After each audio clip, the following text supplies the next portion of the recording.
Hey, you. Hey. Oh, man.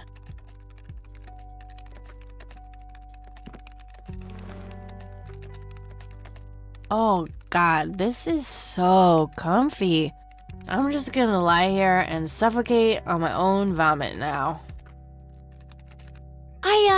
I had a thing I wanted to tell you. Uh-huh. This room sure looks different when it's spinning. So, I was browsing through the used book ads in the paper when Listen, Eileen, I'm totally excited about books right now, but... Wait, hear me out! So, I noticed this article about a war veteran from Conwell Springs who just died. I remembered that you used to live there and everything, and... Oh, how I wish for joyful, blissful sleep. And get this! His name was Joseph. Joseph Rain. What did you just say? You knew him, right? I knew it! I knew you'd know him.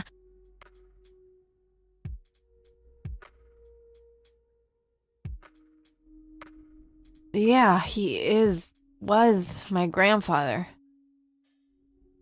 Hey, wait a minute, I never told you where I grew up.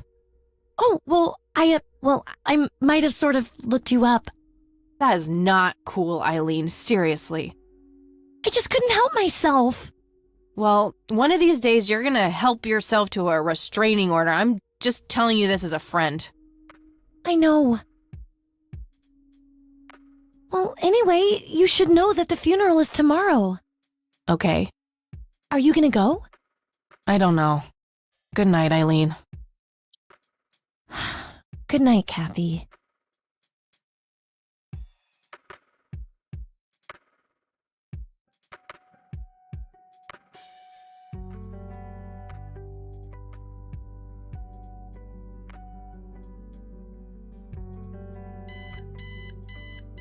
Oh, God, make it stop.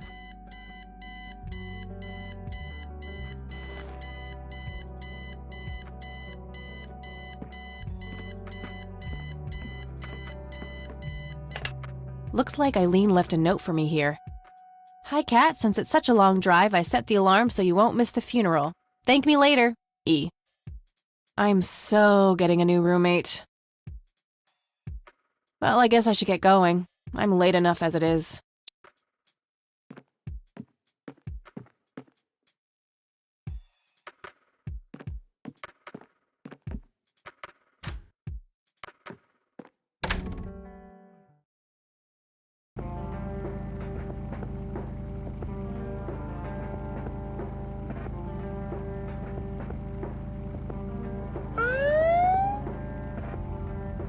Ugh, just my luck.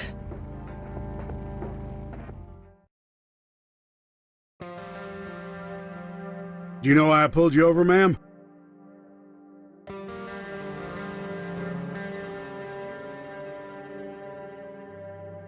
That ticket quota of yours wasn't gonna fill itself? Trying to be a smartass, ma'am? Nobody likes a smartass. Do you know how fast you were going? Yes. And? Yes, sir? A smartass playing dumb. Aren't you just a perfect blend of obnoxious?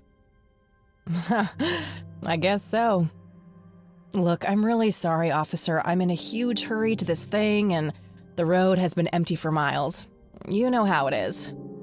Well, what I do know is that the speed limit here is 65. I clocked you at 77. You're getting a ticket. Oh, to the movies? I prefer horror flicks. Regular comedian, huh? Don't quit your day job.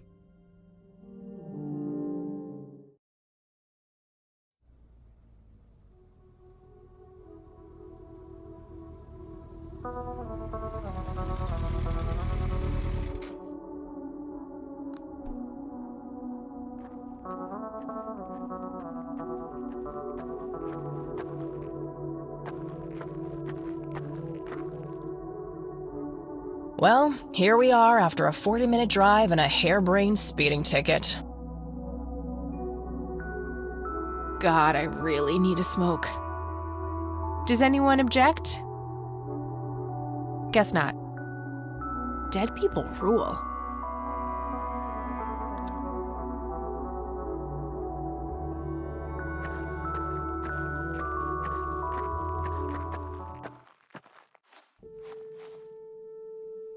We are gathered here today to honor a person of great integrity, a pillar of the community, and a decorated war hero. His name was Joseph Irving Rain. We all remember his warm heart, his compassion, and his eagerness to help others. His passing, while our loss, is surely heaven's gain. Now we entrust our brother Joseph to God's mercy. We commit his body to the ground, earth to earth, ashes to ashes, dust to dust. In sure and certain hope of the resurrection to eternal life through our Lord Jesus Christ, who will transform our frail bodies so that they may be conformed to his glorious body, who died, was buried, and rose again for us. To him be glory forever. Amen.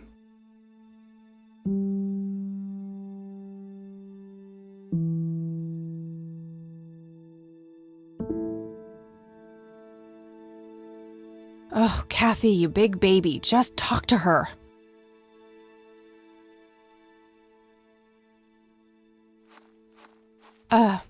Excuse me? Mrs. Rain? Have we met, hon? You look strangely familiar. It's me. It's Catherine. Catherine who? You don't recognize me? I guess it's been a while. I might be a bit taller than you remember me. Kathy? Bless my soul. Look at you, all grown up. Oh, how I wish Joseph could see you now, finally coming home. Let's hope he can. Wherever he is. A comforting thought, dear. Lord, how long has it been? 10 years? 15? 15 sounds about right. I was 6 when Mom took me away. Goodness, we have some catching up to do then. I want to know everything. Listen, I'm not quite ready to leave yet, but why don't you join me at the house in half an hour? Sure, I'd love to. I passed it on my way here. It shouldn't be too hard to find. I'll see you soon then. I'm so glad you found your way back home. I can't wait for us to have a chance to talk. Same here. See you in a bit.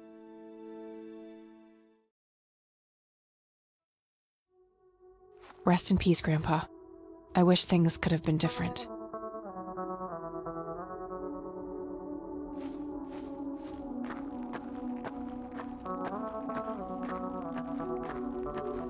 I'm sorry for your loss. Thanks. If you wish to find God, the Church of the Holy Trinity is always open to you.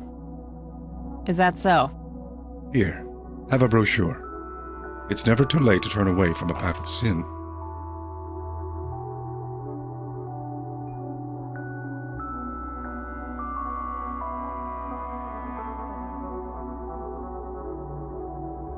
And what makes you so sure I'm on a sinful path, Father? Wouldn't you say that prejudice is but a small step from the 7 big ones? I simply meant that we are all sinful creatures, child. I hope to see you at the church. Don't get your hopes up, buddy. I'll pray for you. I wish you comfort in this time of grief.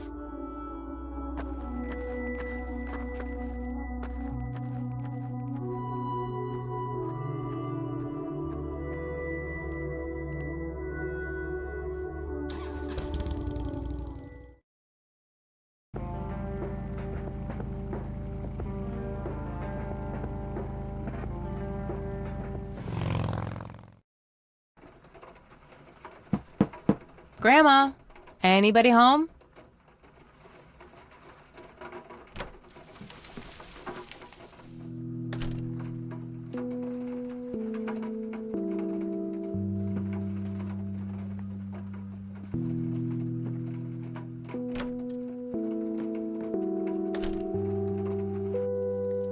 Oh, hello, dear.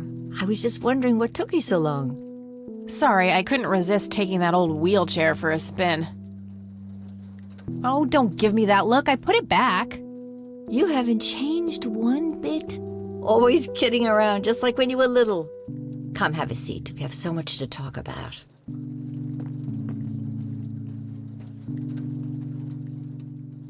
So, now, tell me about your life in the city. Oh, there's not much to tell. I'm going to school for journalism. It's my second year. I ride a motorcycle in case you missed it there out front. Ah, that's right. Just like your father. Yeah, I suppose. I must ask, have you heard anything from your father? Anything at all?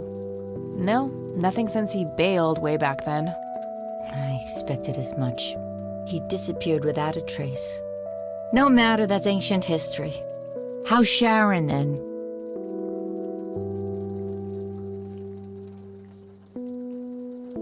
Mom is... I had her committed to a place where she could get some real help. I just couldn't take it anymore. I'm sorry to hear that. In spite of everything that happened when she took you away. Yeah, about that. I'm sorry I didn't visit sooner, Grandma. Mom, she told me all these horrible lies about you and Grandpa. When I was old enough to understand what she was doing, I felt like it was much too late. It wasn't your fault, dear. You were a child. I'm just happy that you're here now. Me too. So, what about you? How have you been doing all these years? I've been lonely ever since the accident. There's no denying that. What accident? Goodness gracious. Of course you don't know. She took you away before it all happened. Don't know what? I will never forget that dreadful day. August 16th, 1981. It was the middle of the night when Sheriff Truman knocked on our door. He had Joseph with him. I couldn't even recognize Joseph at first, all dirty and wet with an awful blank stare on his face, like his soul had been ripped from his body. Since that day, he never spoke a word, forever confined to that blasted wheelchair. Really? For all this time? I had no idea. It came as a shock to all of us. That's horrible, Grandma. I'm so sorry. Thank you, dear.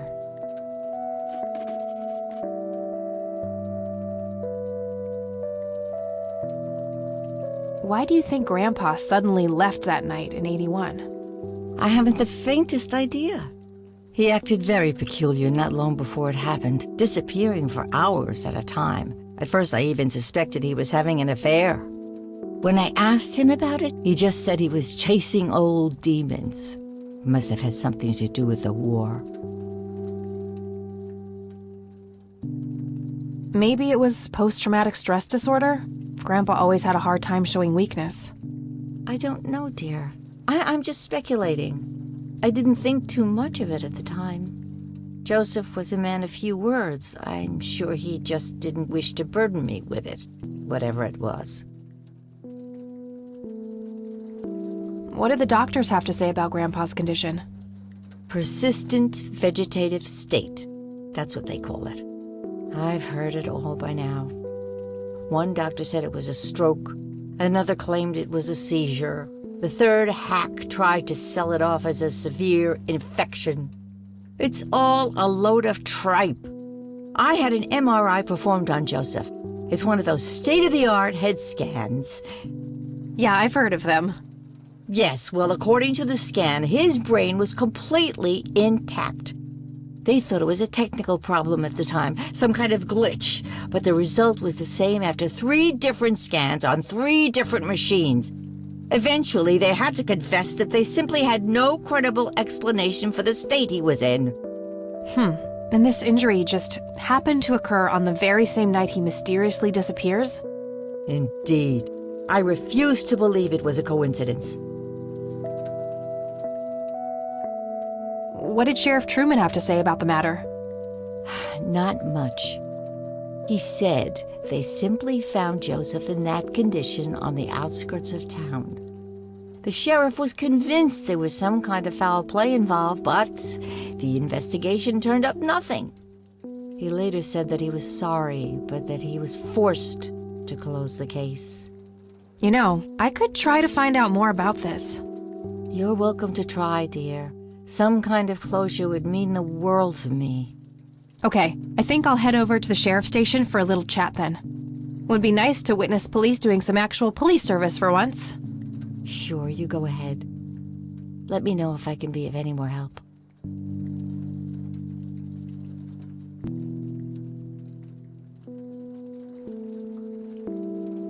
See you later, Grams.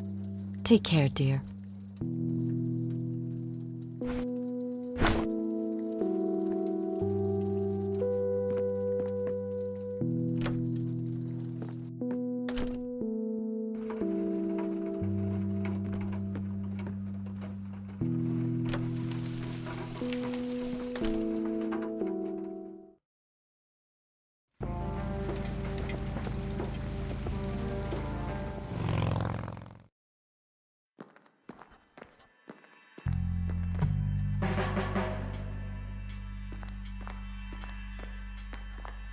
Hi. Hello. Do I have to commit a crime to get your attention? Because I seriously will. Ma'am, I'm really quite busy at the moment. Hey, wait! I know you! I'm pretty sure you don't. Yes, I do! You're Kathy! Kathy Rain! My reputation precedes me, in a kind of but not totally creepy way. Aw, come on, it's me, Lenny! Lenny Marks! Oh, right, Lenny! Long time no see, buddy. Ain't that the truth? I suppose you came to town for the funeral? Yep, that's right. Sorry for your loss. Joseph was a great guy before, well, you know. Yeah, he really was. So, anyway, what can I do for you today? I wanted to ask if you know anything about my grandfather's accident. I really don't know much beyond the rumors. The sheriff may have more information, but even he probably doesn't know anything that isn't in the report. It happened before either of us worked here. Okay, I think I'll have a chat with the sheriff then. Sure thing. His office is to your right. Well, gotta go. Good luck! Oh, and have a complimentary cup of joe if you want. Ah, maybe later. Thanks. Sure thing. See ya.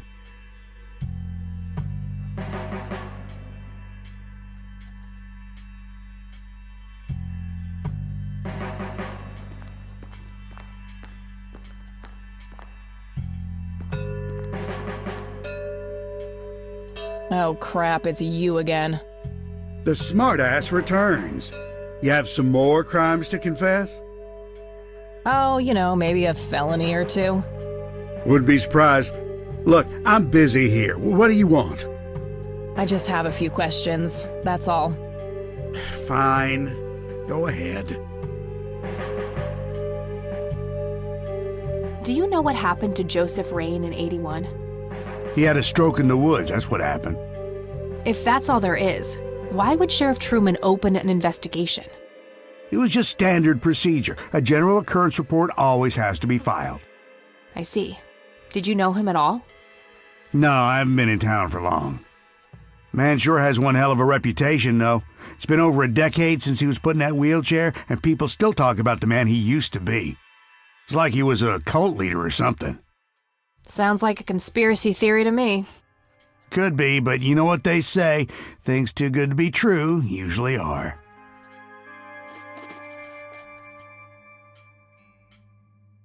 Could I have a look at that report? Absolutely not. They're official police documents. Why not? I thought filed police reports are public record. Not in this state, they ain't.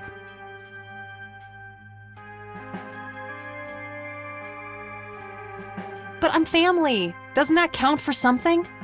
You consider yourself family? I've never even seen you before in this town. It's complicated. Guess what's complicated? Not to mention illegal. Handing out evidence to anyone who asks for it. Aw, come on, Sheriff. What's the big deal? It was a long time ago. It would make this girl very, very happy. Are you trying to use flirtation on an officer of the law? Oh, that sure may work on numbnuts like Lenny, but I got work to do. Lenny, a little help here? Don't you agree that he's taking by the book too far? Well, boss, she is his granddaughter, really. I don't think it's any... Don't you think I know that? There are rules. Am I the only one in here who cares about the law? Too much coffee? Try not to pop a vein. Do you want to see the inside of a cell? Oh, cuff me, officer. Spare me the torment of your rhetorical questions and veiled threats. Just follow the rules like everyone else. I've had enough of this nonsense. Fine.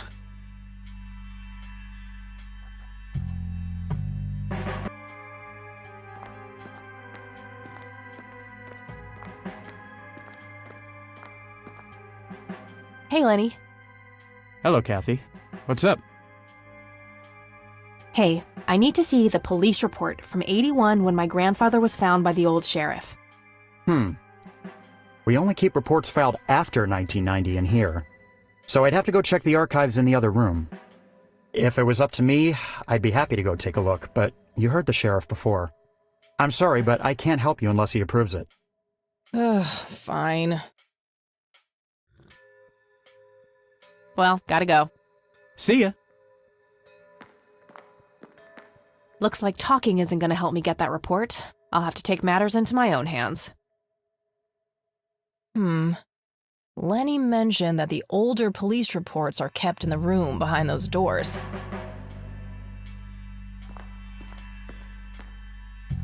Hey, that's a restricted area. Oh, okay. Sorry.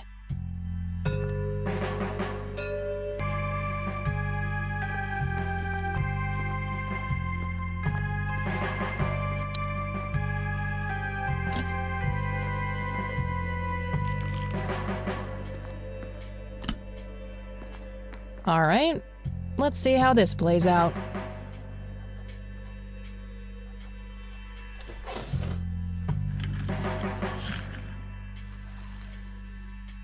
Lenny, quit loitering and make some goddamn coffee. 10-4, coming right up. Oh, it better be.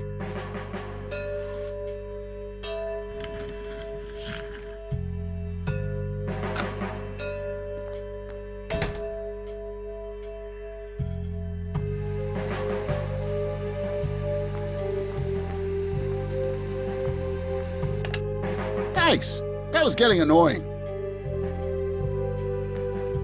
Lenny, for the last goddamn time, stop leaving the locker keys on this table. Always put them back in your desk when you're done. This phone is not here for your personal calls either. The county shouldn't have to pay for your giggly shenanigans. Sheriff. Okay. These must be the archived police reports that Lenny was talking about. Time to start digging.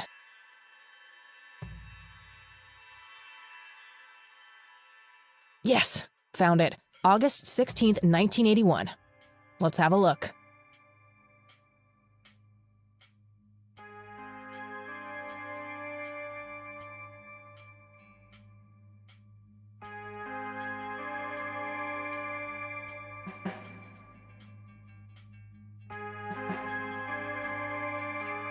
I'm gonna have to get my hands on that recorder. Locker number 5 is right there, but it requires a key. According to the note on the table, the locker keys are kept in Lenny's desk.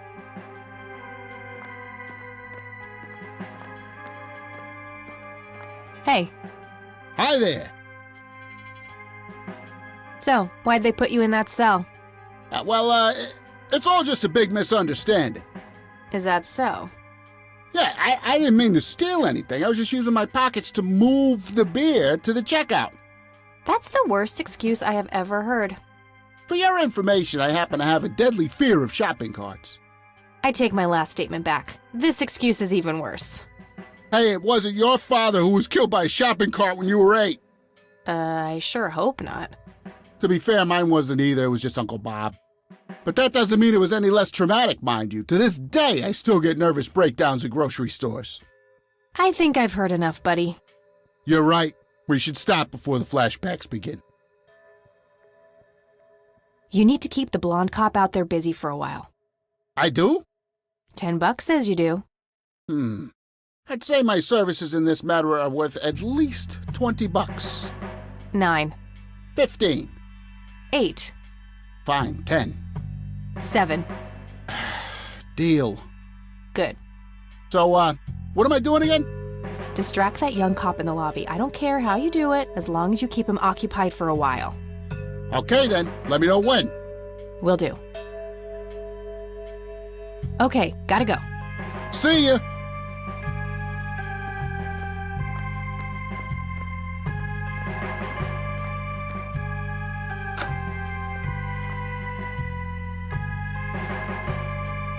Hey, the jail is off limits. You shouldn't be in there. Oh, sorry. I just heard someone yelling. I think that guy in the cell needs some help. Ah, what now?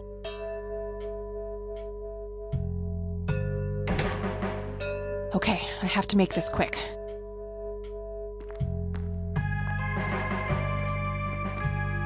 Okay, let's find the key to locker number 5. Got it.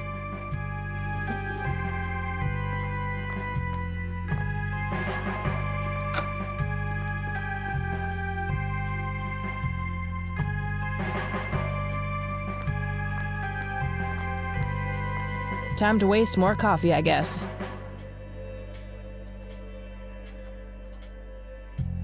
Lenny! Coffee! Jeez Louise, already? I'll take care of it, boss.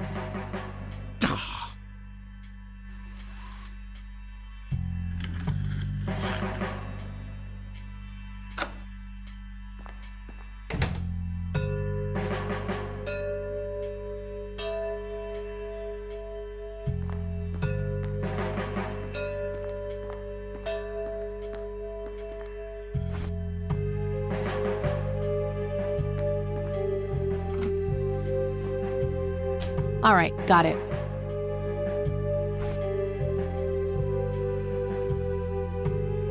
Note to self.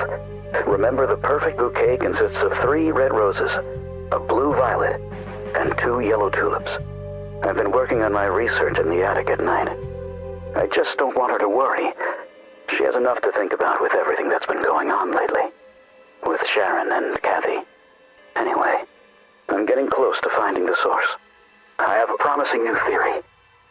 It should be ready for a test soon.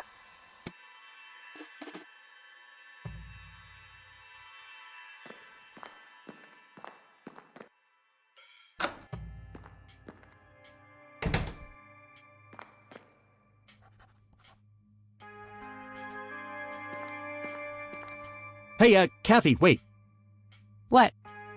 Do you eat foot? I mean, food? Absolutely not. I feed on human misery. Relax, Lenny.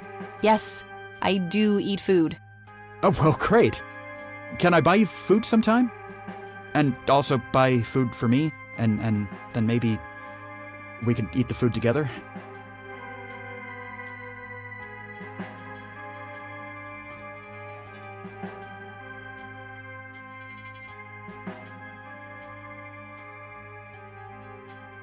I'm really busy right now. Maybe later.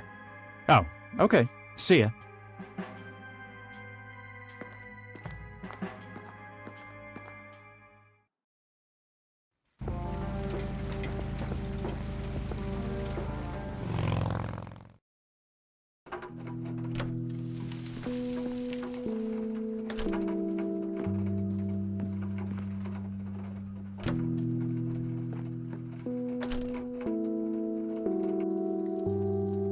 Oh, hello, dear.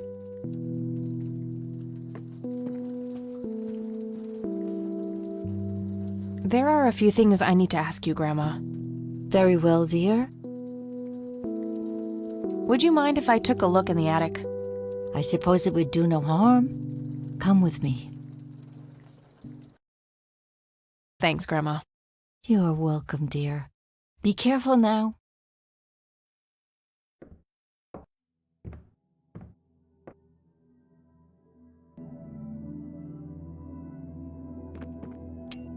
Nothing. The bulb must be burned out.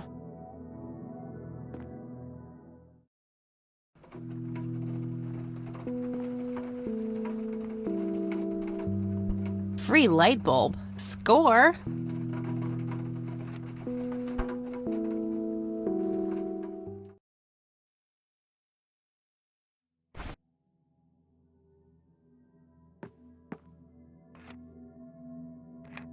There we go.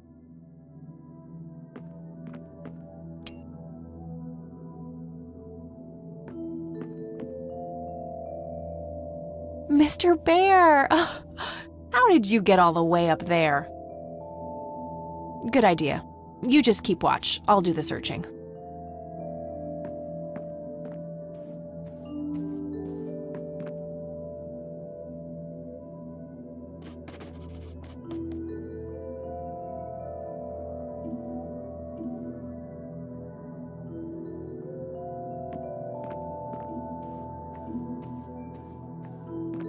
A thick book about math. Just some old bills. Nothing interesting.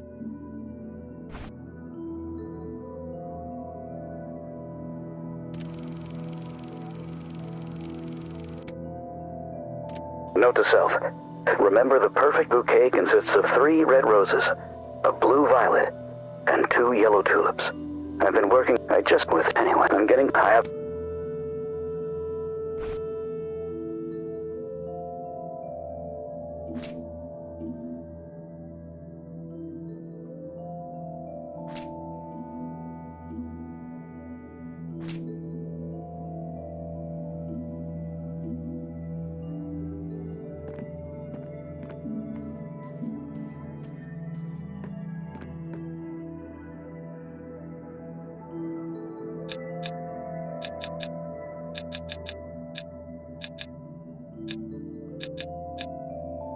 Yes!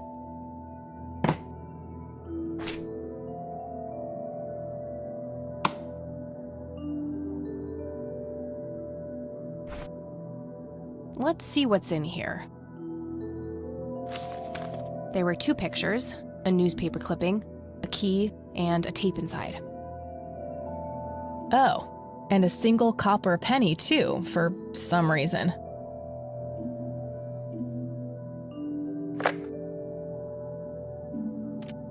You've reached the Rain residence.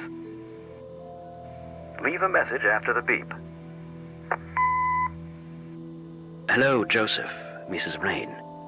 It's me, Charles. I thought I'd give you a call. Erica just had her firstborn. It's a boy. Thankfully, he looks nothing like his father. Listen, I was thinking maybe you'd like to come and visit. And what about your little Kathy? Maybe she wants to see the baby. Well, anyways, I hope to see you soon. All the best.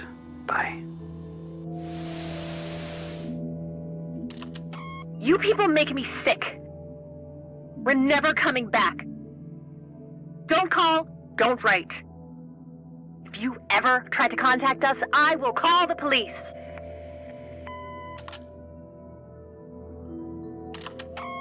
Joseph, you there? It's me, Cocky. It happened to me too. You're the only one I trust now. Just call me back as soon as you can. I wonder who this Cocky is.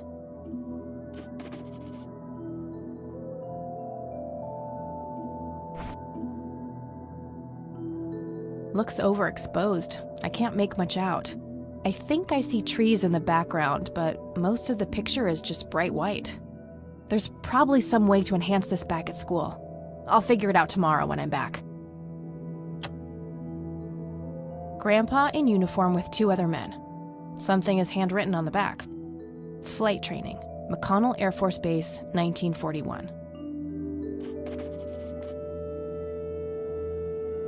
Tragic drowning in Conwell Springs. In early morning on Sunday the 14th, a teenage girl found dead near Conwell Lake. The girl is survived by her mother, father, and younger brother. The funeral service will be held at Conwell Cemetery on the 21st of July. The notice is dated July 15th, 1975. Tragic story. I wonder why Grandpa saved this. It's a small key, fairly modern design. No identifying tag, unfortunately. It's the penny I found in the briefcase. Looks like it was minted the same year I was born. Grandpa and me, we had this game where he would hide pennies around the house and I would go on a treasure hunt. Never in the attic, though. I thought it was too scary up there.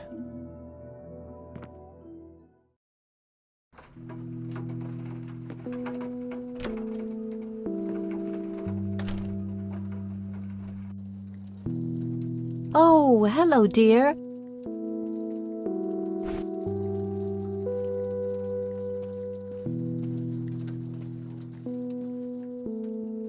Look at this photo I found in the locked briefcase.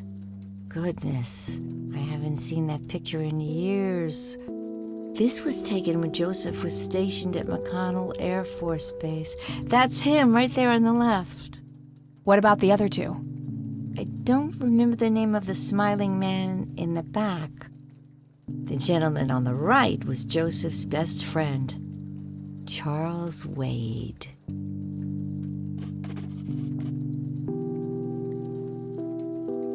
Does the nickname Cocky mean anything to you? Sounds vaguely familiar. It reminds me of the aviator call signs Joseph and his friends gave one another. Joseph was vigilante. I can't count the number of times he got into trouble for breaking the rules. To this day, I have no idea how he always managed to land on his feet. Must be hereditary, given the things I've gotten away with. Every time I wake up, I am genuinely surprised that I'm not in jail. I'm sure it's not that bad, dear. But to get back to the subject, you don't have any idea of who this Cocky is? I'm afraid not, but the Air Force might be a good place to start.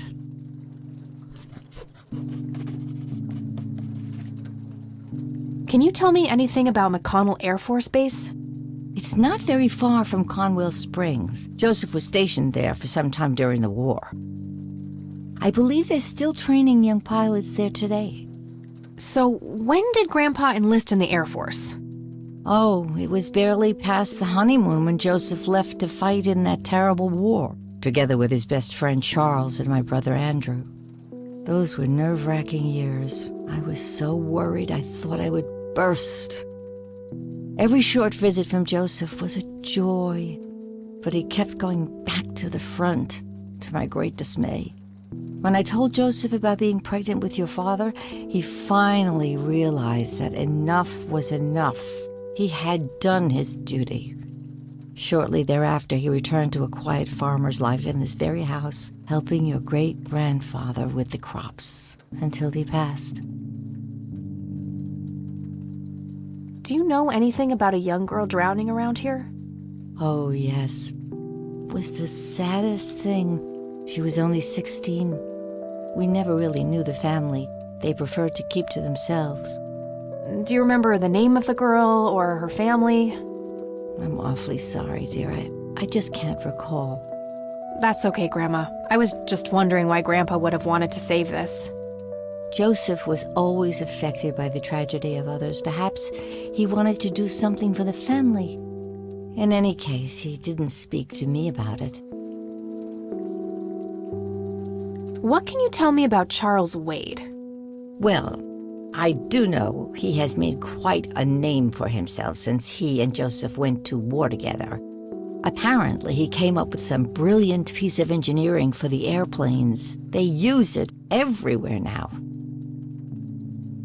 Any idea how to get in touch with him? I'm afraid not, dear.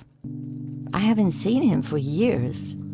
He and Joseph grew apart before you were born. Any particular reason for that? Oh, not that I know of. Well, gotta go, Grams. Talk to you later. Bye, Kathy.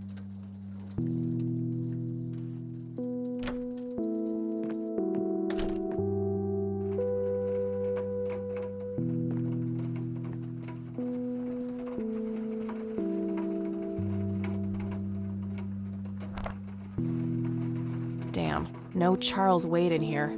Was worth a shot, but being rich and famous and all, I guess he's got a hidden number.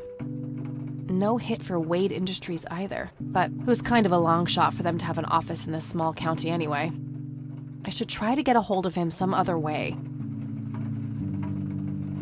All right, got it.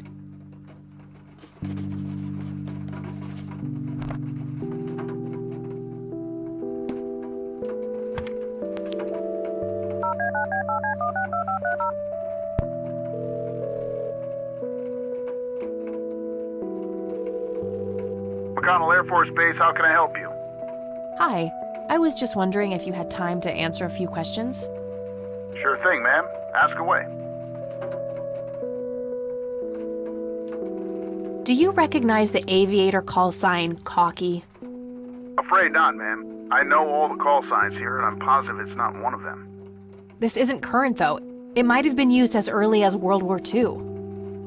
Oh, that's unfortunate. We don't keep any official records of call signs. The only option I can think of is to get a hold of somebody who was around back then. Any suggestions?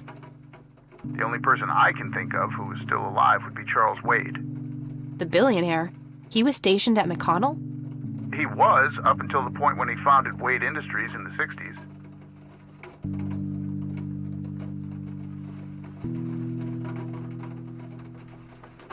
I'm trying to get a hold of Charles Wade.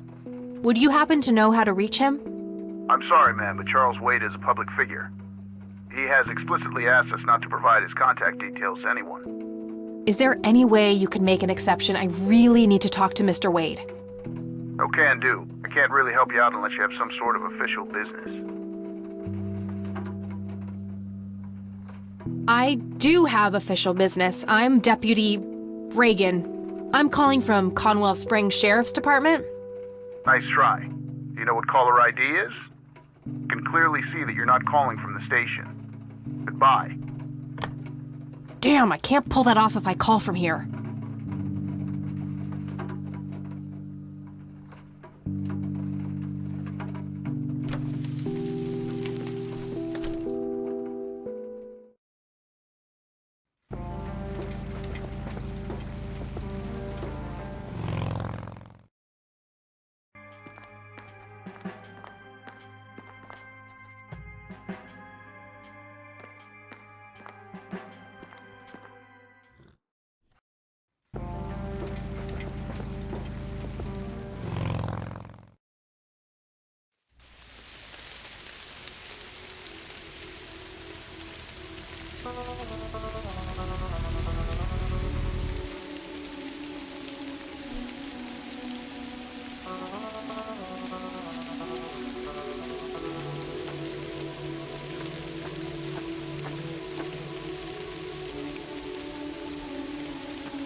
All right, this is the right date. Looks like her name was Lily Myers.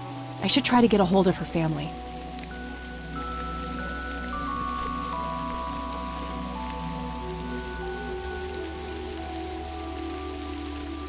I wonder what that kid is doing here all alone.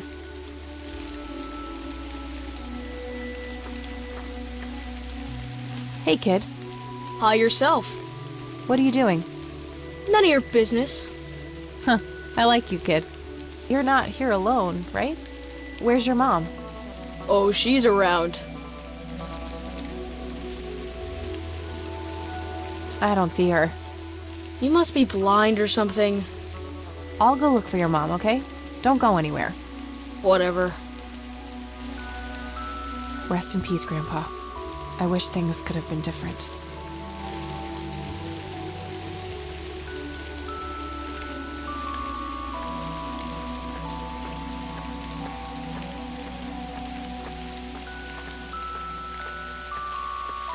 I shouldn't leave while that kid is alone.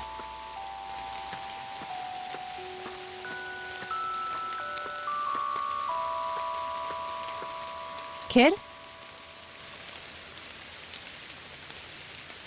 Guess he found his mom.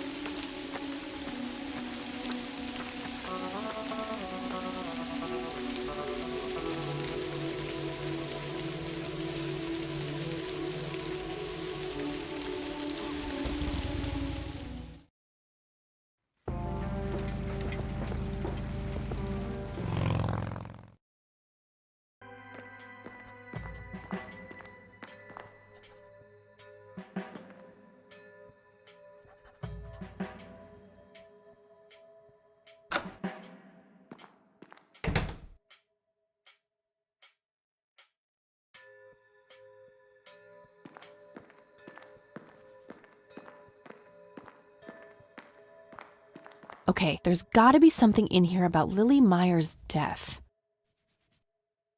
Okay, what do we have here?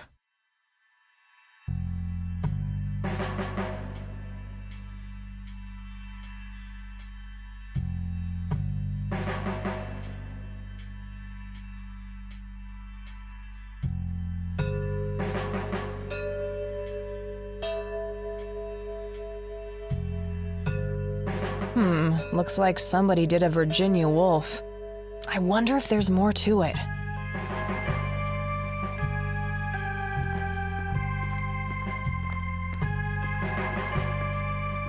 Hey. Hi there. Okay, gotta go. See ya.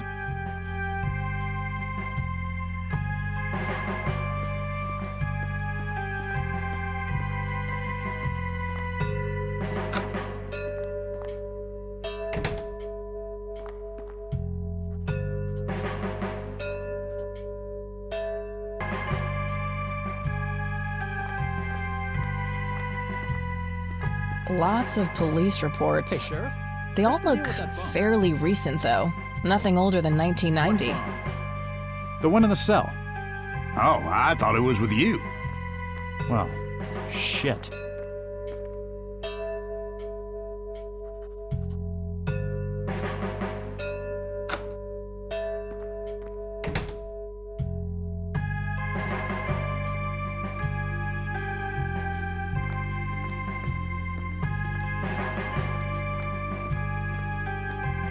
I already got the report.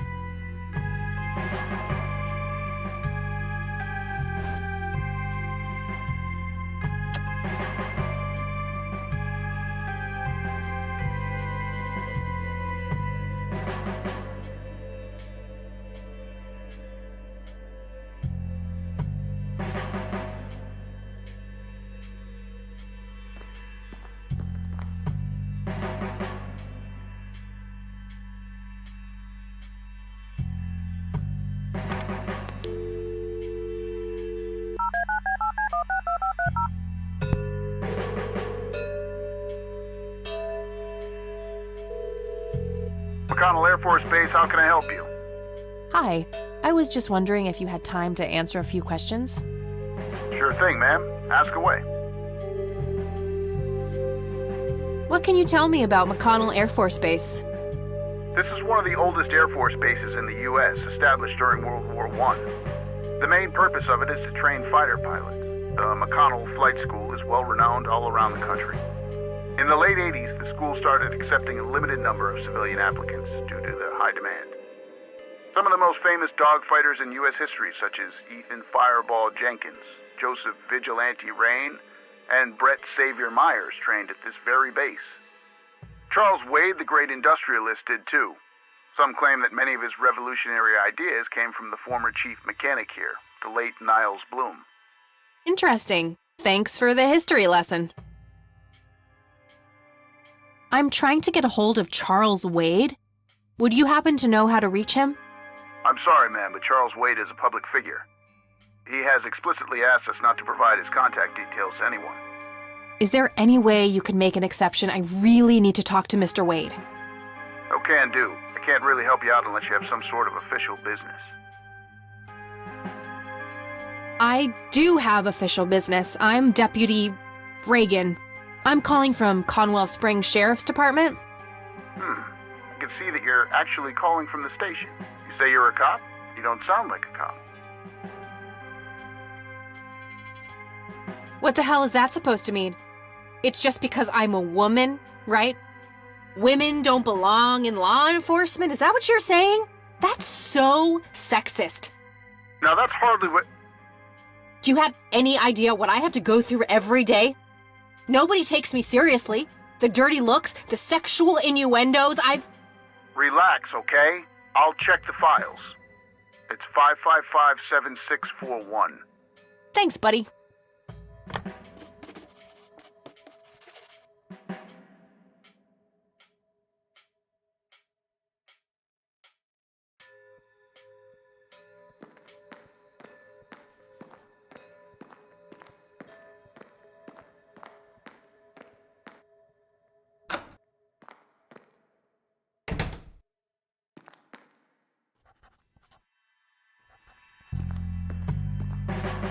Hey, Lenny.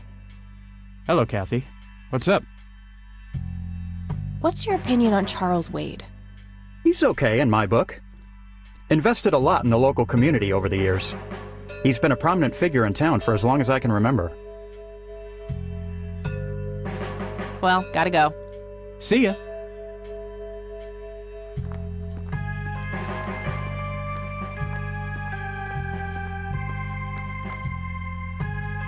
Hello, Sheriff. Mind if I ask you a few more questions? If you must. What's your opinion on Charles Wade?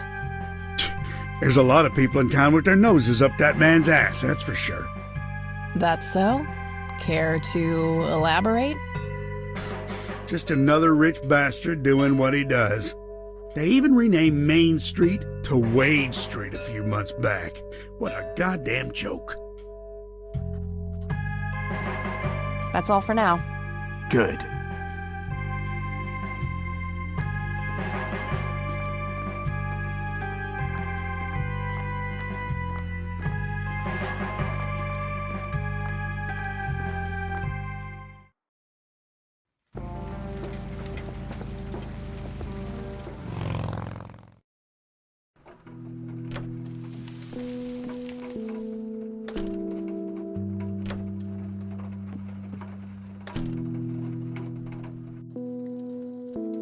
Oh, hello, dear.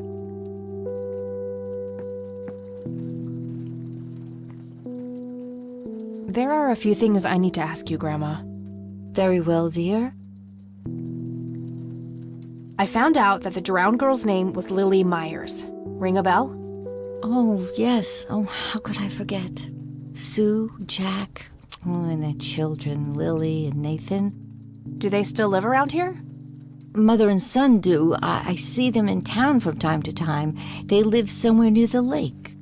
But not the father? No. He disappeared not long after Lily took her own life. I see. Do you know how I can reach the family? Not really, dear. Like I said, they tend to keep to themselves.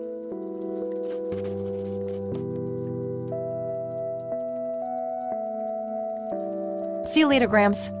Take care, dear.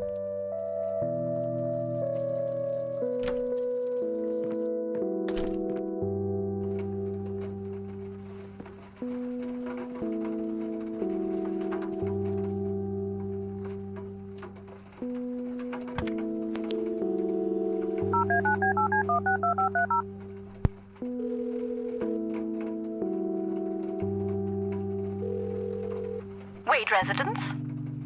Hi, this is Kathy Rain. I'm calling for Charles Wade.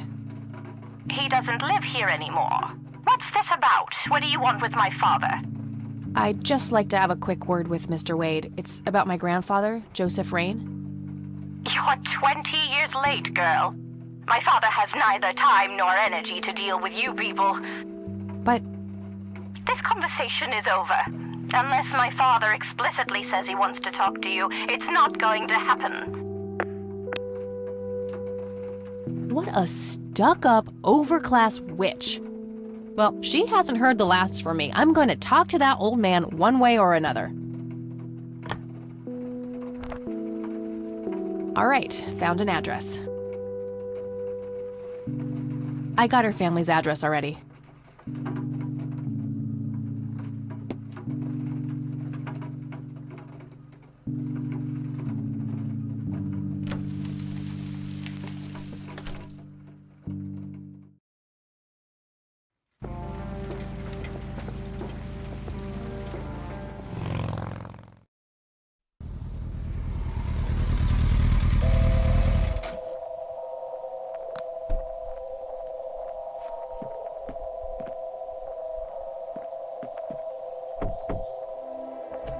Yes? Can I help you? I hope so. My name's Rain. Kathy Rain. Joseph's girl. The one they sent away. Yeah, that's right. Well, what do you want? I had some questions about your daughter, Lily. Well, you know what? I don't have any answers, girl. Lily was precious, special. Lily died. That's all there is to it. My grandfather came to see you, right? To ask about her? Maybe he did. I don't see how that's any of your business. I'm not asking for much, Mrs. Myers. Then clearly you have no idea what it's like losing a child. Goodbye.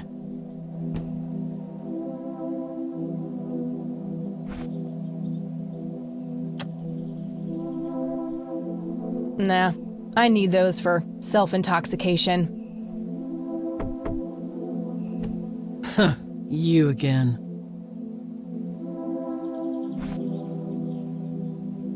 Care to join me for a smoke, Mrs. Myers? Well, I'm gonna have to think about it. Well, I suppose one smoke can't hurt. And that's when he realized it was his own bong. Oh, now that was a good one. You know what, Kathy? You're okay. Sorry for being such a cranky old bag before. I get a short fuse when I run out of smokes. Now, that's an understatement. Good thing I had my morning smoke, otherwise we would have had a fist fight on our hands. Oh, it's getting chilly. Why don't we head inside?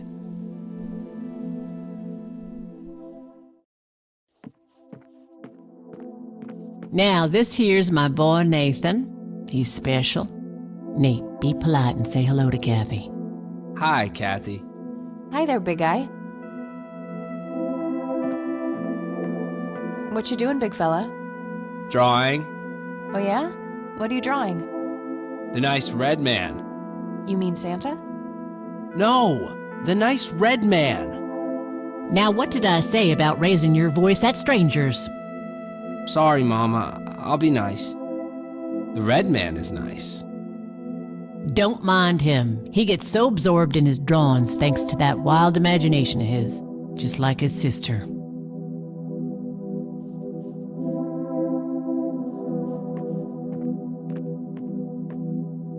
So you wanted to ask me about Lily? Yeah. Do you mind telling me what happened when my grandfather came to see you? Well, he knocked on my door a few years after Lily had passed away. I didn't know Joseph too well myself, but I'd heard of him and the good he'd done for the other people around here. So I let him in. He started asking a bunch of questions about Lily, like if I was absolutely sure that it was suicide. And what did you say? The truth. That she was depressed and had been for a long time. I had no doubts about what happened. All right. Anything else? Well, he was weirdly curious about her paintings. Lily painted? Yep, that's one of hers right there on the wall. I see, it's beautiful. So, in what way was he curious? He asked if Lily had painted anything odd or strange. I didn't really get what he was after, but I let him have a look at her work. He spent some time browsing through them, and then he wrote something down on a piece of paper, thanked me, and left. Huh. Any idea of what he could have seen? Not really. I had the paintings all lined up. Could have been any of them. Would you mind showing them to me? Well, I would if I could, but this is the only one I have left. I sold the rest many years ago to this weirdo art collector.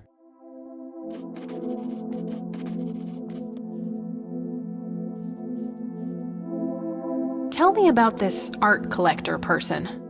Rich, fancy looking, in his 50s or thereabouts. I'd say he'd be around 70 now if he's still alive. He knocked on that door one day with a wad of cash in his hand. $5,000. He wanted everything that Lily so much as touched with a brush. Huh. Did he say why? Nope, but I got the feeling that most of that dough was paid so he could avoid any questions. I took the money. I still had Nathan to support. Did the stranger give you his name? No.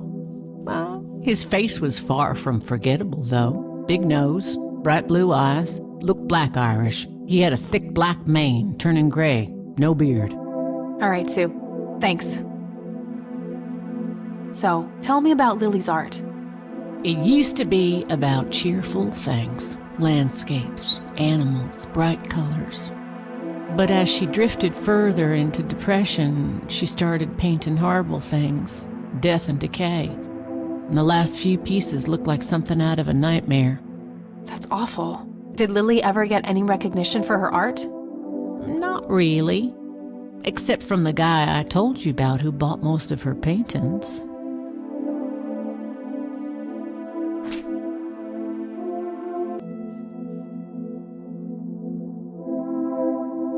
Hey, Sue, do you recognize any of these men? Well, there's Joseph Rain. Always so handsome. I had such a crush on him back in the day. And... no way. That's him. The man who bought the paintings. He's much younger here, but there's no mistaking that hair and nose. Are you sure? I'm positive, little cat. That's the guy who walked into this cabin with $5,000 in cash. That's very helpful, Sue. Thanks. Ugh. Another question for the elusive Mr. Wade.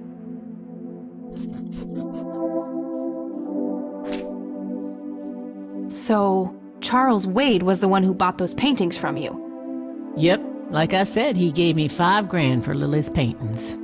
If you want to know his reasons, you're going to have to ask the man himself. What do you do to support the two of you? A little bit of this and that. Got me some cash saved up, too. Nathan helps out when he can. What happened to your husband, if you don't mind me asking? You could say he didn't quite cope as well as I did with what happened to Lily. He got himself a death wish after what happened to her, started drinking and getting into all sorts of trouble. 5 years left for him in the joint now. Been there for 15. Man, that must be rough for you. Oh, we're doing just fine without him, aren't we, Nate? Mama takes good care of us. Mama sure does. Mind telling me what Lily was like, Sue? I'd be happy to. She was Nathan's older sister by 2 years. Lily was like any girl growing up, normal, happy, talking about school, boys, and whatnot. And she and Nathan were close back then, always playing together in the woods. When Lily was 10, she started drawing, always doodling on just about anything she could get her hands on. We didn't have much, really, and so she used what she could. Once I even caught her scribbling on toilet paper. On her 12th birthday, we gave Lily a thick sketchbook with an assortment of pencils. She was ecstatic. That was the happiest I'd ever seen her. From that day, drawing became her life. Eventually, her art teacher at school helped her to get started with oil painting. When Lily was 15, something changed. At first, I thought it was just usual teen angst, but no, this was something different. She started going out, disappearing for long periods of time. She locked herself in when painting. She never used to do that. I tried everything. Counseling, support groups, antidepressants. Nothing worked. About a year later, she just gave up. And, well, you know the rest. I'm sorry, Sue. That must have been unimaginable. Thanks, darling, but it's been a while now. I've learned to live with it. You know, I've been through something similar. My mom. She never killed herself, but, well, she came close.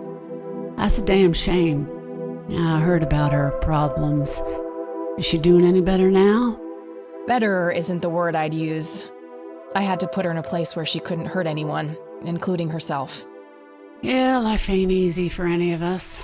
Flip a few coins along the way, and I could have ended up somewhere like that myself. I'm awfully sorry things went that way for you, Ma. Anyhow. Thanks, Sue. Taking it one step at a time. Do you know anything about what happened to my grandfather? How he ended up in a wheelchair? Stroke, wasn't it? At least that's what I heard. Not necessarily. There are some divided opinions about it. Now that I think about it, that whole ordeal happened to him not long after he came here. How long?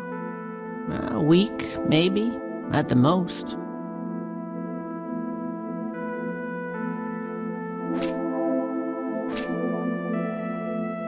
I think I'm gonna head off now. Sure thing, little cat. Come back anytime. It's getting late. I should head back to the city.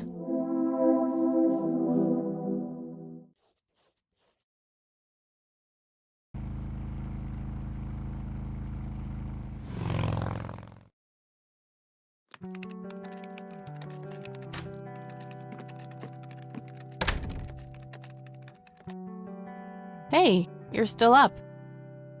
I was wondering when you'd show up. How did it go? Long story.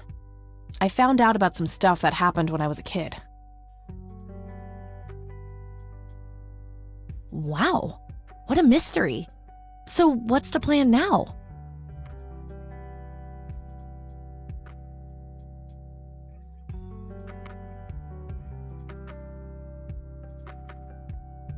I don't know yet, but I'll figure something out. What about this Charles Wade? You still haven't talked to him? And that strange bright picture you showed me? Those tapes? Listen, I know this guy. Eileen, relax. We can talk about it tomorrow, okay? Oh, it's way too late now. Oh, I couldn't possibly sleep now. I'm way too excited. Well, that makes one of us. Nighty. Good night, Cat.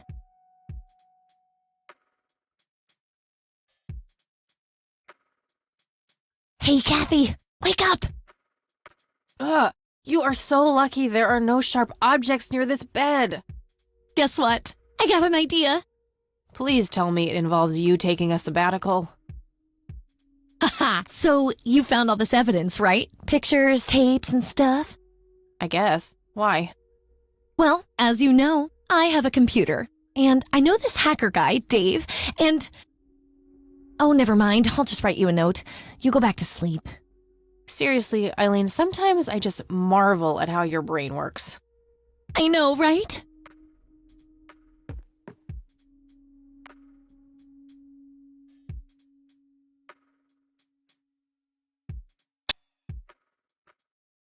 Are you sure you want to do this, Catherine? You still have time, if you think there's any chance you would change your mind. I'm sure, Doctor. Just get it out of me. But please, don't tell my mom. I'm sorry, but we have to do that. It's the law.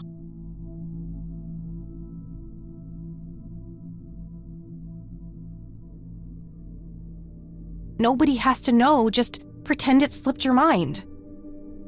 I have enough shit going on with her already. This would just add fuel to the fire. I'm afraid there's nothing I can do. Fine. Let's just get this over with then. Right this way.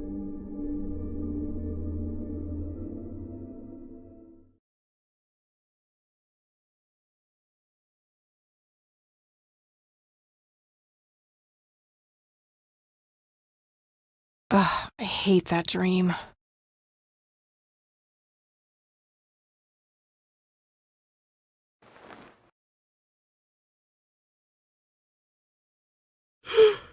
I guess Eileen went to class. I probably should too. Nah.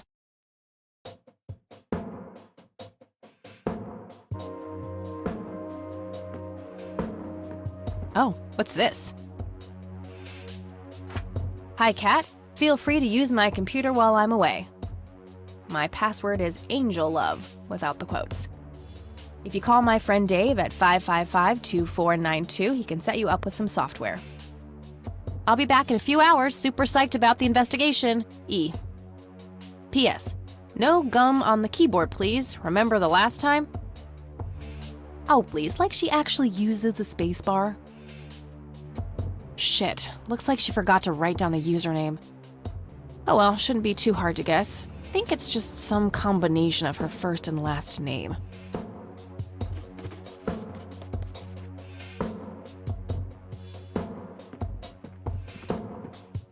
Eileen's girly suitcase. There's a sticker on it with her full name, Eileen Mildred Summers. Mildred! Oh my god, I'm gonna get her for that. I wish I could wrap up that fact and save it for Christmas.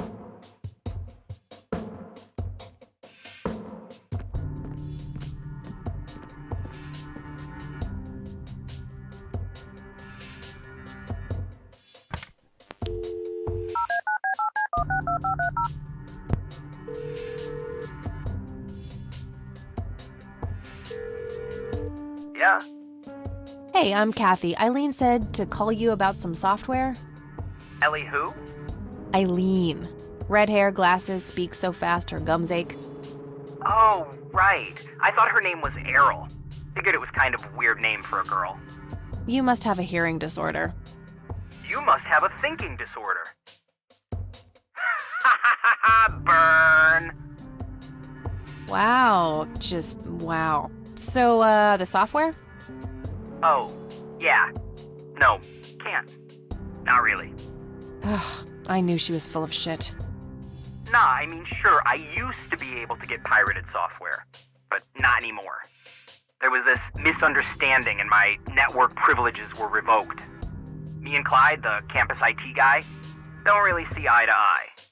We used to play bocce together, and let's just say he is one sore loser.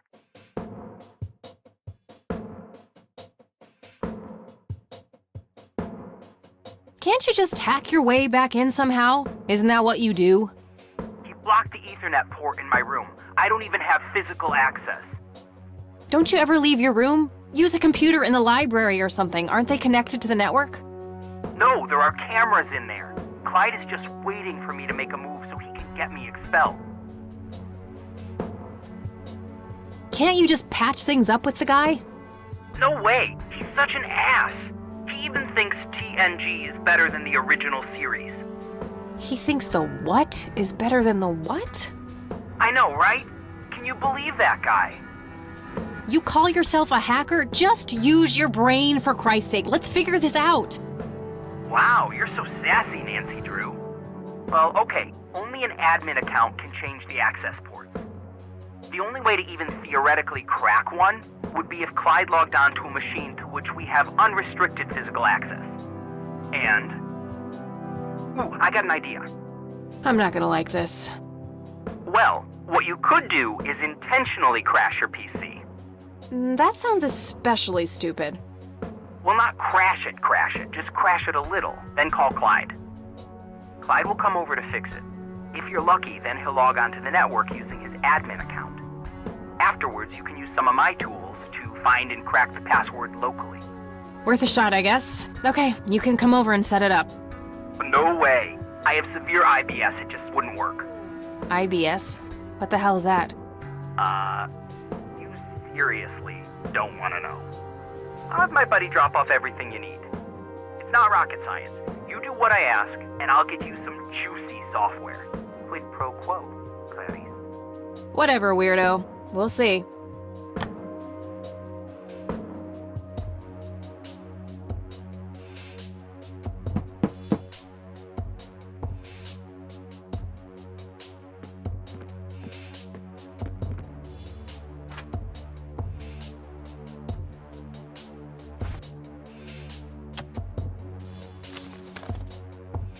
There was a floppy disk in there with a note taped to the back. It's labeled boot. 1. Boot your computer using the blue floppy. 2. Use the corrupt MBR utility to crash the file system of the computer. Take the floppy out and reboot. 3. Call Clyde at 555-8181. Tell him your computer crashed and give him the error code on the screen. He'll come over and have a look. It shouldn't take too long for him to fix.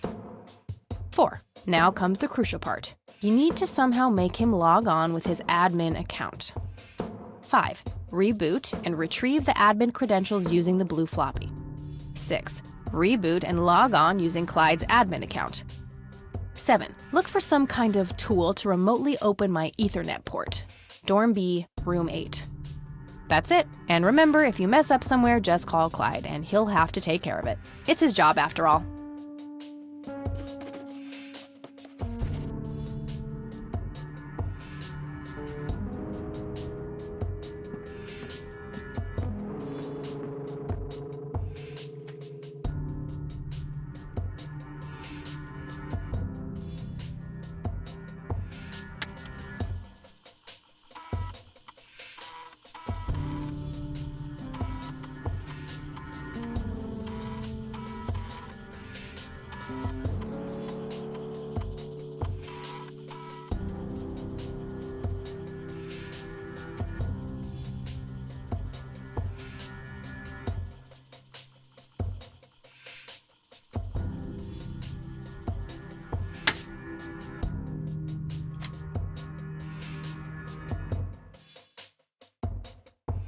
All right, time for some expert help.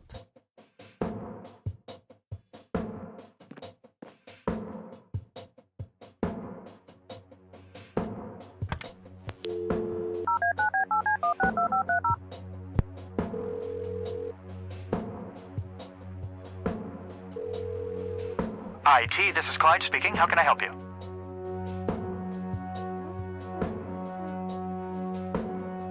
Hi, I need you to come and fix my roommate's computer. What seems to be the problem? It won't start up. There's some kind of system failure with an error code on the screen. Probably a hard drive failure. Which room are you in? Dorm A, room 5. I'll be there in a few minutes. Thanks.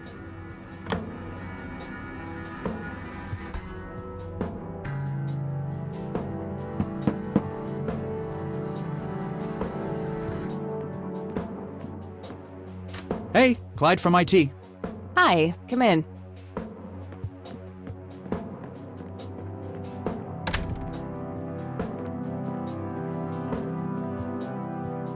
My, oh my, now how did this happen? I have no idea. It was like this when I started it up this morning. Let's have a look.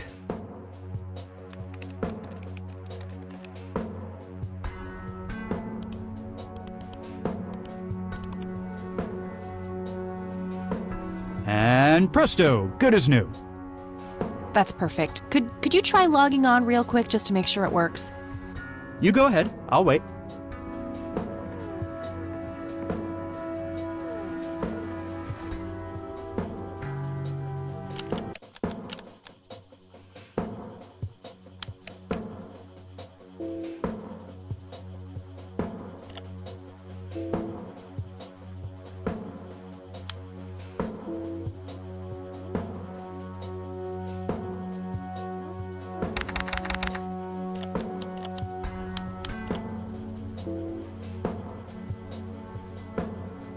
Oh, now look what I did. For crying out loud. Let me try to log in with my account.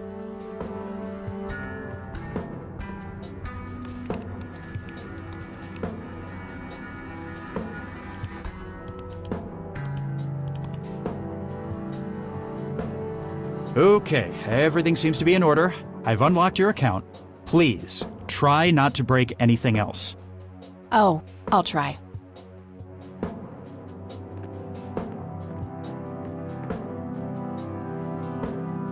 Phase 1 complete.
All right, that should do it.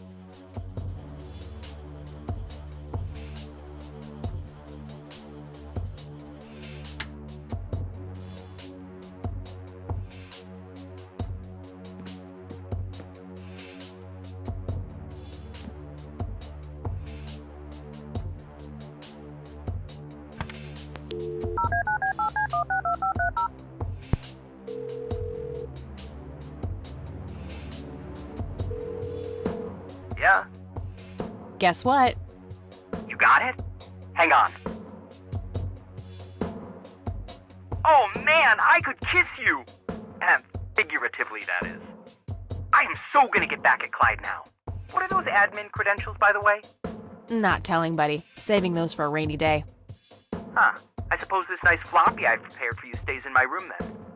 Sure, then I'll just have to log back on and click that pretty little lock icon again. Now this is just emotional blackmail.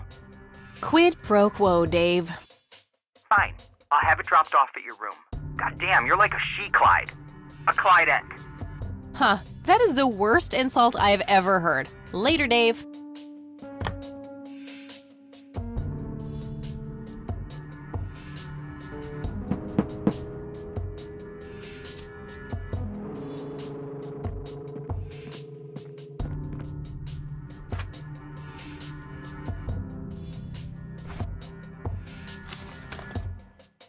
There was a floppy disk inside. It's labeled Tools.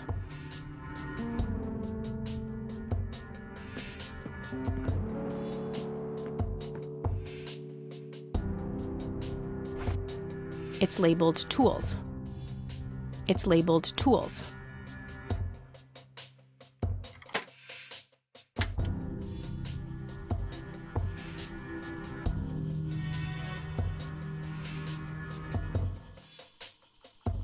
Not a bad idea, but I should probably switch back to Eileen's account first.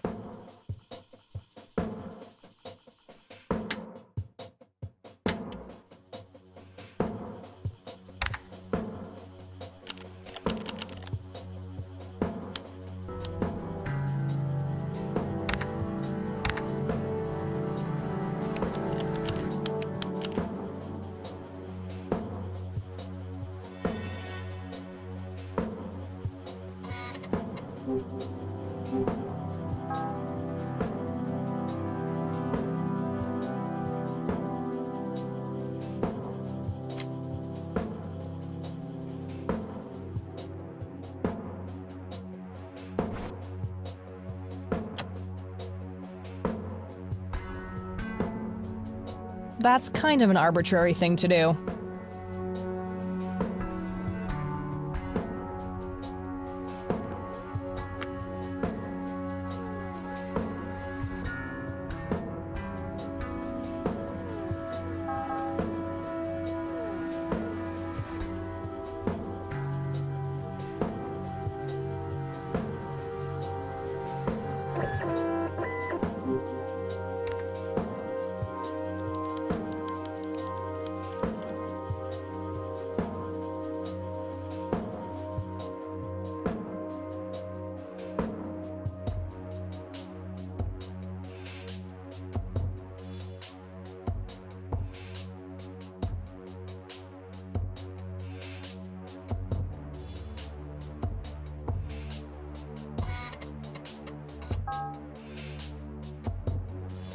No point. I already have the original.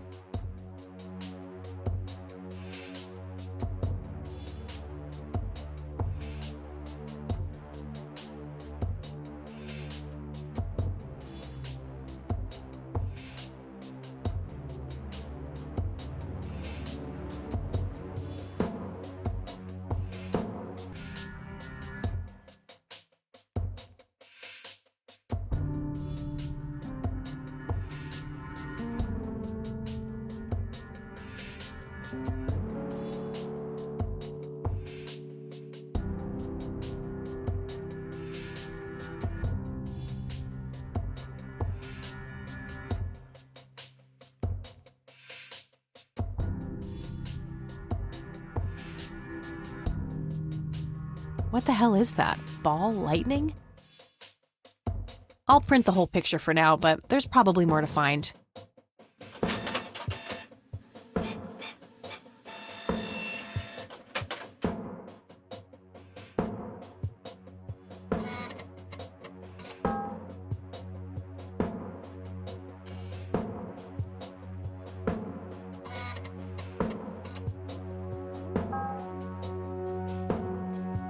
That shape has to be significant somehow.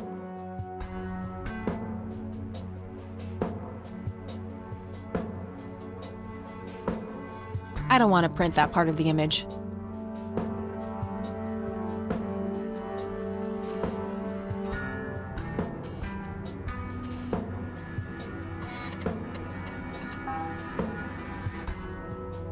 Unusual flower over there, though. Never seen anything like it. Maybe worth printing?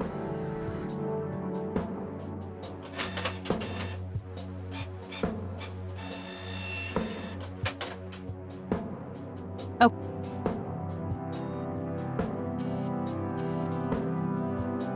I don't want to print that part of the image.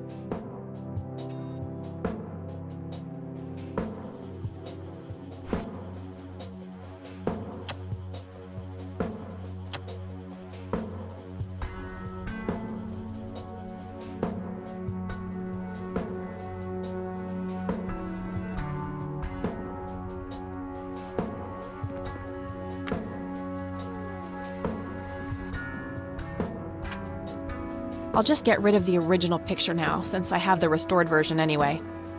Strange. Now that I look at them, the lights remind me of something I picked up yesterday.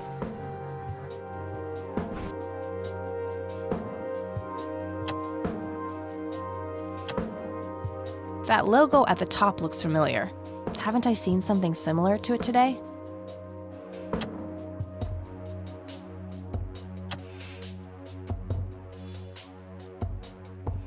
Wow, the church logo looks pretty similar to the smoky lights.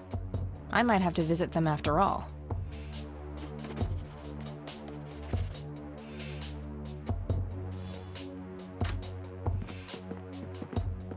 Oh, hello there, Mildred.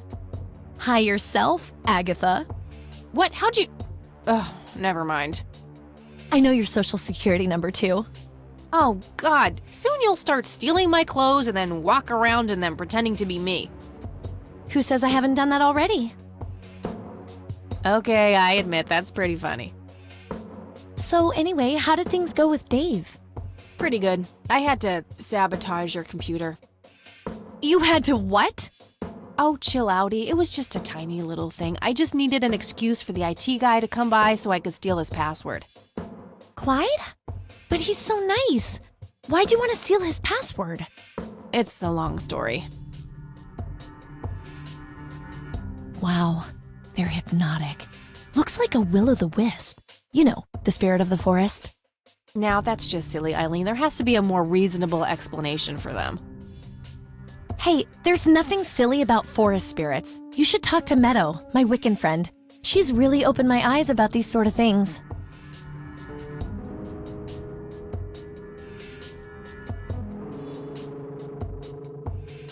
Isn't that the same Meadow who had an intimate relationship with a tree outside her dorm? Oh, come on. That was just a phase.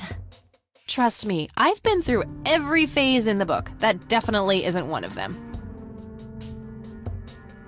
So anyway, is there anything I can do to help? Well, my side of the room is starting to get a bit messy. There's always that. Haha, I meant with the investigation, silly. I guess you could try to find out more about these lights. Maybe figure out where that picture was taken. I know exactly where to start. Oh, and yeah, feel free to keep using my computer. I don't need it right now. All right, I think I'm going to see if I can figure out a way to motivate Erica Wade to talk to me. Okie dokie.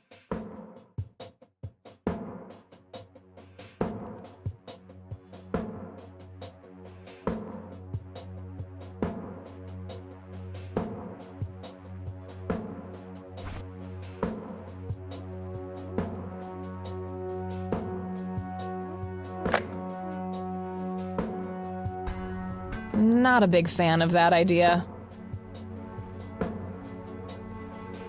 No use in scanning that.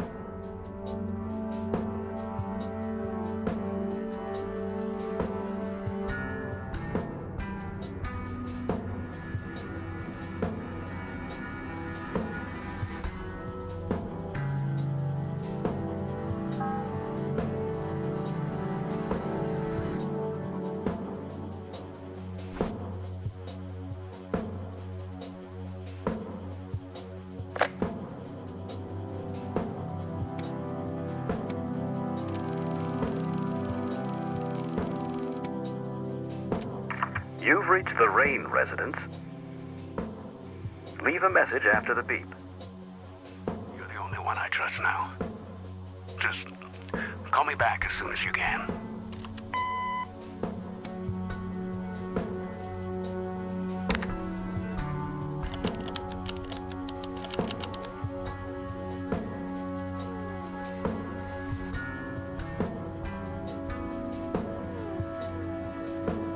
Okay, Erica Wade, let's see if we can't motivate you to hear me out.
What the hell? Calm down, Kathy. Think. Just think. It has to be some sick joke left in the program by Dave. Yeah, that must be it. He is one twisted fuck.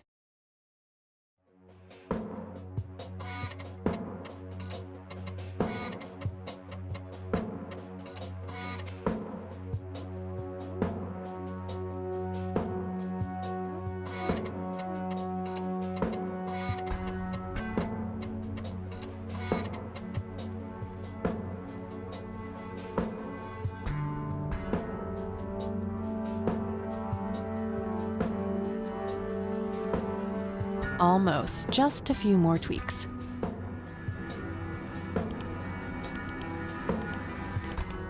That should work.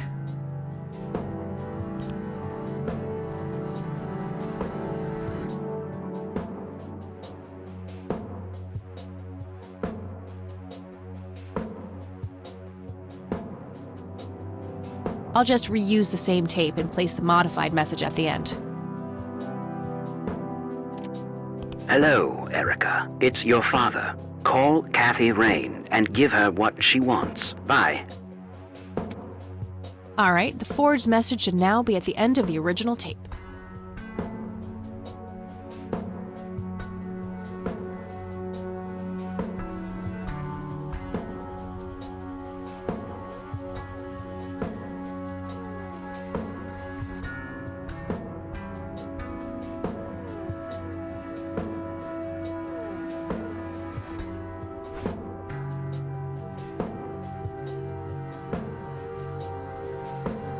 Not right now. I have the forged message ready for playback.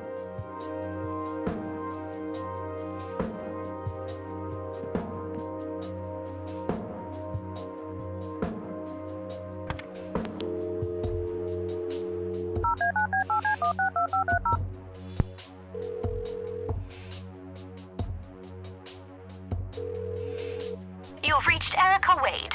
Leave a message after the beep.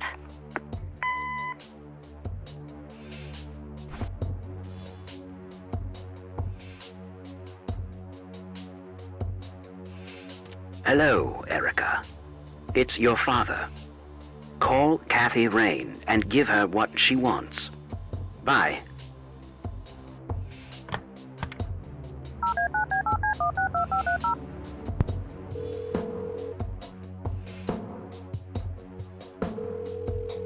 You've reached Erica Wade. Leave a message after the beep. Hi, Erica. This is Kathy Rain. I spoke to your father. He asked me to get in touch with you and said he would call ahead. You can reach me at 555-8352. Bye. Your move, Erica.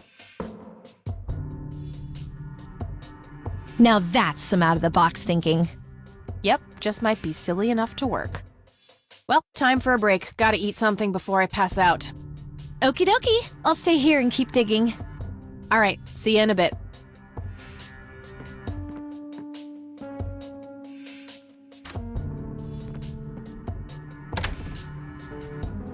Hey. Hey!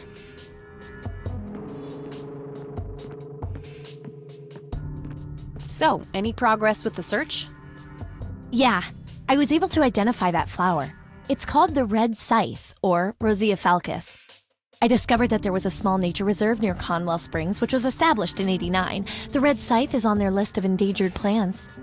I made a photocopy of the botany book page in case you want it later. That's something. I should go check it out. Maybe I can narrow down the place where that picture was taken. My thoughts exactly. Here you go. The nature reserve is marked out on this map. Jeez, you've been busy. Well, you know, beats homework. Amen to that. And, good work, Eileen. Happy to help. So what... Oh, hang on. I'll go get that. Okie dokie.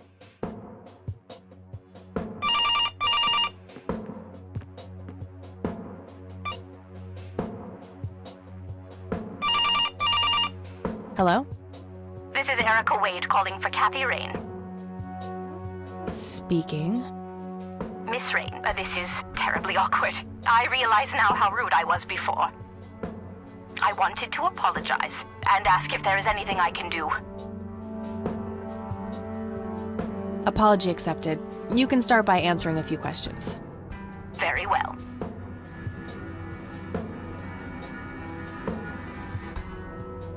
Do you know anything about what happened to my grandfather that night in '81? Not really, no. But what I do know is how it destroyed Father. It did? Oh, yes. The two of them were great friends once. And when Joseph was hurt, they hadn't been talking for some time. Father always hoped they would be able to reconnect one day. He kept putting it off, believing they had time. But in the end, it never happened. So, what were things like back when they were still good friends? Oh, they were like peas in a pod. Always sharing their war stories and laughing together. In a way, Joseph became the uncle I never had. He was around a lot when Father went out on business trips. Later on, I even met you a few times, when you were just a baby. I don't remember any of that. Oh, no matter, you were so little then. Erica, I have to ask, why were you so defensive on the phone earlier when I tried to reach out? Oh, I don't know, Kathy. Our families haven't been in touch for a long time. I don't remember exactly when it happened, but we all started drifting apart. My guess is that it had to do with Father's growing wealth. Friendship needs common ground, and we started living in different worlds. What happened to your grandfather was the final nail in the coffin. Father just couldn't bear seeing him like that, neither alive nor dead. Do you recognize the nickname Cocky? It may be an Air Force call sign. I can't say that I do. Father had many friends in the Air Force, but no one I can recall by that name. What do you know about Lily Myers? She was a young artist who lived somewhere in Conwell Springs. Killed herself, if I recall correctly. Dreadful thing. But other than that, not much. We never knew the family. What can you tell me about Mr. Wade? My father is a great man. He has so many ideas, so much left to realize, which makes it hurt so much more to see him like this. See him like what? The illness and everything, of course. Right. Yeah, it must be hard. Oh, yes, indeed. I wish he wouldn't be so stubborn with his treatment. He could go to any state-of-the-art hospital, but insists on being treated in that backwater clinic in Conwell Springs. The community clinic in the middle of town? Yes. It's like he's given up and is just waiting for the inevitable to happen. What do you know about Lily Myers' art? Oh, that little girl had a twisted mind, let me tell you that. Oh, my father used to have a few pieces of hers in his collection. Horrible things. I couldn't understand why he ever decided to procure them in the first place. You say used to have. Did he get rid of the paintings?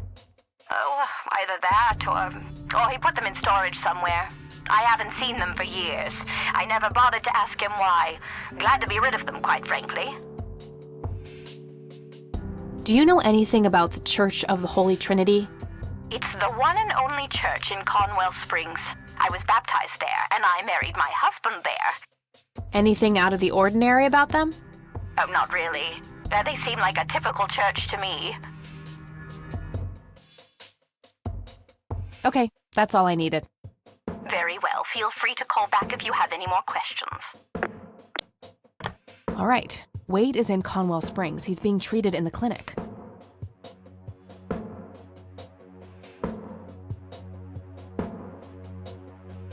That was Erica Wade. Her father is being treated at the clinic in Conwell Springs. Being treated? He's sick? Looks that way. Small miracle they managed to keep it out of the press. Yeah, I suppose you are returning to talk to him? It'll have to be tomorrow. It's quite late for that now. I suppose. Scrabble? Oh, you're so on. I will crush you.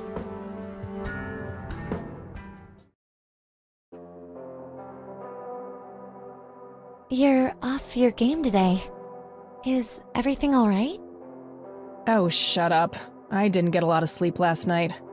Oh, up late, thinking about your grandpa and everything? Not just that, I keep having this bad dream. Well, it's not exactly a dream, it's something that actually happened. Oh? What is it? I'm not sure I should tell you. You can trust me. Whatever it is, I promise I won't judge. Well, it's your funeral. So, I used to be 16 and also pregnant.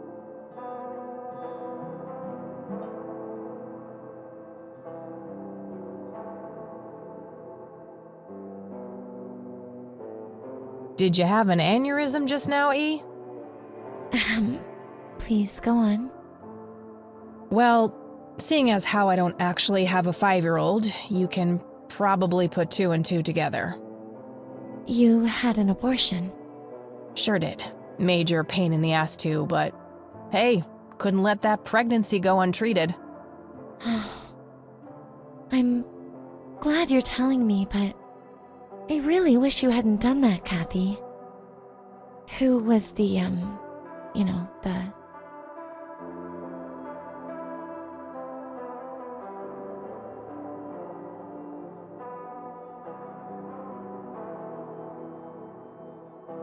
I don't actually know his name. Could probably pick out his Johnson in the lineup, though. Oh, ew! Sorry. But yeah, you have to see that the situation wasn't great, parenthood-wise. I respect your decision, but you know how I feel about this. That guy up there, he's pro-life, and I'm with him. I get that. I gotta say, you're being really cool about this, E. I was expecting you to clutch your cross, flip the table, and storm off or something. I'm not a walking stereotype, you know. Says the red-headed nerd with the glasses. Ha ha. But Kathy, if you keep having that nightmare, perhaps you should talk to somebody about it. Maybe. But I doubt obsessing over it is very healthy either. Your turn, E. Oh, fine.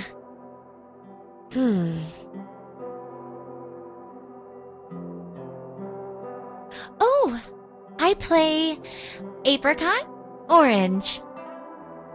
Yay, bingo. 67 points. Well, ain't that fucking peachy. At least it's not sour grapes. Touche.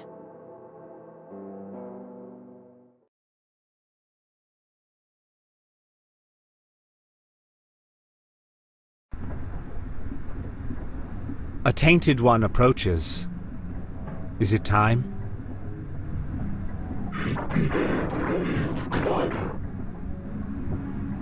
Yes, a fire that burns so bright. It is almost unbearable to see.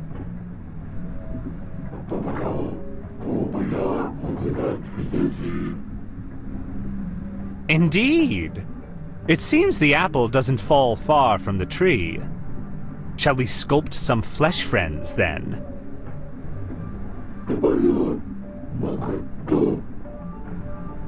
Very well. I will attend to the threshold.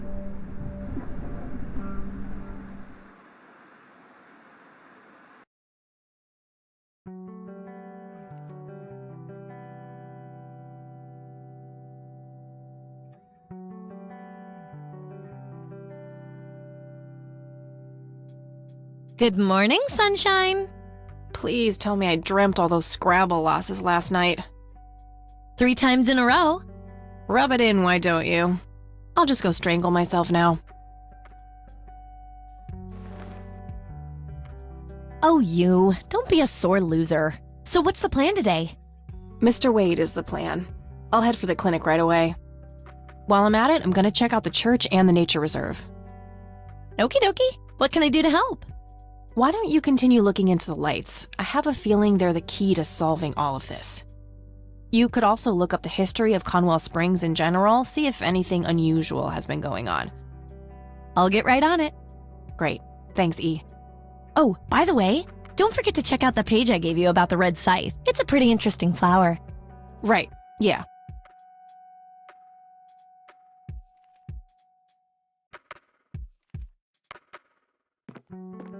All right, I'm off. Peace out, E. Okie dokie. Good luck and see you later.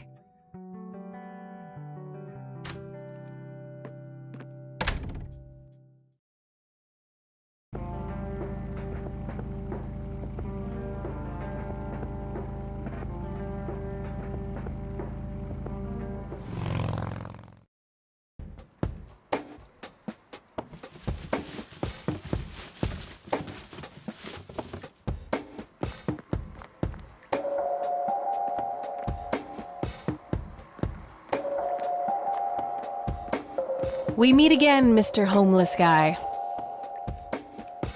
Homeless?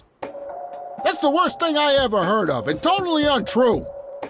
So, what's up with the trash can? Digging for treasure? Well, I'm just going through a rough patch. By the way, you owe me $10. Nah, you agreed to 7. You're busting my balls here. Better get those balls checked out in this clinic, then. So cold. Like a stake through the heart. What do they call you, anyway?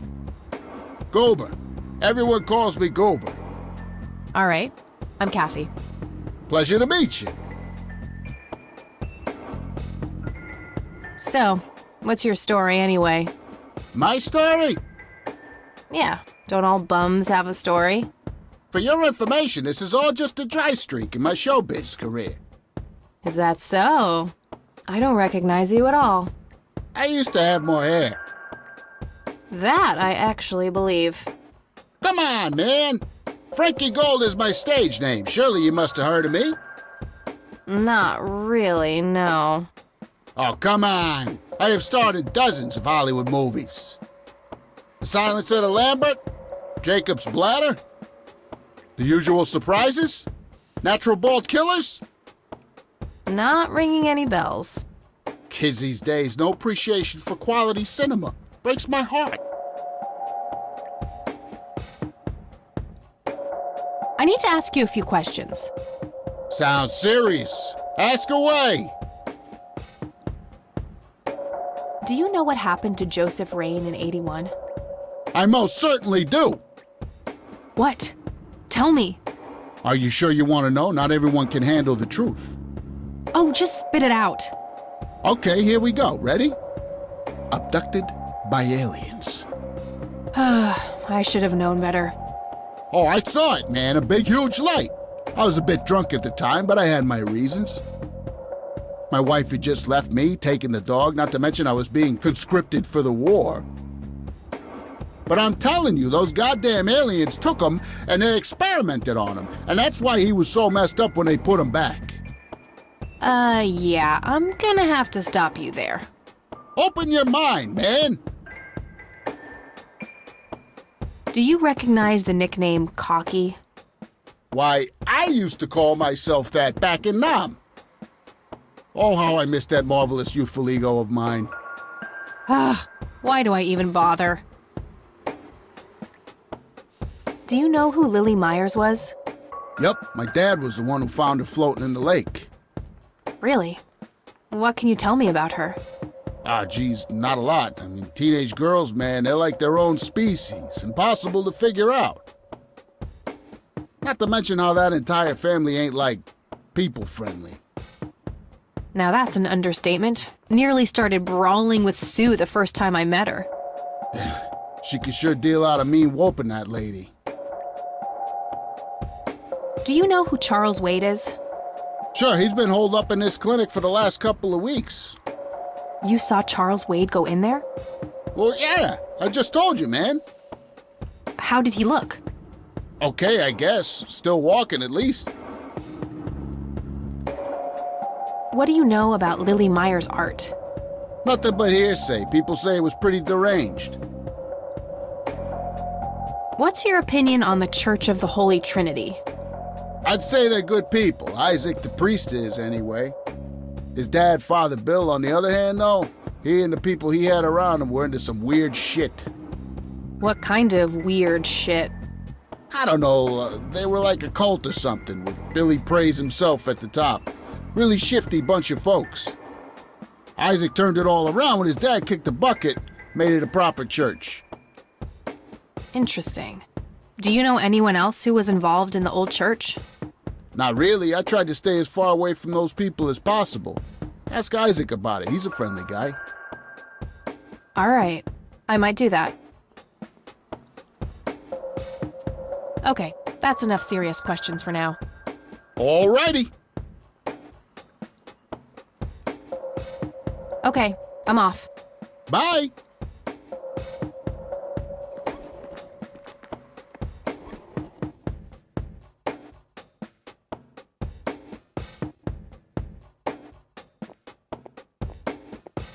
Excuse me, nurse?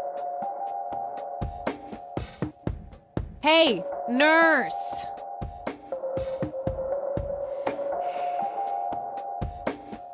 Yeah?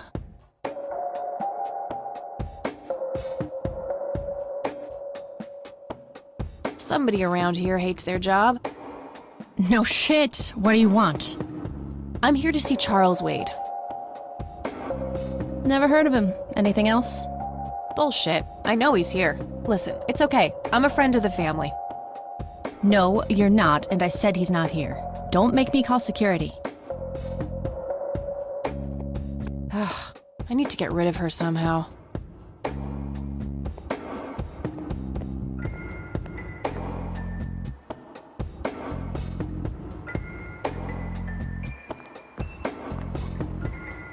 Hey, doofus. Oh, hi! So, tell me about this acting career of yours. What about it?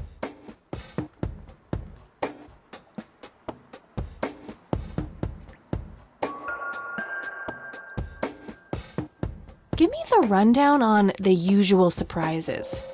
A lighthearted comedy taking place during the surprise birthday party of 34-year-old Sid McBacon. The story is told from 8 different perspectives to keep the audience guessing who the protagonist actually is. The movie ends with the biggest surprise of them all. Sid suddenly dies of an epileptic seizure. I guess it's more of a dark comedy.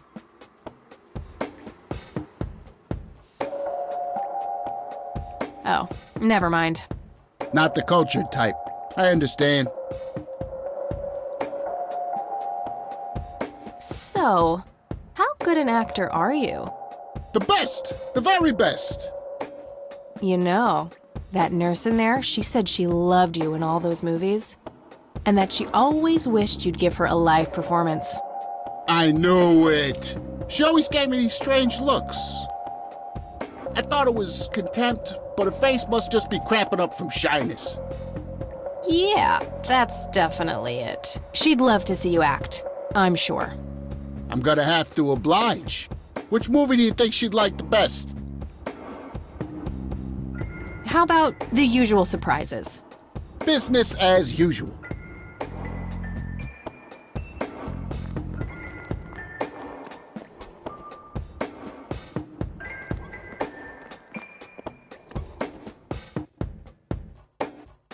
I can't believe you guys did all this for me.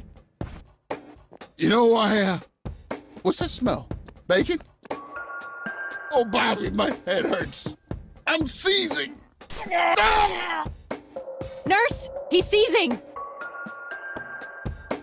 Oh, shit! Man, I feel like a total jackass. I'll have to make it up to the poor guy later.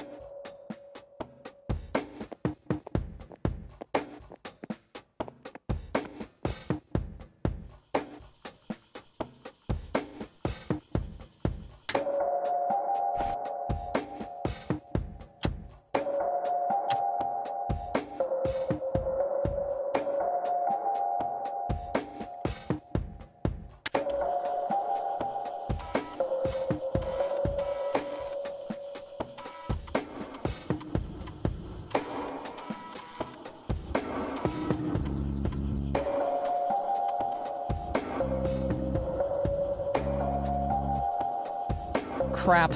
Looks like I have to figure out the username some other way.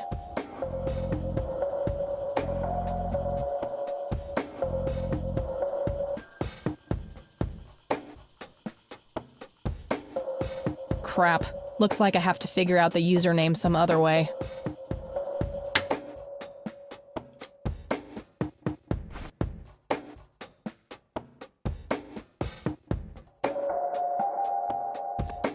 Employee of the Month, Carlita Mendez. Ugh, what a joke. It's that obnoxious nurse.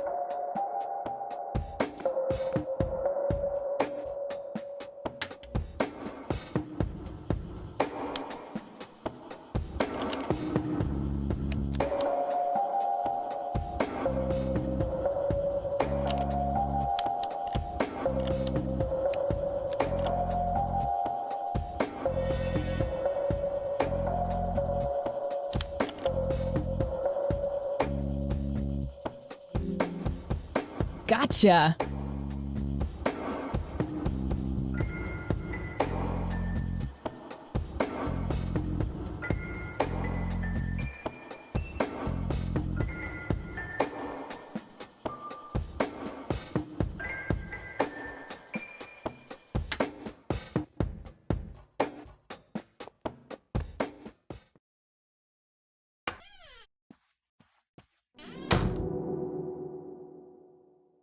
It's all right, Claude.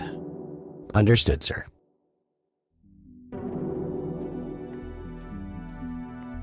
So, you managed to find me. I did. Well, let's get this over with then. How do you want your pictures? Shall I get some tubes to fill my face with? Will that suffice for your front page? I'm no journalist. Well, not yet anyway. Ah, she's but a cub. So, you're hoping for your big break. Surely this must be worth an internship at one of the big papers. Do you want me to call Thompson at the Times and get it over with? I still play golf with him every once in a while.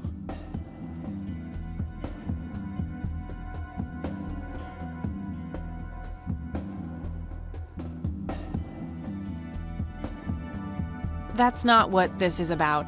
It's personal. Sounds serious. Perhaps I should ask Claude to produce his gun. You know, Charles, the person most likely to be harmed by a gun tends to be its owner. Very true. That's something the Japs who captured me learned the hard way. Did my grandfather bail you out then too, or was that one of the few times where he didn't save your sorry ass? Hold on there. Explain yourself. You're willing to listen to something other than your own voice? I'm stunned.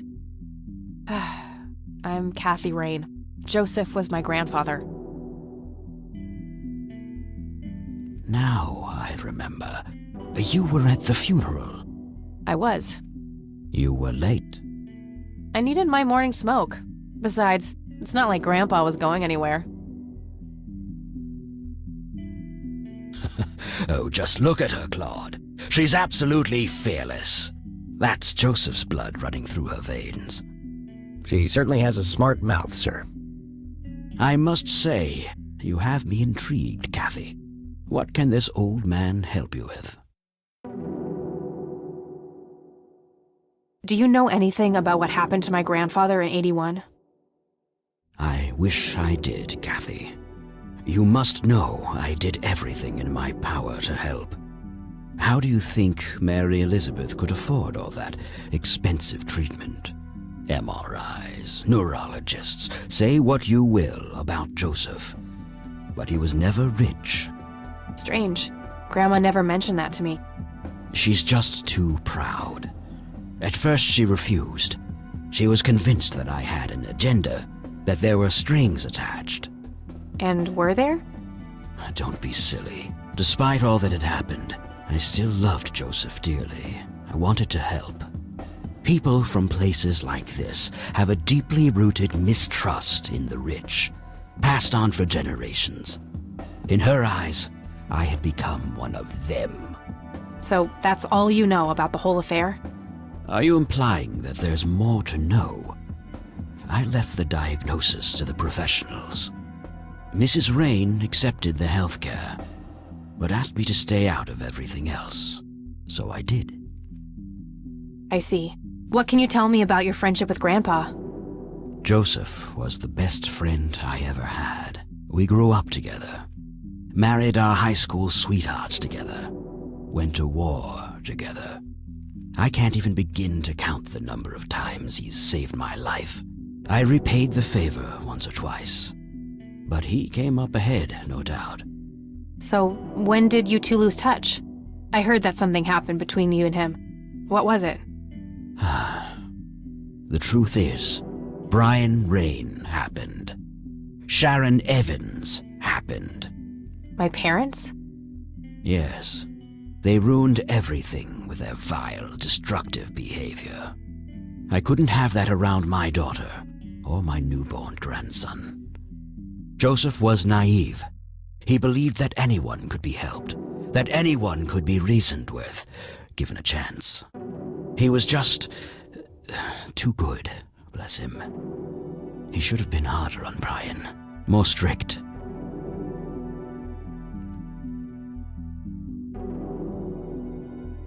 It's hardly Grandpa's fault. He did everything he could to set my father straight. Oh, I never claimed to doubt Joseph's commitment, but I'm not going to ignore his flaws either. Your grandfather often used his heart when he should have used his head. You say that like it's a bad thing. I believe it is, objectively. But I shouldn't speak ill of the dead.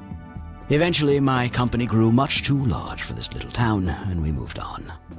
Not long after that, your grandfather ended up in that wheelchair. That marked the end of our friendship, for obvious reasons.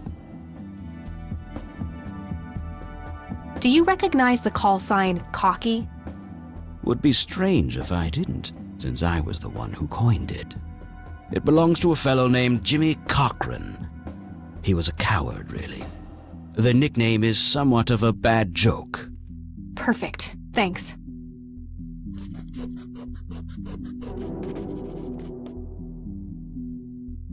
Tell me about Jimmy Cochran. Is he still alive?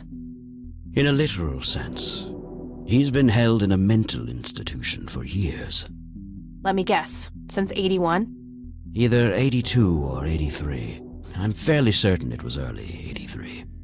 Do you remember the name of the institution? Something starting with an E. Emerson, Everton, or similar. Ingstrom? Ingstrom Psychiatric Hospital? Yes, that's the one. You know the place, Kathy.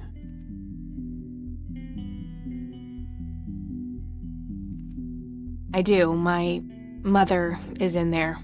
Sharon Evans? I had her committed about a year ago. I see. It must have taken a lot of courage to do that, Kathy. Mothers have a lot of power over us. More than most of us care to admit. I guess so. Do you know why Jimmy ended up in there? Some obsessive-compulsive syndrome. He became fixated with circles and started hurting himself, trying to scratch the circles out of his head. Creepy. I wonder what set him off. I think I'll check the place out tomorrow.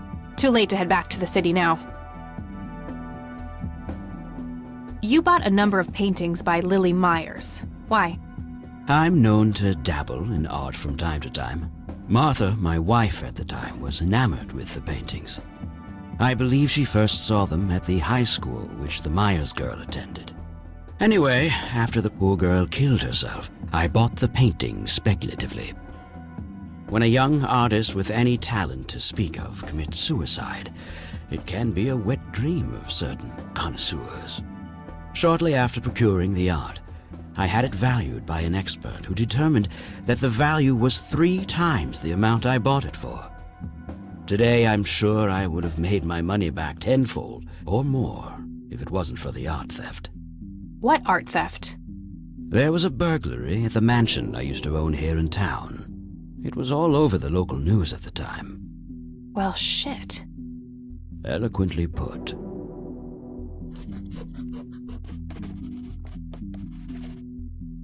Can you tell me about the art theft? Well, somebody broke in, stole the paintings, and got out. Fairly clumsy job.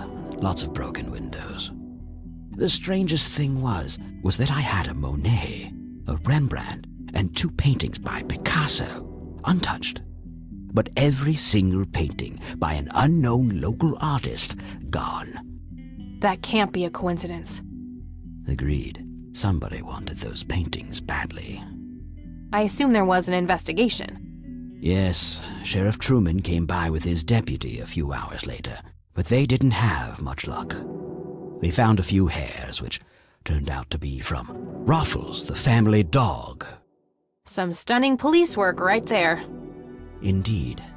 There was a single witness, though, who said he could make out multiple burglars leaving the scene of the crime, but nothing more than that.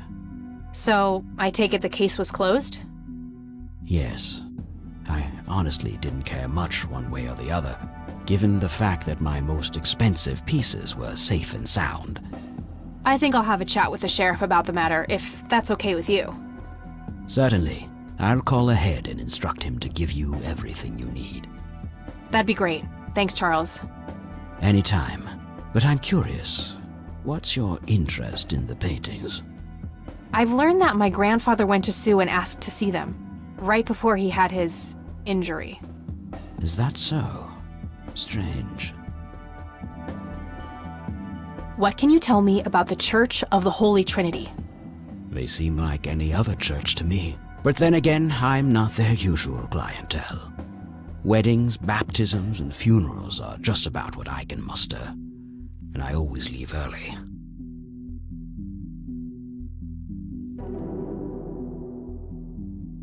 Thanks, Charles. That's all I need for now. You're welcome, Kathy. Come back anytime. That guy is huge. I wonder how many cows he eats per day.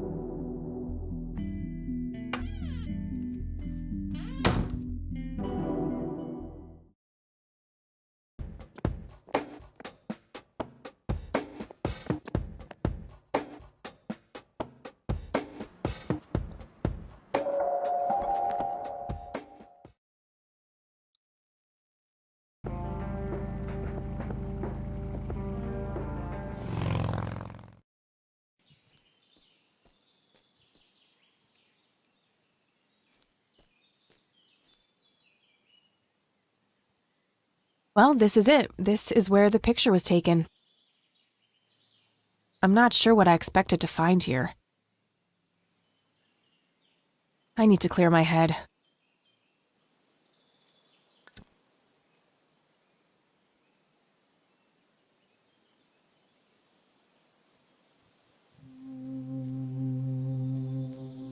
What the? Why, hello there! You have laid eyes on this dapper fellow once before, haven't you?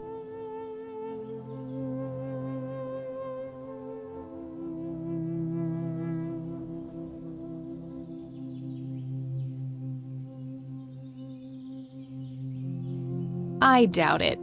You look like you just escaped from a circus. That's not really my kind of gig. Yet you always play the part of the clown, Kathy. Who are you? How do you know my name? It is my calling to know people like you, those shackled by their past, yet yearning for change. I feel strange. Am I dreaming? It's the mending. I will try to facilitate. You're not real. I'm lying asleep in my bed right now. Focus, Kathy. Listen to the drowned girl. You mean Lily? What about her? She's the one who slipped away, filled with secrets. While she may be free in death, her cold, wet hands still trap many in painful ignorance. What is this, Woodstock Poetry Slam? Mind speaking like a normal person? I knew you wouldn't disappoint. I'm glad, given how much trouble I went through to be here. You see, my name was taken from me, so I claimed a color in its stead. The next time we meet, you'll know the exact hue of red. You're on the right path, Kathy. Follow your grandfather, and everything will work out in the end.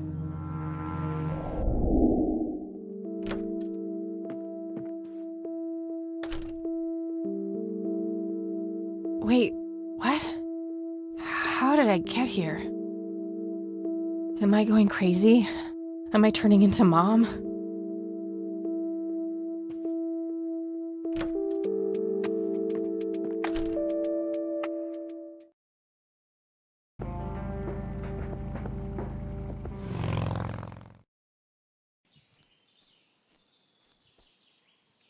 Hello?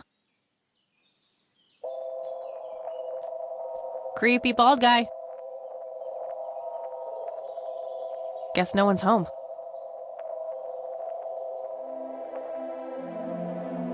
That wasn't here before.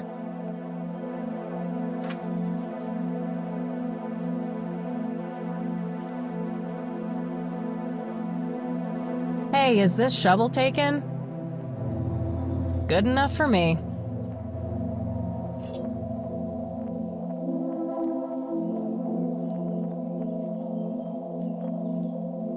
Looks like a specimen of the red scythe. It's endangered. I'm not going to take it without a really good reason.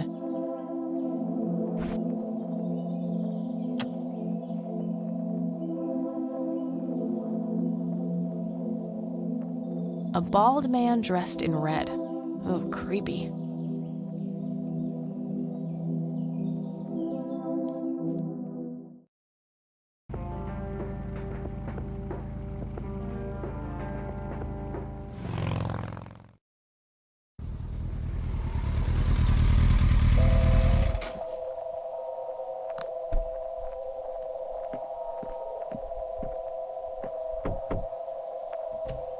Oh, it's you again. Come on in.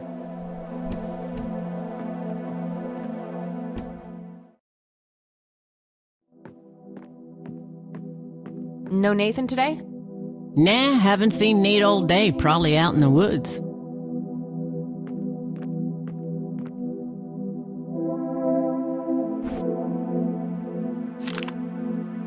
Looks like Nathan knows the strange red man. I need to talk to him about this.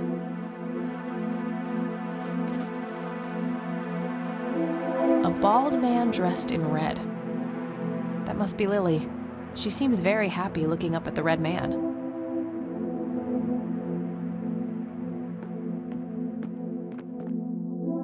had a few more questions, Sue. Shoot. I don't need to ask her about that. Did you know that somebody stole Lily's paintings from Wade? Huh? I knew he got robbed a few years back, but I thought he still had them all. Do you know who the Red Man is? Oh, that's just Nate's imaginary friend. The Red Man has been around ever since my boy was little. I see. So there's no actual person in town he could be referring to? No way! According to Nathan, the Red Man hasn't changed in 30 years.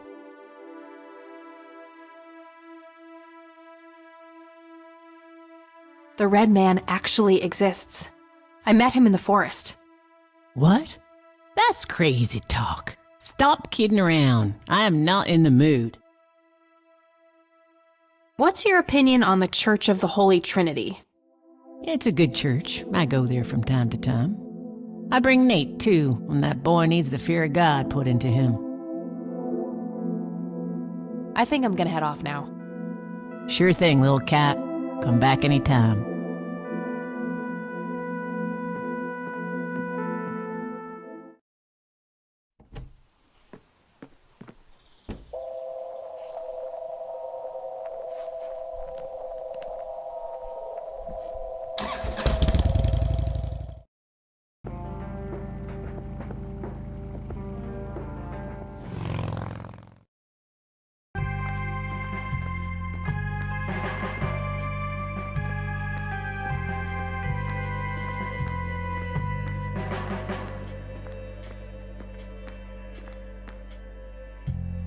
Hello, Sheriff. Mind if I ask you a few more questions? If you must. Do you know who Jimmy Cochran is? Nope. I don't need to ask him that. Do you know anything about the art theft in the Wade estate? Yes, Mr. Wade phoned ahead about that. Lenny! Yes, boss? Get the report from the burglary in the Wade estate back in '86? On it, boss. There you go, Kathy. Thanks, buddy.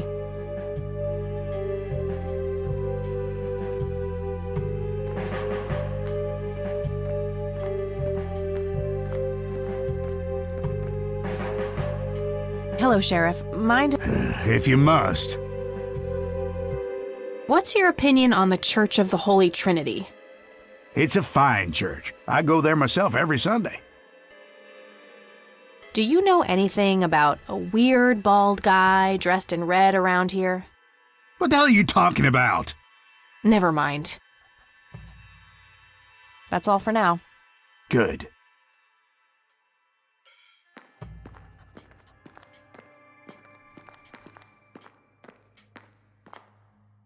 Hey, Lenny.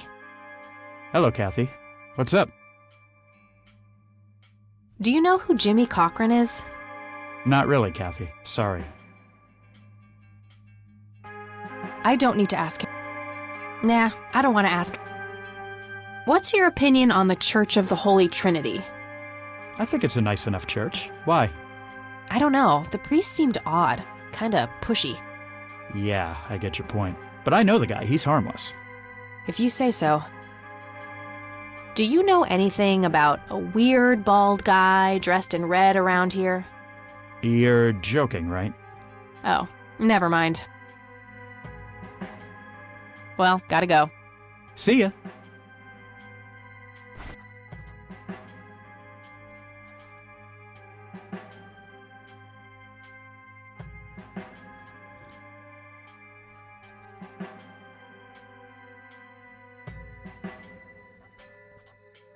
That plant isn't looking so good. And it smells weirdly like coffee. Must be a coffee plant. They're not made for this. I gotta find this Goldfarb guy. Oh, of course. Maybe he knows more about the burglary.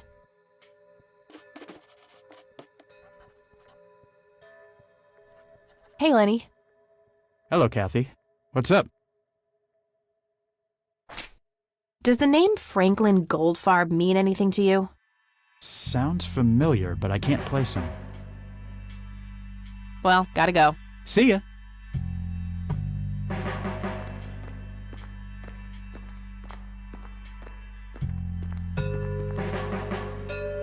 Hello, Sheriff.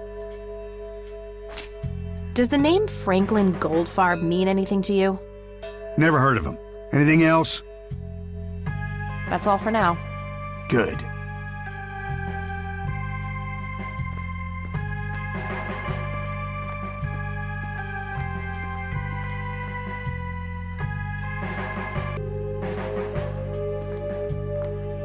Lenny, any messages for me?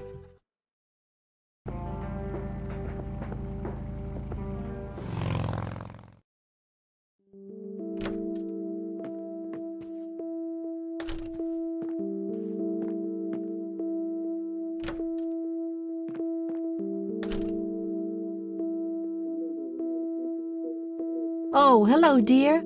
Glad to see you again so soon. Hi, Grandma. I just thought I'd drop by. Sure, hon. Stay as long as you'd like.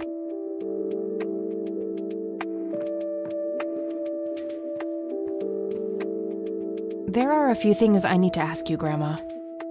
Very well, dear. Do you know who Jimmy Cochran is? He was a friend of Grandpa's. I believe he teaches at the flight school these days. I don't think so, at least not anymore. I was told he was placed in a mental facility. Really? He always struck me as a kind man, maybe a bit nervous and on edge, but not crazy. There's more. I found out that Jimmy asked Grandpa for help not long before Grandpa ended up in that wheelchair. Jimmy sounded really desperate. I'm sure what happened to Grandpa that night had something to do with his cry for help. You should go find the man then. Surely he must know something. That's the plan. I just wondered if there's anything else you think I should know about him. Not really. We haven't stayed in touch since Joseph was injured. I know that he had a wife, Agatha, and a son, James. Agatha passed away from cancer years ago, but as far as I know, James still lives in the city with his family. Okay, thanks, Grandma. I don't see a reason to ask her about that. I don't think we need to discuss that anymore. I don't see a reason to ask. Does the name Franklin Goldfarb mean anything to you? Oh, that poor man. He used to be an upstanding citizen, you know. Now he's constantly drinking and keeps babbling on about that imaginary acting career of his. Sad thing. Do you know where I can find him? He's homeless, dear. Lost his job a few years ago and never really got back on his feet. Okay, now I know who you're talking about. Thanks, Grandma. Looks like I'm gonna have to have a chat with Goober. Bye, Grandma. I'll be back later. So long.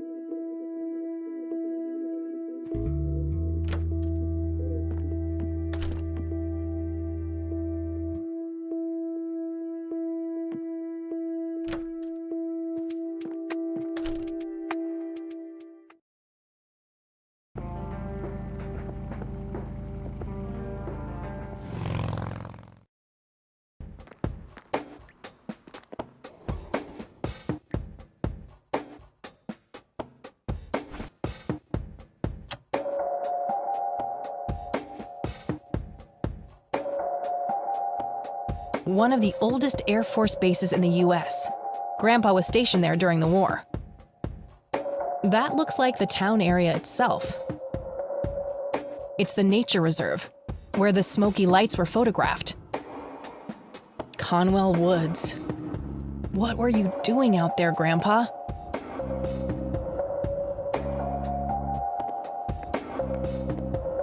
I need a word, Miss Mendez. Wait, how do you know my name? It's written on that board behind you, genius. You have the eyesight of a bald eagle or something? What can I say? I'm a freak of nature. What happened to Goober, anyway? Who? The guy who had the seizure? Oh, he ran off somewhere. Kept babbling about a religious near-death experience. Okay, thanks.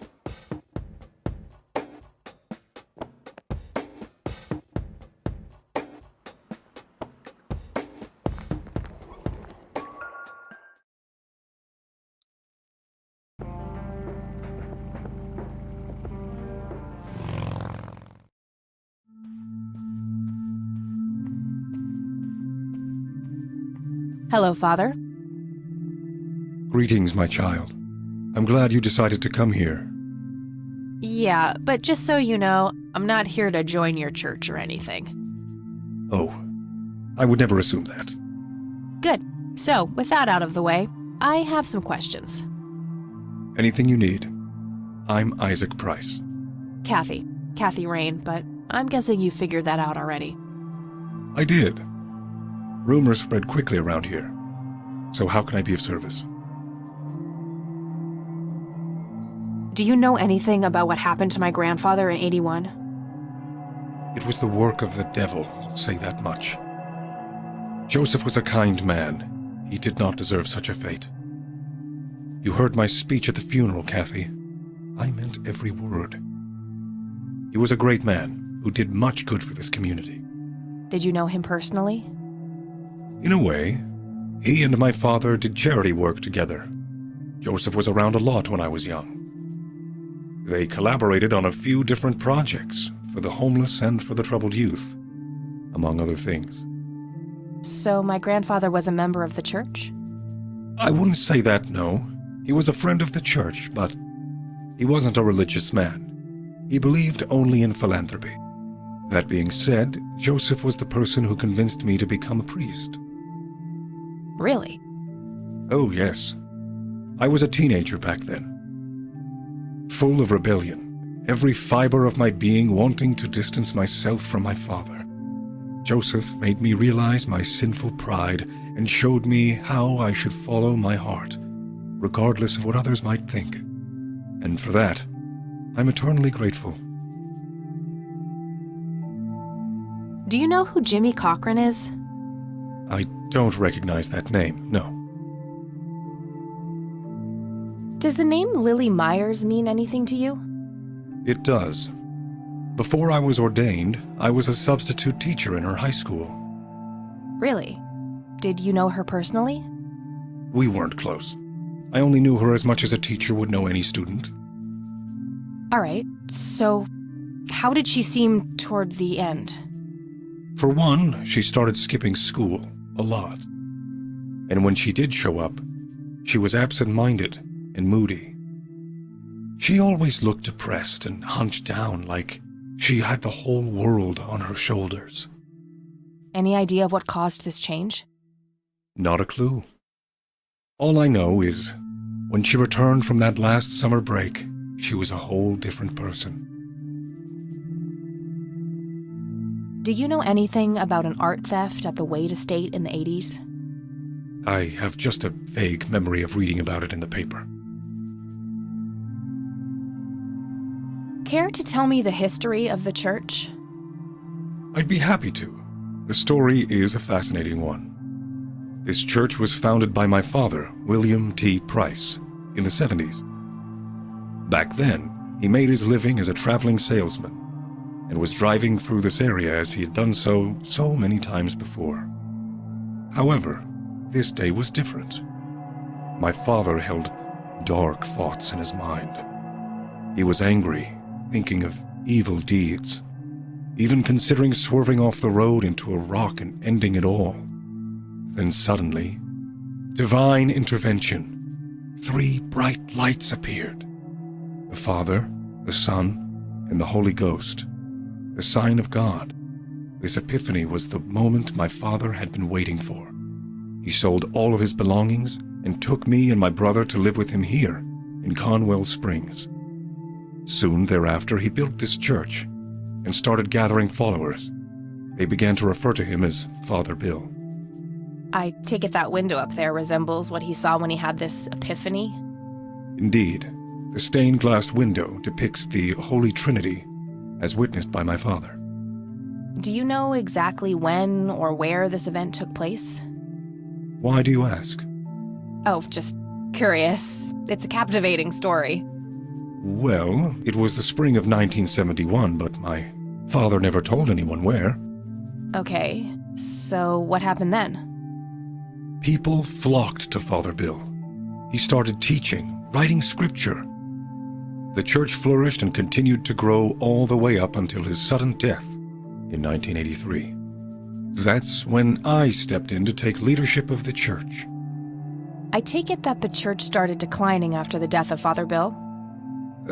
Yes, naturally so. With such a magnetic personality, he was irreplaceable. But I assure you, the church is still very much thriving.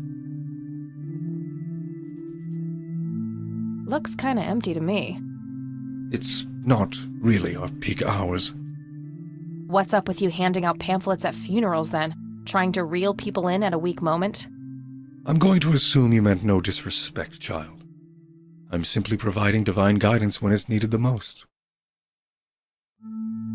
This may sound strange, but have you heard of or seen a strange man dressed in red? Only our Lord and Savior Jesus. Surely his rags were drenched in blood as he lay upon the cross. That's not what I meant. I mean someone here in Conwell Springs. Are you joking? I haven't seen a person like that, no. Do you know who Franklin Goldfarb is? I'm afraid not, my child. That's all I need for now, Father. May the Lord shine his light on you. Hello again, Goober. You again? Are you stalking me, girl? You pop up everywhere I go.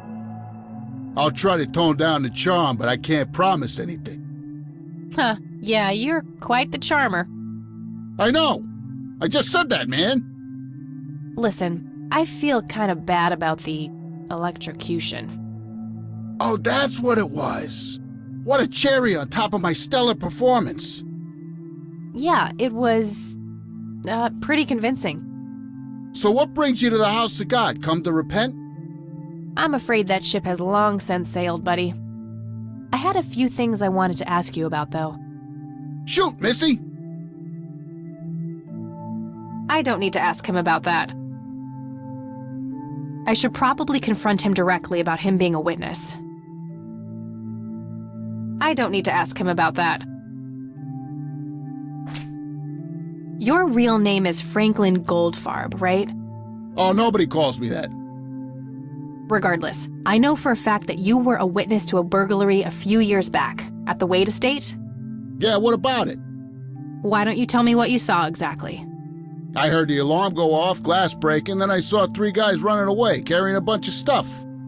What did they look like? It was dark, I don't know, they were definitely 3 big, bulky guys. They what? Oh, nothing, that's it. Didn't see anything else.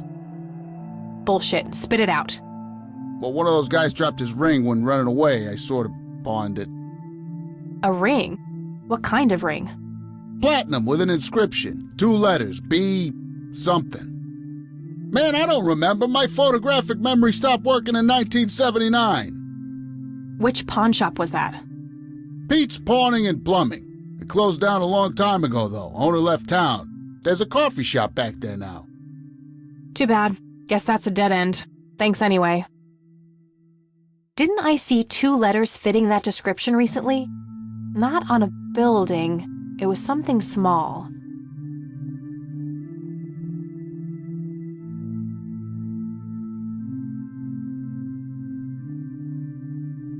Did the inscription on the ring look anything like this? Wow, actually exactly like that.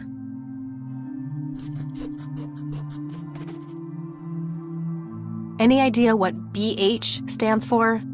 Beehive? Bet high? Big head?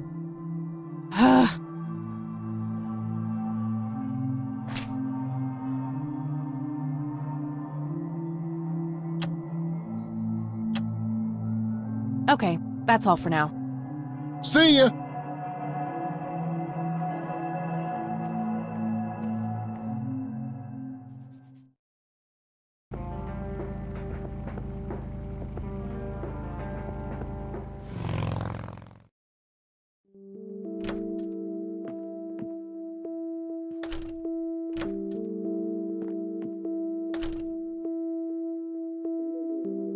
Oh, hello, dear.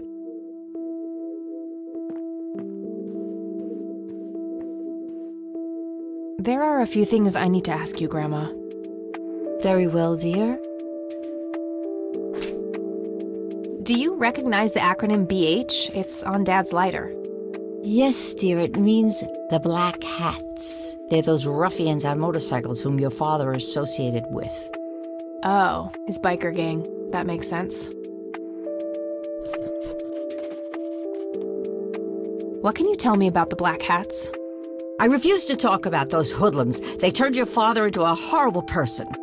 You should stay far away from them, Kathy. They're awful people, just awful. See you later, Gramps. Take care, dear.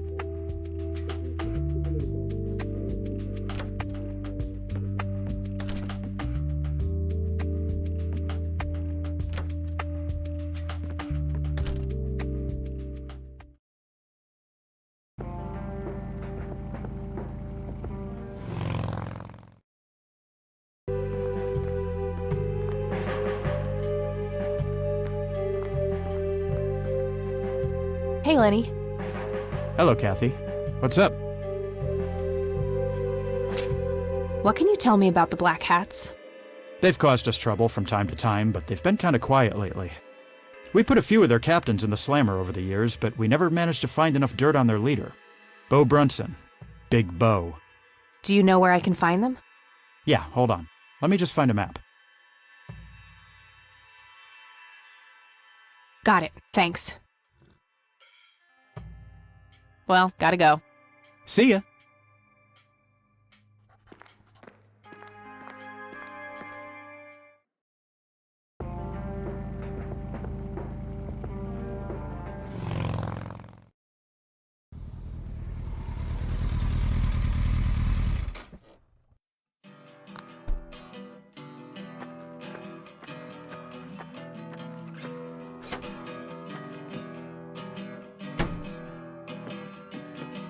Sweet butt incoming! Like hell I am. I'm nobody's property. You sure? Doesn't she look like a sweet butt? I think she does. Step off, creep. Or what? You tell your daddy on me?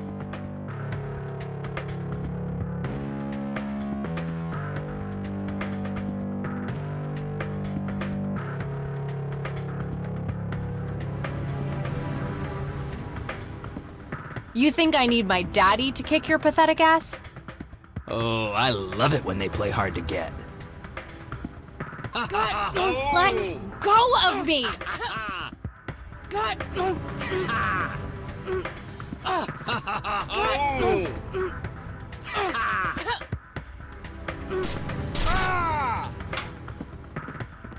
What the hell's going on out here? Nothing, Prez. Just having a bit of fun with this gash here. I suggest you leash that dog of yours. For fuck's sake, Prospect, not again. Get the hell out of here. Sorry, boss, I'll go.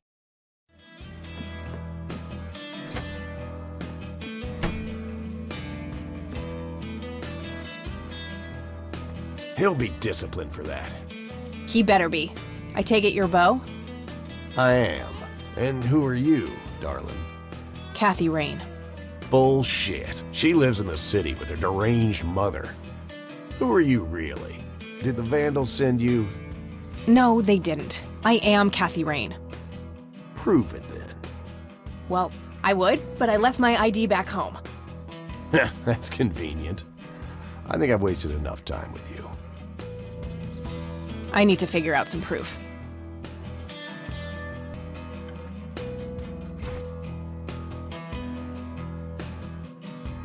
This proof enough for you?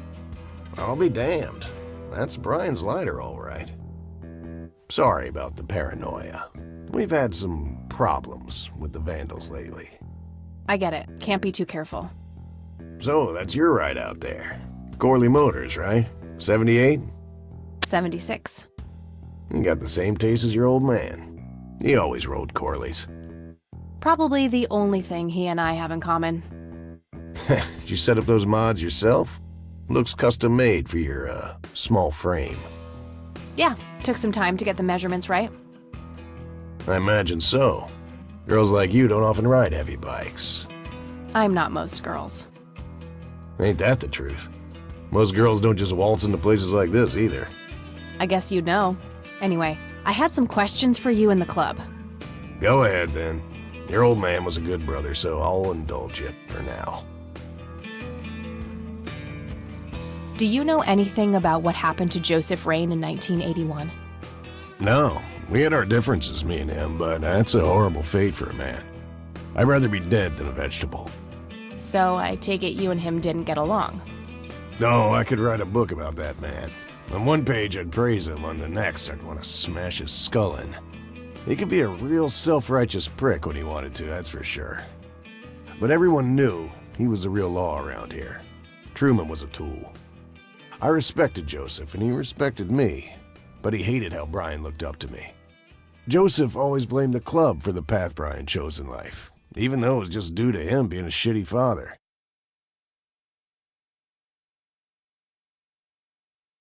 You seriously thought Grandpa was a bad parent? Everybody knew about it. People just tend to forget the bad qualities of men in wheelchairs. Joseph wasn't a saint. He saw everything in black and white. He was only kind to whomever he considered to be good by his narrow moral standards. The ones who wouldn't fit in that small mold didn't get any chances, none whatsoever. Do you know who Jimmy Cochran is? No. Do you know anything about Lily Myers? Nothing that anyone else around here couldn't tell you. Tell me, how long have you been the president of this club? 15 years now, give or take. VP for 10 before that. Good. Then you can tell me why you stole Lily Myers' paintings from Charles Wade in '86. I don't know what the hell you're talking about, but I'd recommend you be careful with wild accusations like that.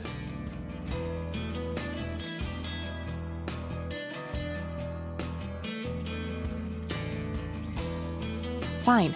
Is there anything I can do for the club to earn your trust? You mean like cleaning the toilets? Making coffee? I think we got that covered, Cupcake. Spare me your sexist bullshit. I can take care of business. You're nothing like your old man, you know that? I take that as a compliment. You do that. In any case, I've had enough of this nonsense. Stop pushing your luck. What can you tell me about the Church of the Holy Trinity? Do I look like a pious man to you? I've peed on churches. This may be a weird question, but have you ever met a bald man dressed in red? I've made a few bald men red. That count? What can you tell me about the Black Hats? Black Hats MC was founded in the 60s by my old man, my uncle, and 2 other local bikers. Conwell Springs is the mother chapter, and we have support clubs in 6 other locations across 3 states. There's a total of 16 members here, 12 patch, 4 prospects. I'm the acting president of this chapter as well as of the whole club. Have been for more than 15 years. The law give you any trouble? They used to be tough when your granddad was around. He and Truman ran a tight ship. And now? Now they try, but Boyks and the boy are a nuisance at best.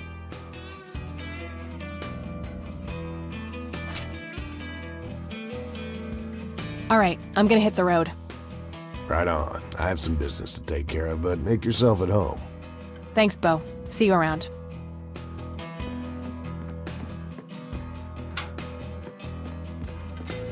Hey, Brian's girl. Yeah? I overheard you. I'm Emmett. Hey. The boss man isn't usually that grumpy. He's got a lot on his mind. But I think I may know of a way to loosen him up. I'm all ears, buddy. Well, Bo and Brian are the double Bs, as we used to call them. They used to have this drink together. Brian came up with it. He called it a Bloodier Mary. Sounds like my kind of drink. Yeah, it's basically a Bloody Mary, but with pig blood instead of tomato juice. I take that back. Gross. I'm kidding. It's just a Bloody Mary, but with a special ingredient added to it. If you say that special ingredient is blood, I will literally punch you. No, Brian refused to tell anyone what it was. He only made it for special occasions. It's probably something uncommon, like a rare herb or some kind of expensive spice.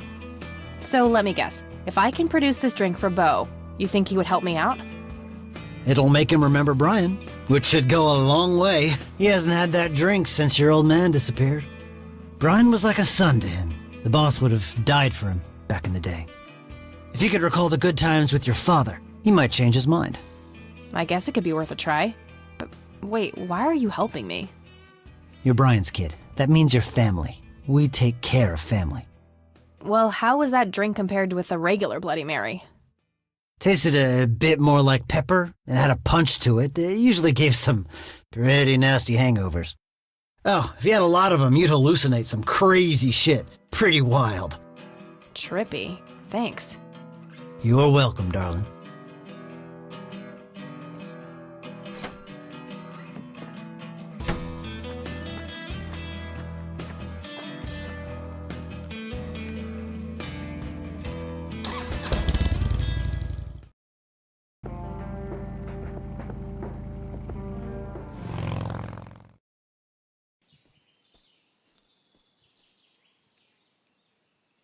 Sorry, endangered flower, but I really need to make a drink.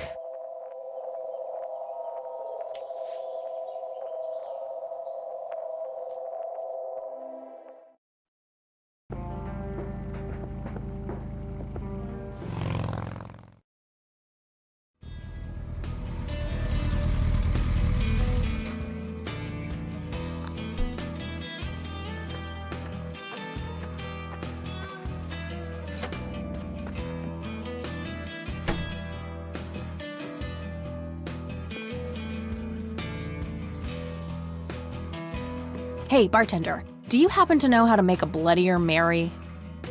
You mean a Bloody Mary? No, this is something different. Afraid not. I can make you regular Bloody Mary, though, if you want. Maybe later. I need to figure something out. All right, then.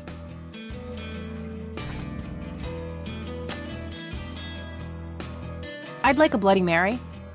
Coming right up. Oh, and add this, will you? Just something I like for flavor. Put it in a blender. Whatever you say.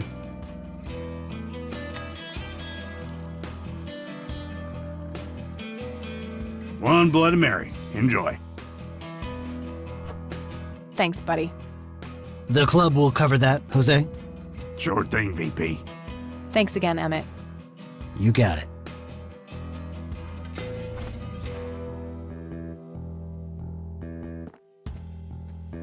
Hey, Bo.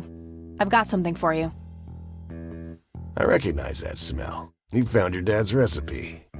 Something like that.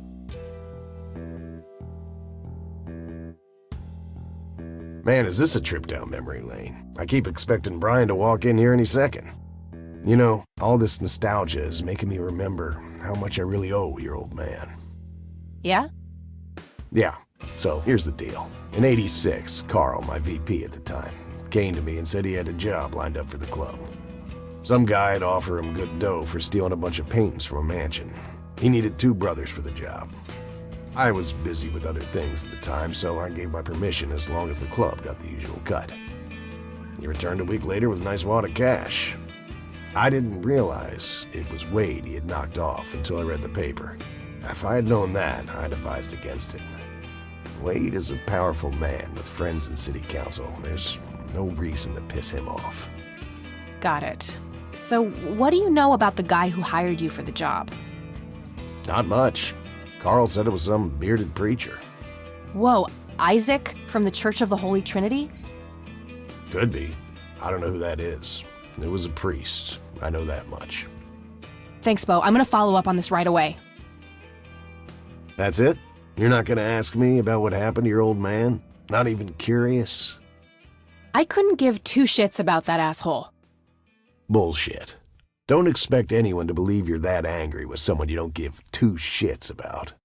Either he's dead or he abandoned me. Do any of those options look appealing to you?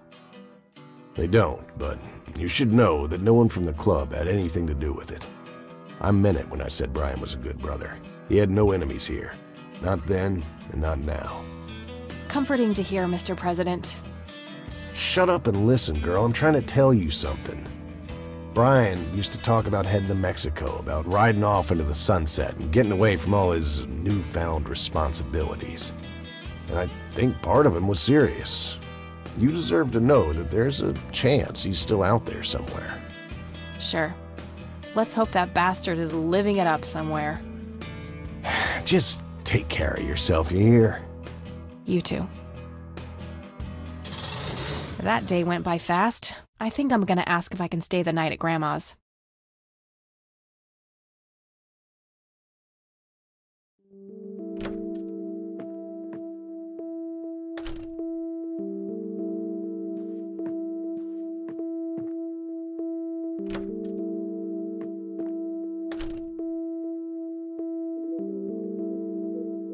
Hello, sweetheart. Hey, Grandma, it got kinda late. Would it be okay if I stay the night? Of course, dear. Have a seat. I'll make you something to eat. Oh, you're the best. I'm starving.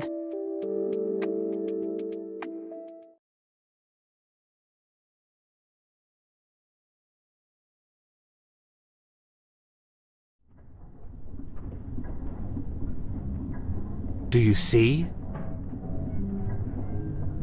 You are bound to her, and she to you. The separation is an open wound, a tear that can only be cauterized in agony. For our God is a consuming fire.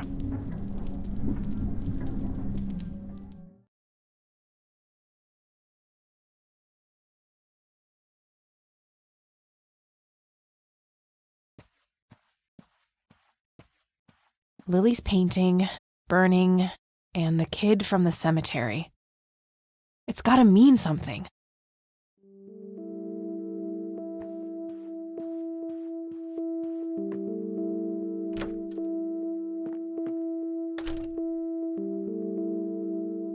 Oh, good morning. Hi, Kathy. What the? Morning. Wow, this is quite the surprise. You have such a lovely friend, dear. We've been chatting all morning. Oh, I have no doubt. She's quite the talker, this one.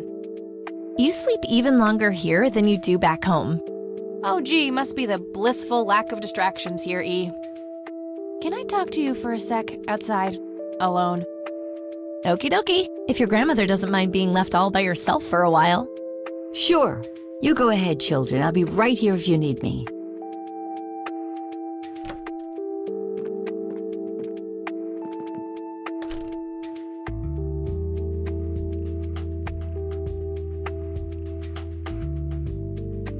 This is not cool. What are you doing here, Eileen? Helping you, silly. Why else would I be here? Clearly to torment me in one way or another. Was a single morning devoid of Eileen too much to ask? I'm frankly surprised that I'm allowed bathroom breaks by myself with you in the same building. I was super bored. Besides, you never got back home last night. I wanted to make sure you were okay. Well, as you can plainly see, I'm not a corpse. You could be a very convincing zombie. Very funny. You can go home now, E. Fine. I won't tell you what I found in my research yesterday then.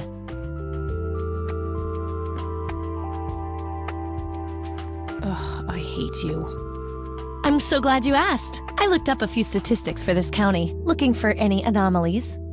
First off, there's a high number of missing persons reports in the area.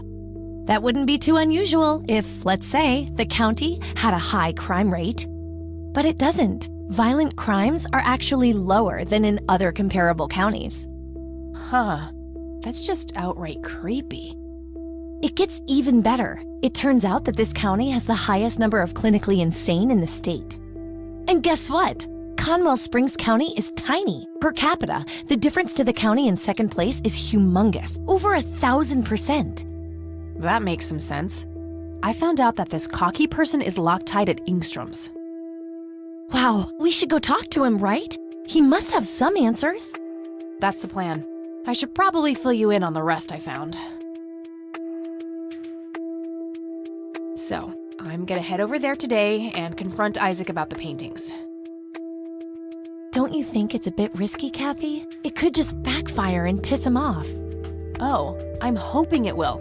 Nothing wrong with some good old provocation to make people show their true colors. You never gave him the picture of the lights, right? Nah, didn't want the guy to faint. He sounded pretty brainwashed about the Holy Trinity thing. And none of the church people know who I am, right? I guess not. So? My point is that you grilled the priest good yesterday. You already tried it your way. I'm a fellow Christian. Maybe I could try something different, like make up a cute cover story and pretend to want to join their church. If he still won't trust me, I can show him my copy of the picture. Maybe it will make him open up.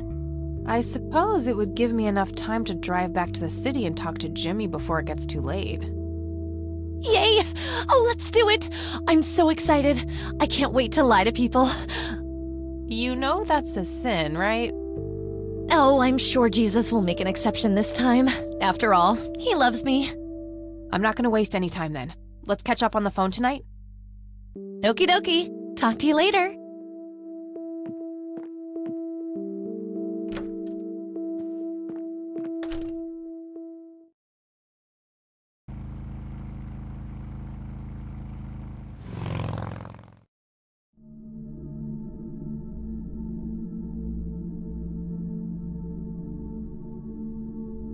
Hello, Jimmy. I've been looking for you. Oh, is it for real this time? Yes, this is all very real. So you're going to ask me about Joseph now? How do you know that? Who told you? You did. Every time you came here. You're not making any sense, Jimmy. We've never met before.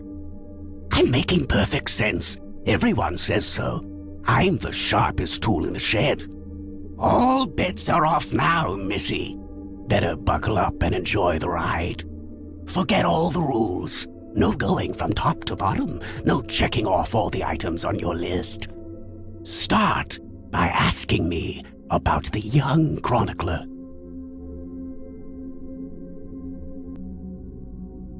Do you know what happened to my grandfather in 81? No, that's not the chronicler. What happened to you, Jimmy? Why are you in this place? No, that's not the chronicler.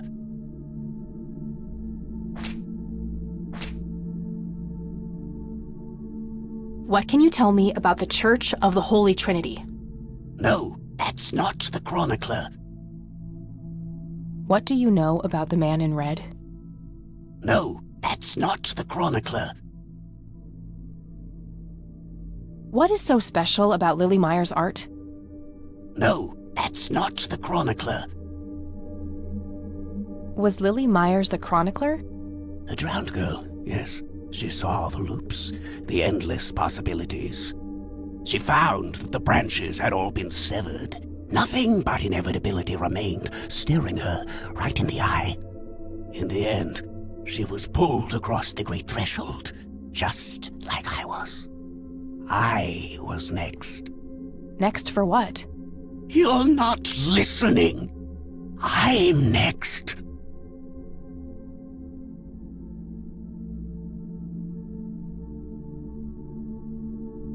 What can you tell me about the Church of the Holy Trinity? No, that's not me. That's not my name. What happened to you, Jimmy? Why are you in this place? I'm not. I'm 6 feet under, looking up, watching reruns without a care in the world. You know, Joseph was a beacon.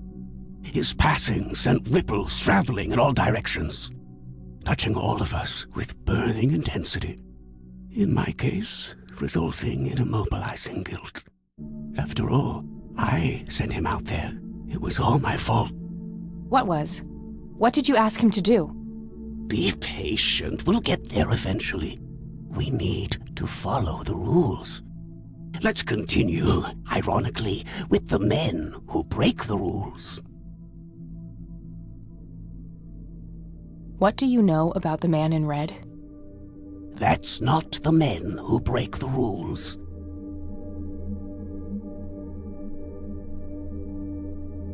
What can you tell me about the Church of the Holy Trinity? That's not the men who break the rules.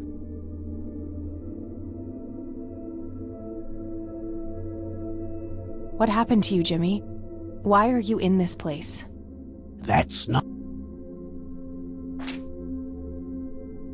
You mean the Black Hats?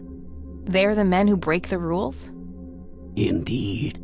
Your father broke every rule in the book, did he not? That's a mild way of putting it. I feel your pain, but you will be free of him soon enough.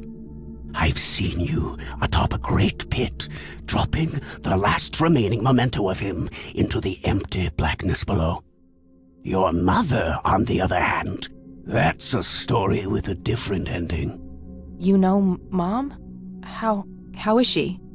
Why don't you see her yourself and find out? It's complicated. Last time we met was... ugly.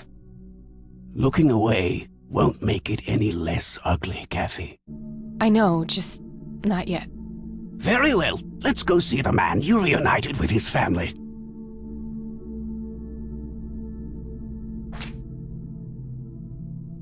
The man in red? Is that who you're talking about? Yes, indeed. Who is he, really? The collector of souls. The one who beckons and prepares. Some call him a spirit guide. Others, a devil dressed in red. You are doing so much better than the last time. Now, ask me about the first thing you can think of.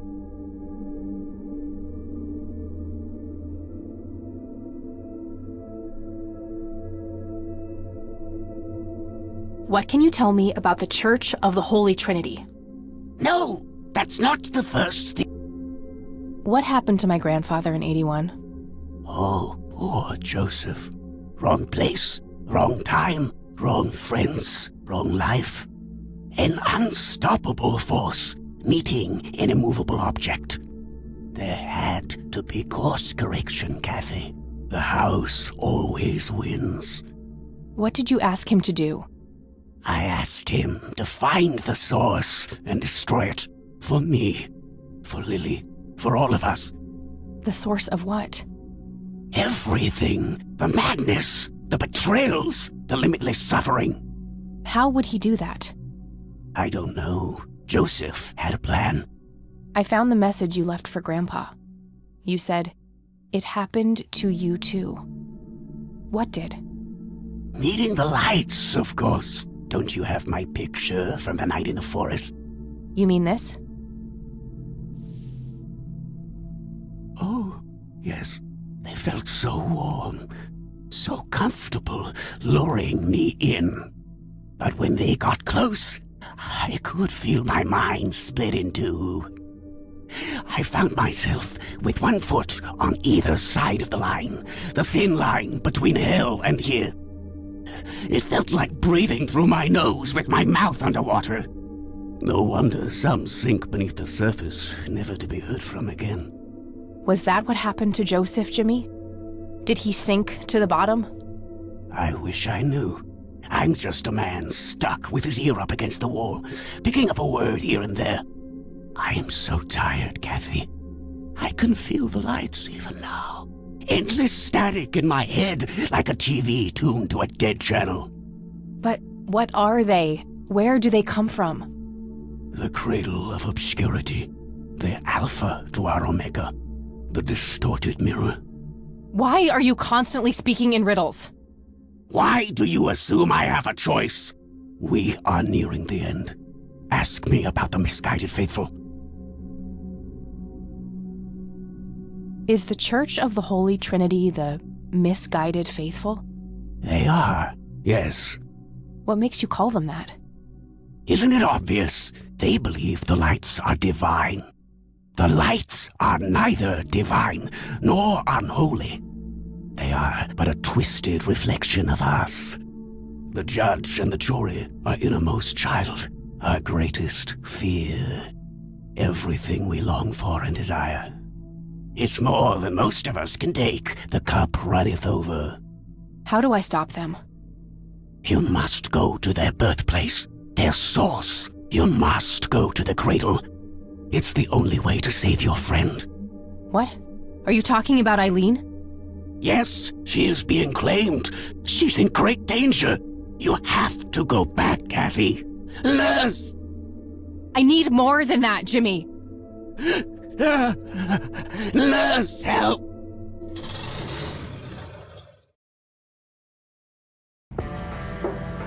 I need to find Eileen.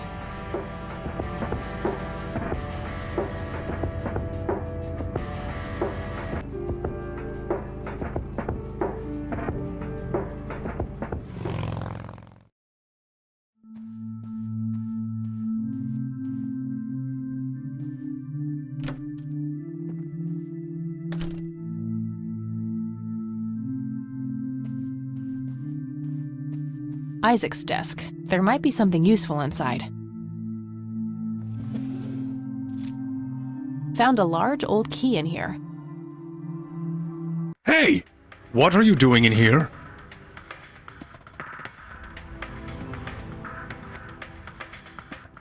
Cut the bullcrap! Where is she? Where's Eileen? What in the Lord's name are you talking about? Red-haired girl, I know she came here to see you. Tell me where she is, or I'm calling the cops. I don't think that's quite necessary.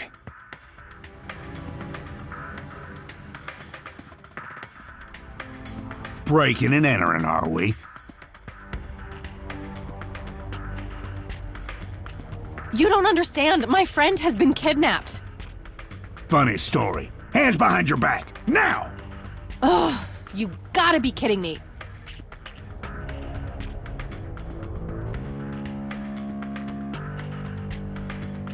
You better hope that Father Price doesn't press charges. I want my phone call. Can't hear you in there.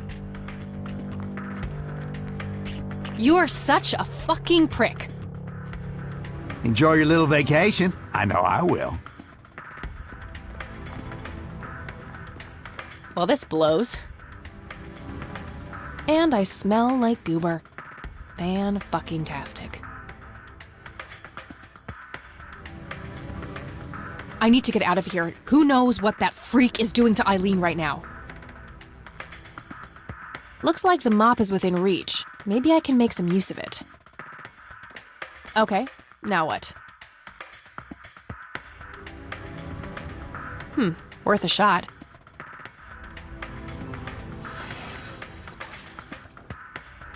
Oops! These paper clips might be useful. 2 large paper clips, nice and thick. These are probably robust enough to make a lockpick out of them. Okay, let's see if I still got it. No. Paper clips, prepared for lock.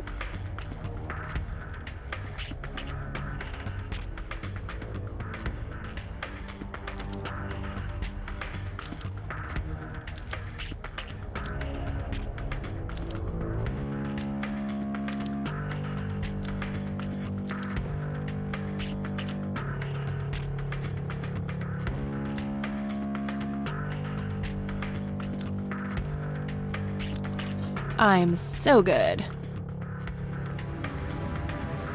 A sturdy desk. There's some room under it where a person could hide.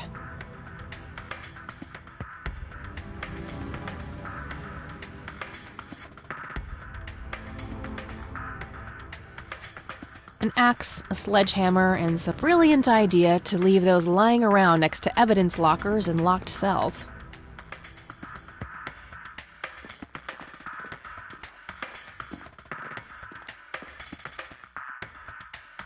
Locked. What a shocker.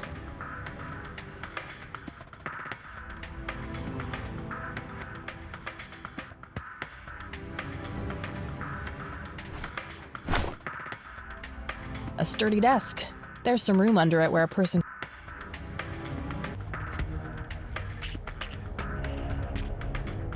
I'm not leaving without my things.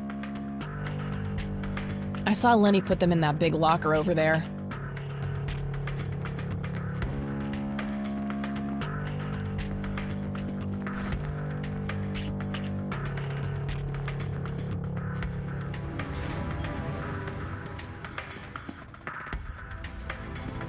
Okay, got all my things back. The key I found in the church, too. Oh, wait. What's this? Something is written on the back side of the photo of the lights. Jimmy must have done it when I wasn't looking. Let's see. Your metal box, Joseph. I'm so sorry. I forgot where I hid it. Weren't we in a different troop before we were men? Or are these memories not mine? Poor Jimmy. Between the ramblings, it sounds like Grandpa gave him something to hide. I'll have to look into that, but first things first. Getting the hell out of here.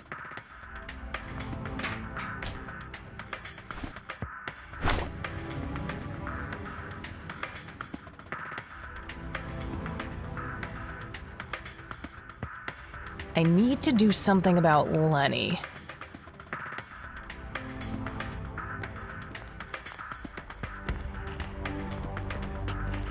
Oh, I must have missed this before. The public phone number to this police station is on a sticker here.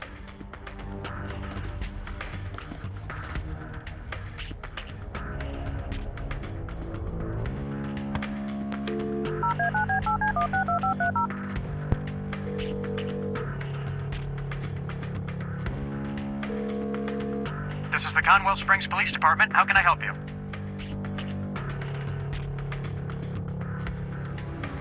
Guess what, Lenny?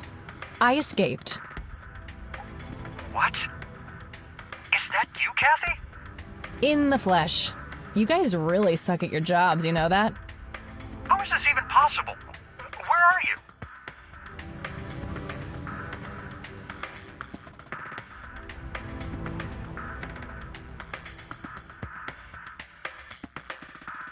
On my way to find my kidnapped friend, since you guys are totally useless. This has got to be some kind of trick. Go check the jail if you don't believe me. Bye now. Okay, I gotta figure out some way to trick him. Fast.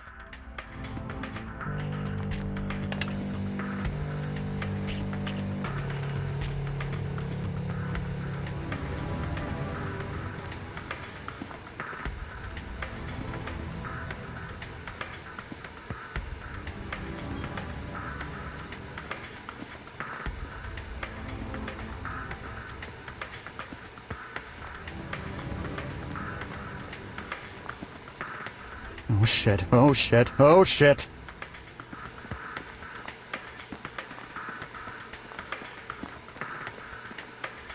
Come on out.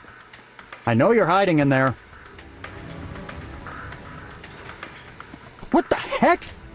Sorry, Lenny, you're not giving me any choice. I'm going to find my friend. Is anyone out there? Help me! What are you wearing? Oh, that's all.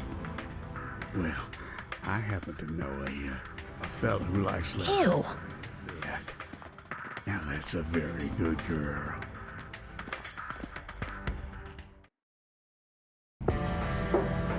Good thing the bike was still where I left it.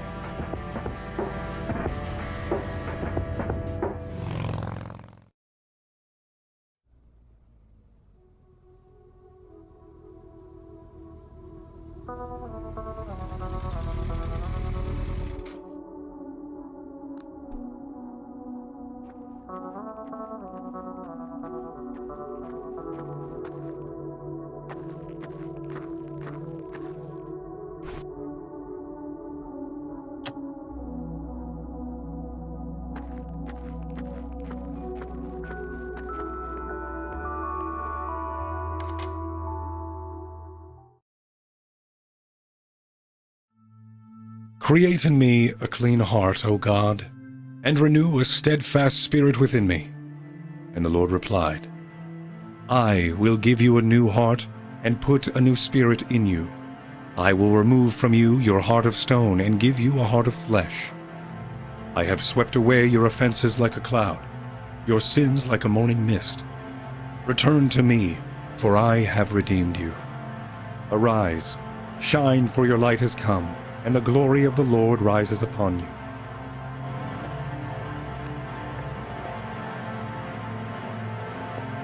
Hey, What's that? Eat this! Eileen? Snap out of it! No, God, it's happening again! Just like it did with Grandpa. What did he do to you? Let's get these ropes off of you.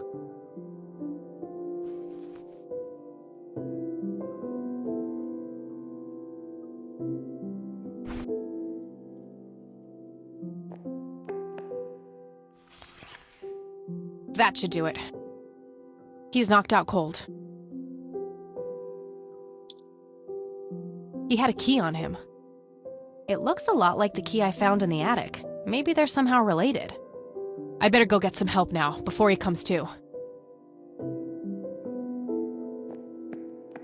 Wake up, E! She's catatonic, breathing but unresponsive, just like Grandpa.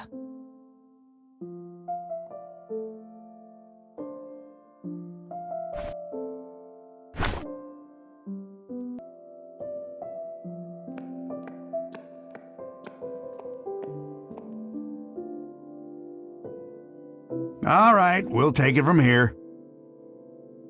Should we bring what's-her-name to the clinic? Eileen, and no, she's not physically hurt, it's just shock, that's all. I'll take care of her, please, just drop us off at Grandma's. All right then, but don't think you're off the hook for that stunt you pulled at the station. Considering the circumstances, I'm gonna refrain from hauling your ass back to that cell. But you better not leave town until we've sorted all this out, or you can look forward to a statewide APB. Got it? That's more than fair, Sheriff. Thanks.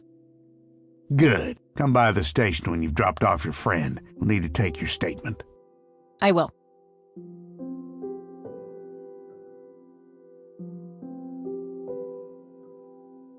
It's my fault this has happened to her. No, it's not. You know exactly who's to blame. That vile man behind bars or whoever is pulling his strings. Go there, find out what he knows, and get to the bottom of this. It's too late for Joseph, but maybe she still has a chance. Well, I'm sure as hell not gonna wait here for her to rot away. Good. She'll be safe with me. All right then, I'm off.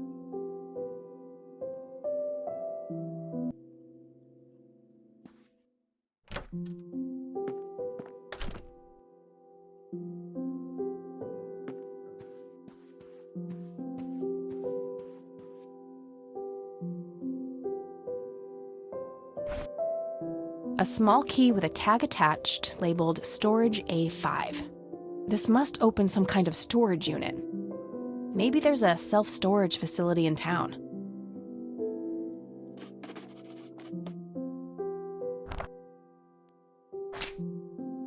Okay, there's a place in town. Got the address, I should head over there.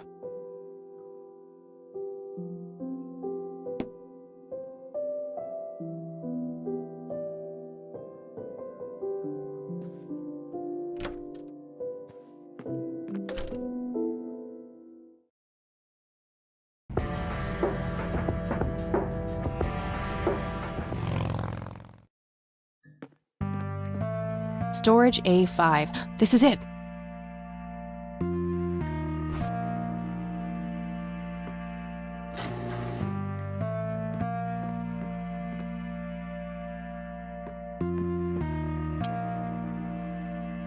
Where is it?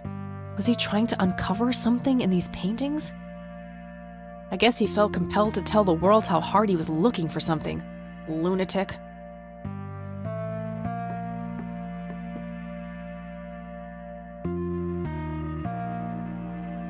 I don't believe this. They're ruined.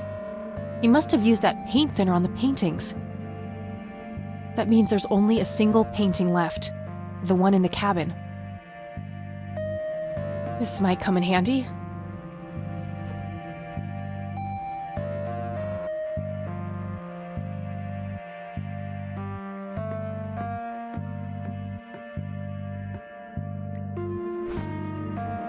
It's a small key, fairly modern design. No identifying tag, unfortunately.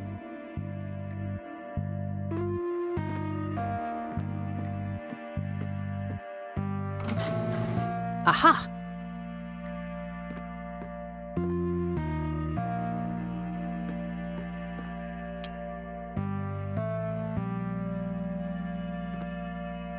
Empty. Found a tape in there. There's also something else. A custody appeal form. For me? July 15th, 1981? I don't believe it. He tried to get me back from my mom. Right to the very end.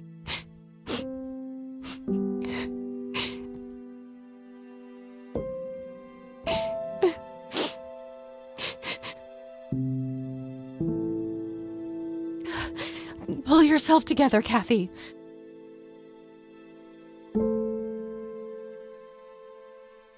So that's where Grandpa's old uniform went. I wondered why I didn't see it in the attic. Looks like an old Boy Scout uniform. Guess Grandpa was involved back in the day. Oh, wait! Didn't Jimmy's note on the back of the photo say something about being in a troop before they were men? That's gotta be the Boy Scouts. It says Camp Parowan on a patch here. Parowan Peak is a local clifftop not too far from here. Could Jimmy have hidden Grandpa's metal box somewhere in that area?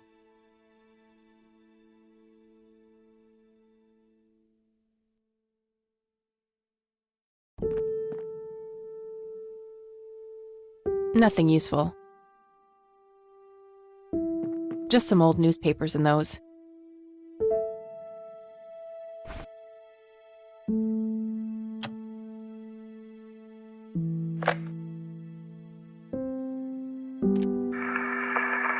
This is Joseph Rain. Operation Log, Part 2. August 2nd, 1981. I've come to believe that the glowing lights are sudden bursts of energy, similar to the static discharge that causes lightning. However, instead of a positive and a negative electric charge, the colliding forces have a dimensional nature. Assuming this hypothesis is correct, the lights would only appear on the edges of the zone. If I can plot enough sightings on a map, I should be able to determine the shape of the area. When I have that shape, I can find the center. That's where the source must be. That's where I have to go. I'll mark the map where I know the lights have appeared. The nature reserve is a start, but I'll need to find more points.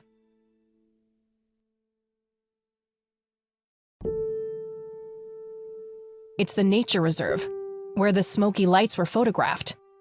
I've marked the spot where the photo was taken. Conwell Woods. What were you doing out there, Grandpa? A prominent clifftop near the highway. Likely the most popular tourist spot in the area.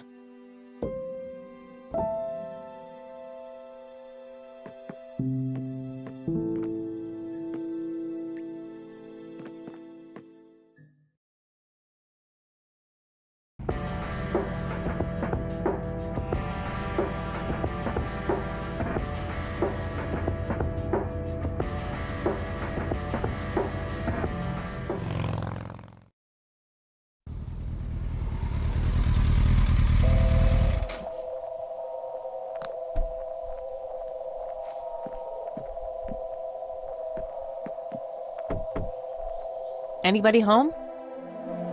Guess not. Locked. It's a simple tumbler lock.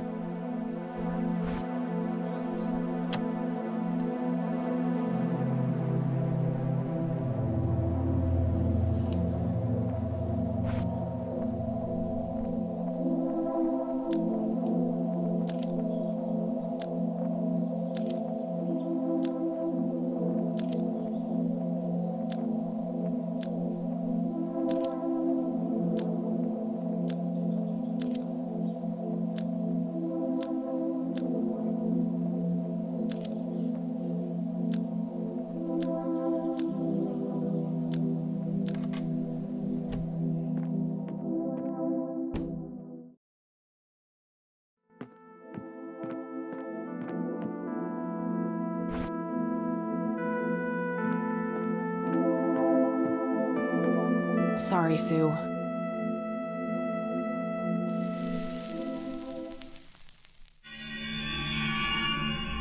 A hidden picture. Oh my god, that's Nathan! He's holding a girl underwater. It must be Lily. Wait, that doesn't make any sense. Lily wrote a suicide note, so either she planned this or saw it.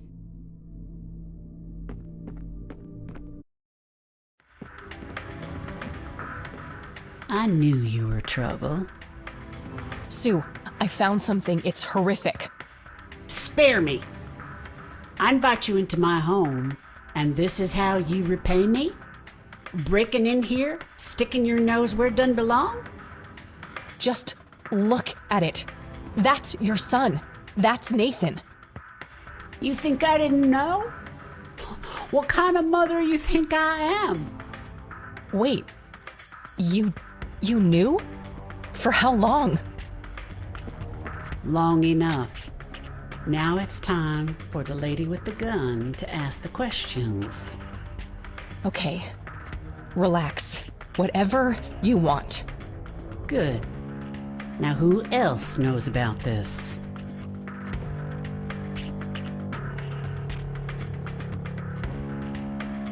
No one, I just found out. Good.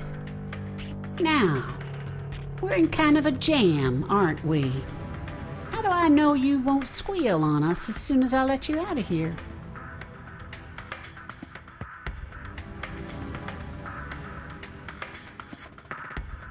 What would I even say?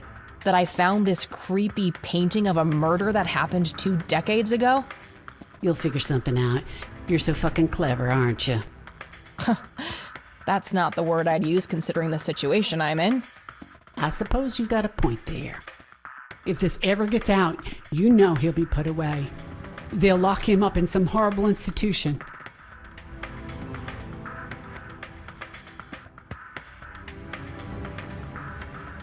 I would never let that happen to him.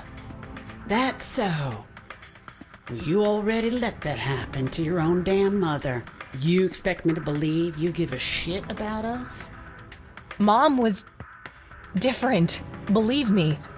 That was a long time coming, and I still think about it every day.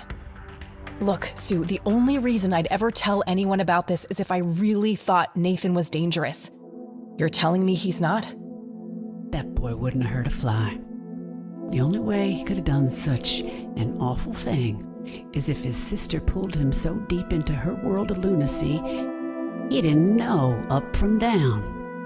So, you think she made him do it? Of course she did. Just look at the bloody painting. It's obvious she planned it. Yeah. I guess it would seem that way. Part of me resents her for doing that to Nate. That's the real reason I gave up the paintings. They were nothing but painful reminders of when Lily's misery was front, left, and center. But still, she was my little girl, and I miss her so much. But Nate's all I have now, and I'd rather die than let anyone take him from me. I can help, Sue. I'm sure there's more to all of this. My grandfather knew too, but someone or something got to him when he came too close. You and him are really alike, you know? People say that. Where is Nathan now? I just want to talk to him. He took a boat out on the lake. There's this place where he and Lily used to go. An island. Okay, how can I get there? There's another boat down on the dock. A bit shabby, but you can probably fix her up. I'll give it a shot. I'm gonna walk out of here now, Sue. Go, before I change my mind. Talk to my boy if you must, but don't come back in here. I don't trust myself right now.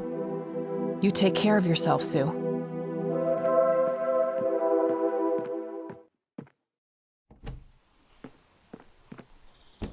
Christ, that was close. Oh, what's this? Looks like another of Nathan's drawings. He must have dropped it here.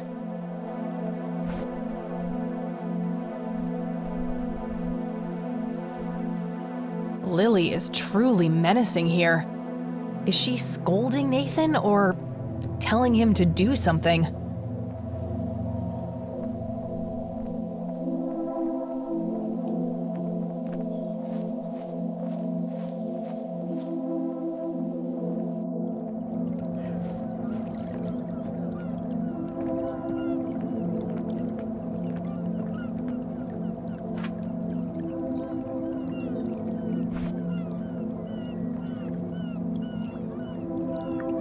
Lily must be in a dark place here.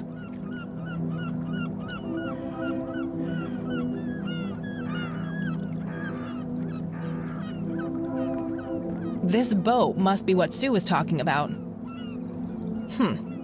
No oars. Guess I'll have to rely on that engine to get around.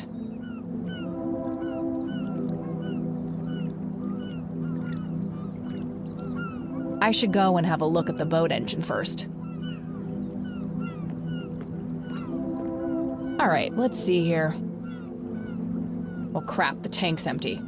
I'll have to find some kind of fuel for that, which means that I need to get my hands on a gas can first.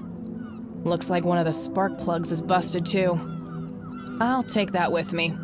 Hopefully I can find a matching replacement plug somewhere.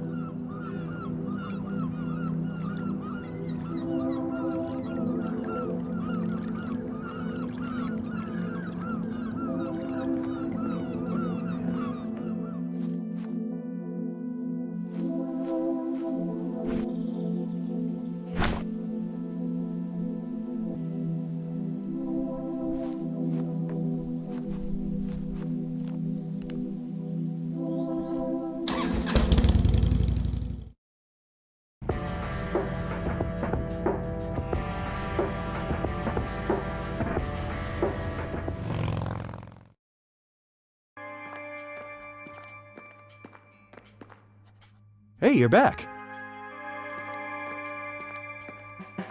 I am. You guys want my statement? Yeah, the sheriff is waiting for you. All right. Oh, and I'm really sorry about that locker thing. I was getting some serious high school flashbacks in there. But I get it. You were looking out for your friend. I was. But look, how about you and I go grab a sandwich or something when all this is over? Really? You mean as a date? Yeah. I'd love to. Sounds great. Let's figure out the details later, all right? I shouldn't keep the sheriff waiting. Sure thing. See you, Lenny.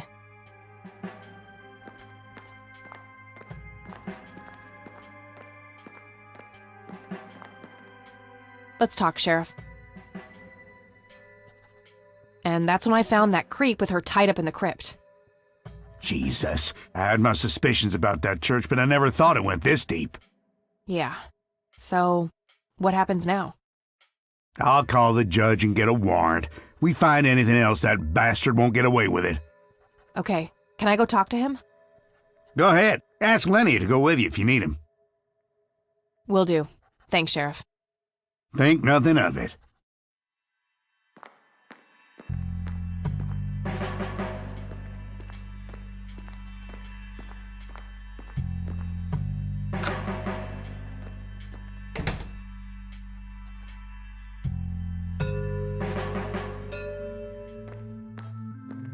Hello again, my child. I hope you enjoy that cell as much as I did. For a man of faith, this is a room fit for a king. Speak what you will. I have all the time in the world. Did you have something to do with what happened to my grandfather? Alas, I did not. What befell Joseph Rain was a product of his own volition. What's that supposed to mean? You think it was his own fault? The Lord works in mysterious ways. Joseph Rain was a good man, but what happened to him was according to God's divine and perfect justice. What do you really know about Lily Myers?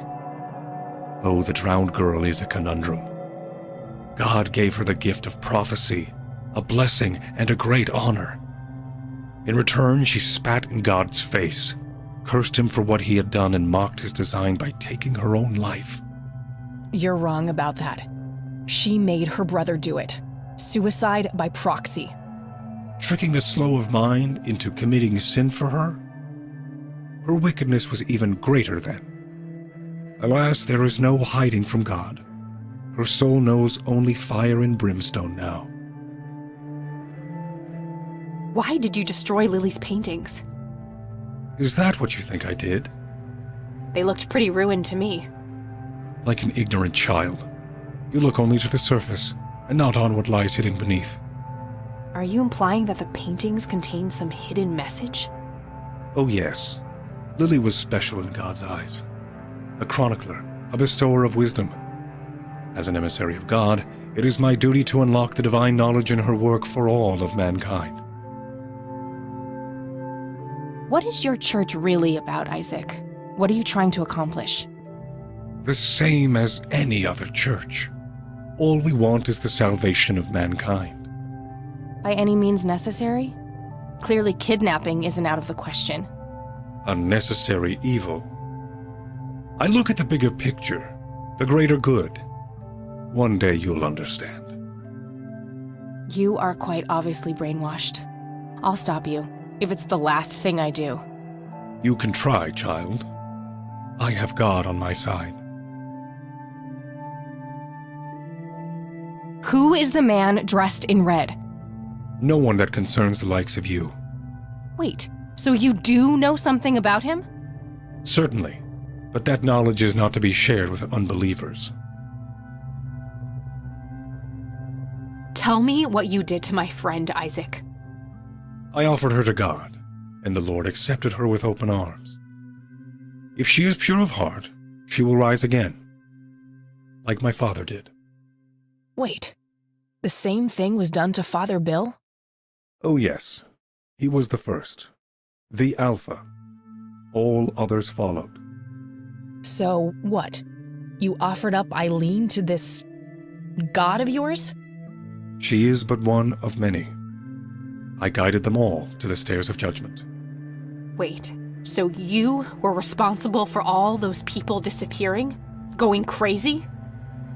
All I did was bring them face to face with God. If they chose to reject him, they were beyond redemption. I'm done here. Good. Now go repent, sinner.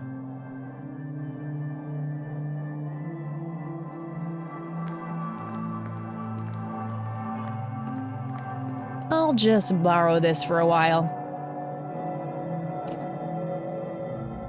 Rats. Feels empty. I'll have to get gas elsewhere. An axe, a sledgehammer, and some other heavy tools. Brilliant idea to leave those lying around next to evidence lockers and locked cells.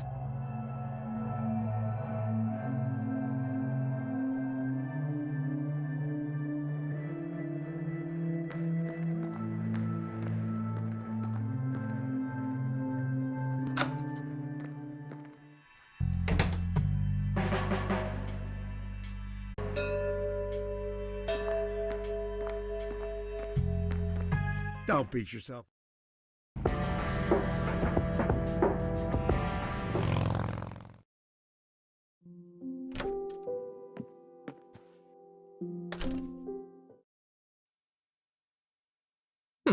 Okay. I'll load it on the Catmobile.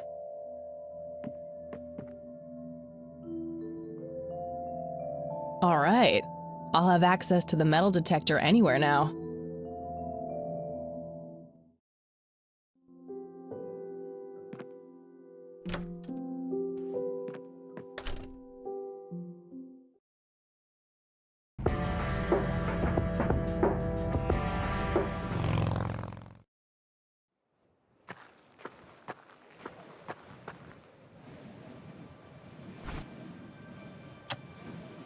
I'll go grab the metal detector off the bike.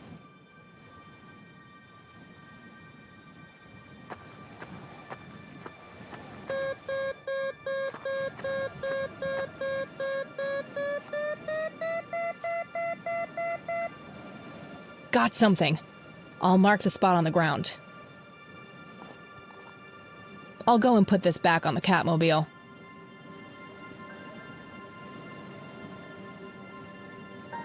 Time for this shovel to be put to use.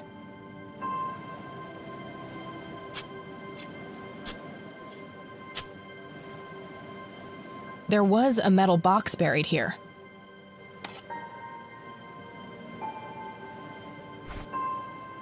Moment of truth.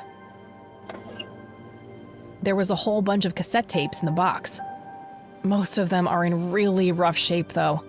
Only 2 of them look even playable.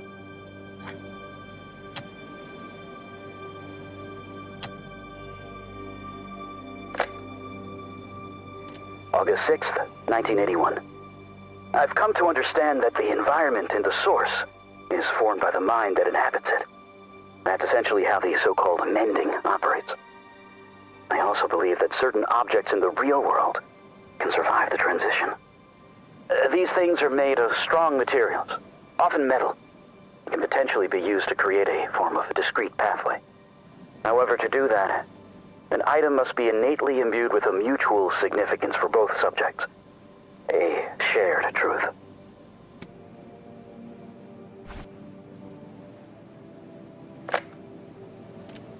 August 8th, 1981.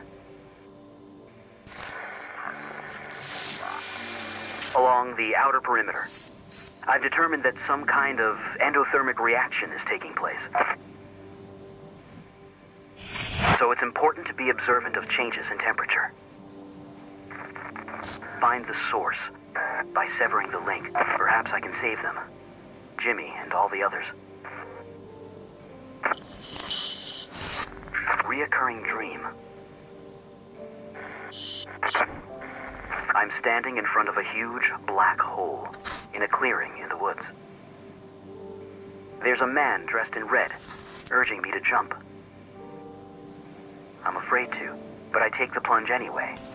For some reason, I don't think I have anything to lose. As I'm falling, I reach for the parachute cord, but to my horror, there's nothing there. That's when I wake up.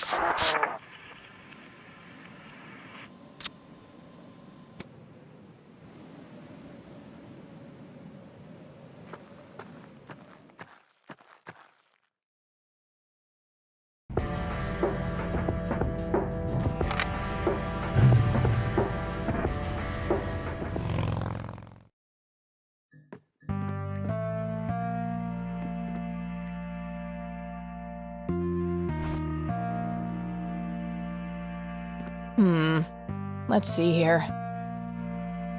Aha! Same plug size. I'll take a good spark plug and throw away the busted one.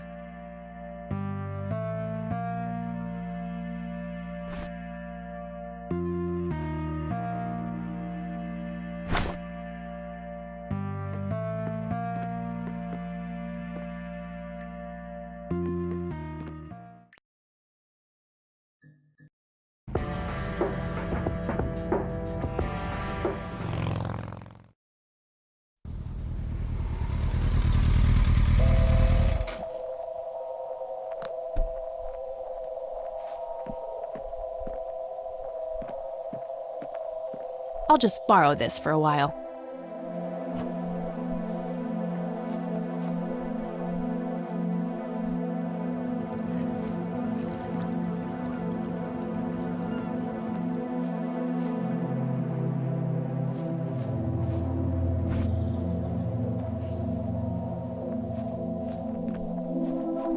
Okay, girl, time for you to do your part.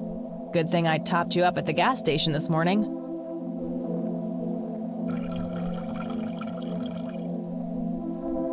Okay, that should be enough.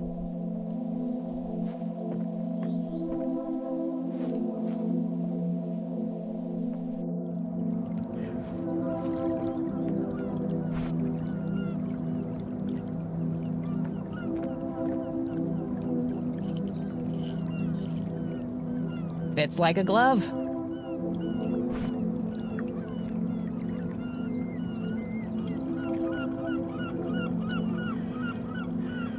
All right, moment of truth.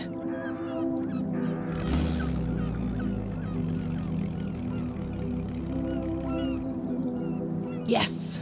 Time to hit the water.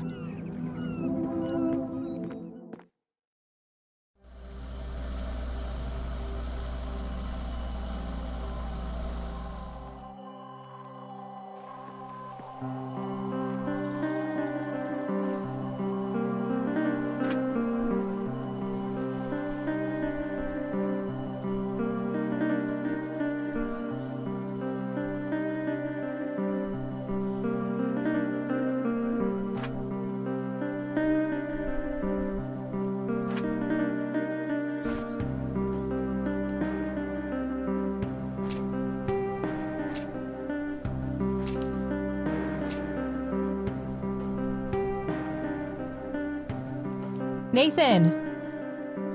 You up there? Go away!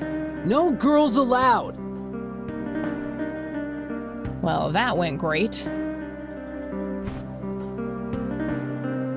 Hey, Nathan! I know what happened with you and Lily. Nuh-uh! Yes, I do. In the beginning,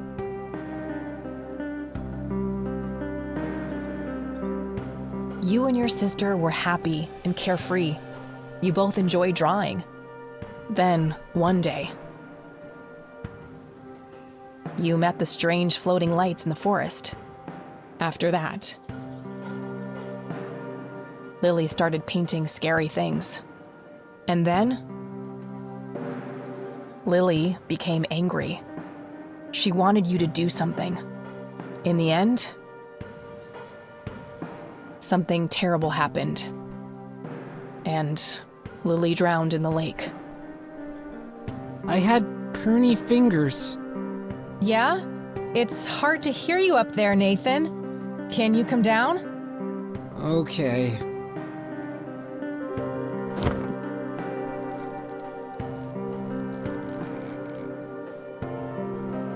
Lily was angry that time. Angry and sad. Mostly angry. Angry with you? Angry with everybody. Mama was asleep, Papa too. Okay, what happened next? Lily wanted to go down to the lake. She told me to hold her under the water for a while. She said I had to. She had painted it, and everything she painted was supposed to happen. I didn't want to, but Lily said she would tell Mama that I was bad if I didn't. But the Red Man says it was an accident, and that Lily is in a better place. It's okay, Nathan. Lily was sick. It's not anyone's fault. When did you first meet the Red Man? I don't know. I see him in the woods sometimes. He and Lily always fought. They did? About what? He wanted Lily to take her medicine. What kind of medicine? Pills to make her less sad and angry? I don't know. Just medicine. But you know what? It's okay. I still talk to her all the time. You talk to Lily? And she talks back? Yes. Take me to her, Nathan. Take me to Lily. Okay.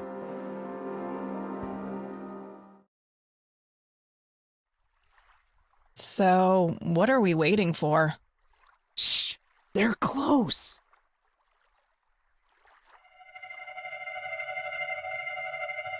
See? Oh shit. We need to get away from them, Nathan. They're dangerous. No! They're nice!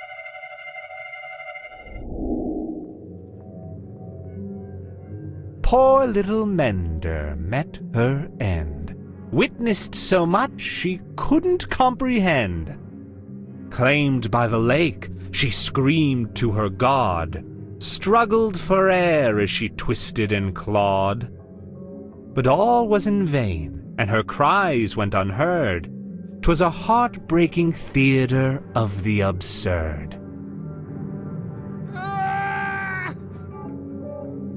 You could just clap, you know. No appreciation for the performing arts.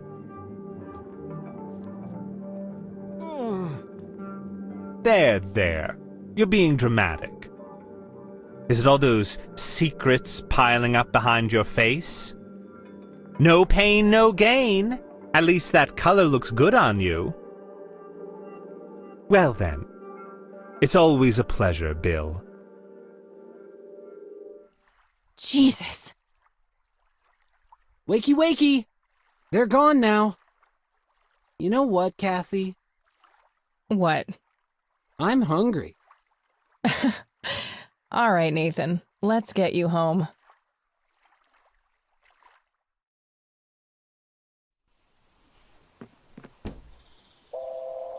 Poor guy. I don't think he understands any of this. I should mark the spot he brought me to on my map.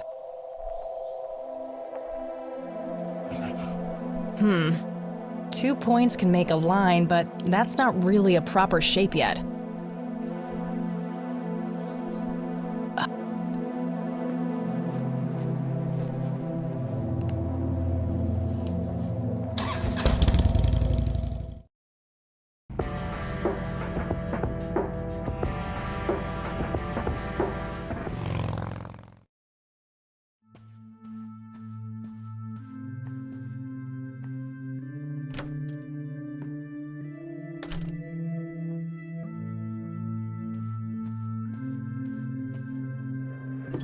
A hidden safe. There's also a poem here written by Father Bill. I copied it to my notepad. The code to the safe must be hidden somewhere in this poem. Father Bill mentions his wife and children. Maybe there's some connections to his family?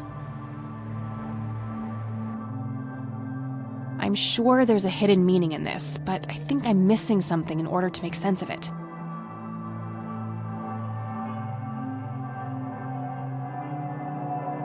An electronic safe with a numeric keypad. I could always try guessing. Most people use numbers they can relate to, like important dates to them.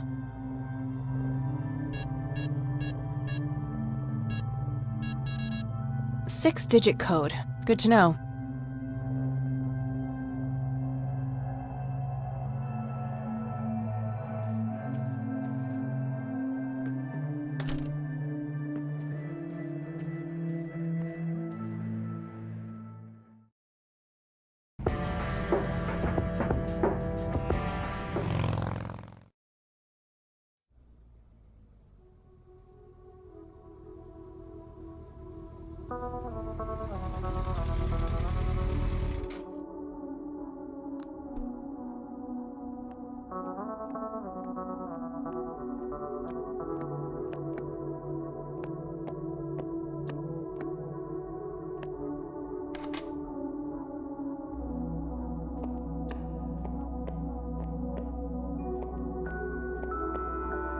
In the text, Father Bill's family members are used as reference points. Could he be referring to the physical layout of the graves?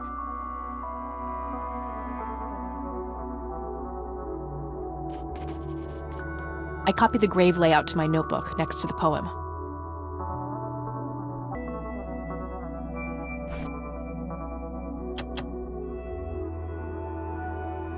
This information should relate to the poem somehow.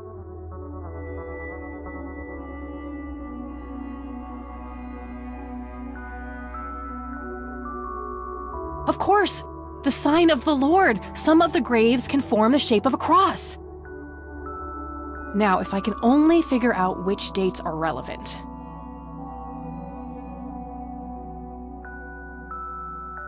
Yes! That must be it!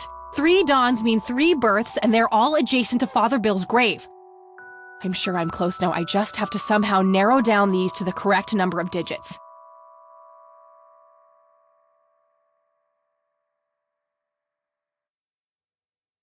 From lasting to brief. Year, month, day. That's gotta be it!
Yes! Found a written text and a tape in there.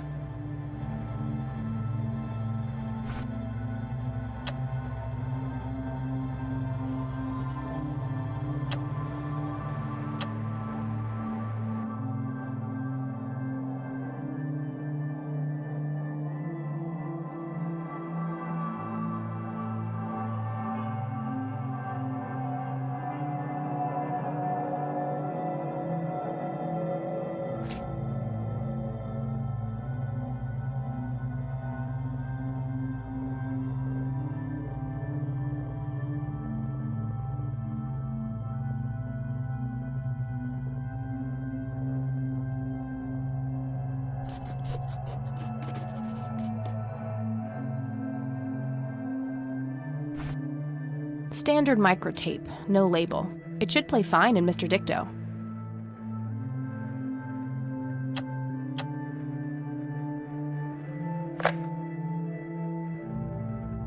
This is William T. Price. My visions concerning my sons are troubling. I've watched them become corrupted with pride, turning their backs on the very foundations of our faith. I've seen great sins committed, unholy acts of intimidation and violence, outsiders brought to hallowed ground with neither reverence nor ritual. These are dark dreams indeed. I pray that they never come to pass, lest my soul shall weep tears of blood. The mending is not only a gift, it is a sacred duty, but it must begin in the heart of a true believer. Someone who yearns for change and possesses the dedication and perseverance to achieve it. We shan't forget that in his infinite wisdom, the Lord chose his angel, the Crimson One with no name, as guardian of the Holy of Holies. Only he is poised to understand the struggle of those who are lost, the broken, and the guilt-ridden. Be grateful for his sacrifice, for his existence is one of meek servitude. To have no name is to have a shattered spirit. Now I will speak directly to the mender, the one filled with passion and indomitable purpose. I implore you, Mender, trust in your fiery heart and save us all from the darkness. May God be with you. Geez, Father Bill was nutty. He was right to be worried about Isaac, though.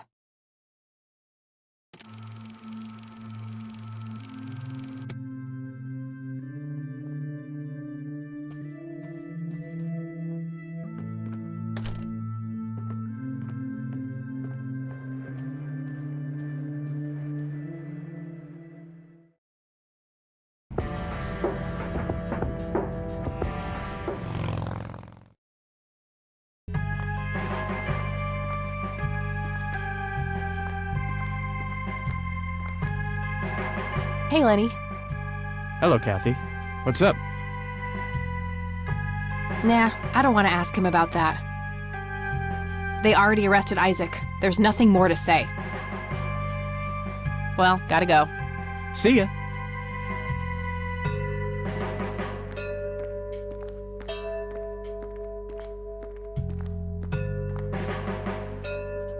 Hello, Sheriff. Mind if I ask you a few more questions? I'm all ears. I don't need to ask him that. That's all for now. Good.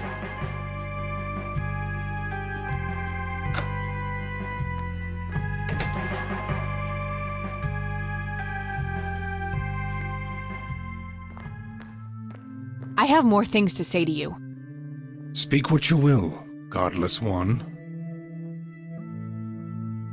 Who is the Crimson One?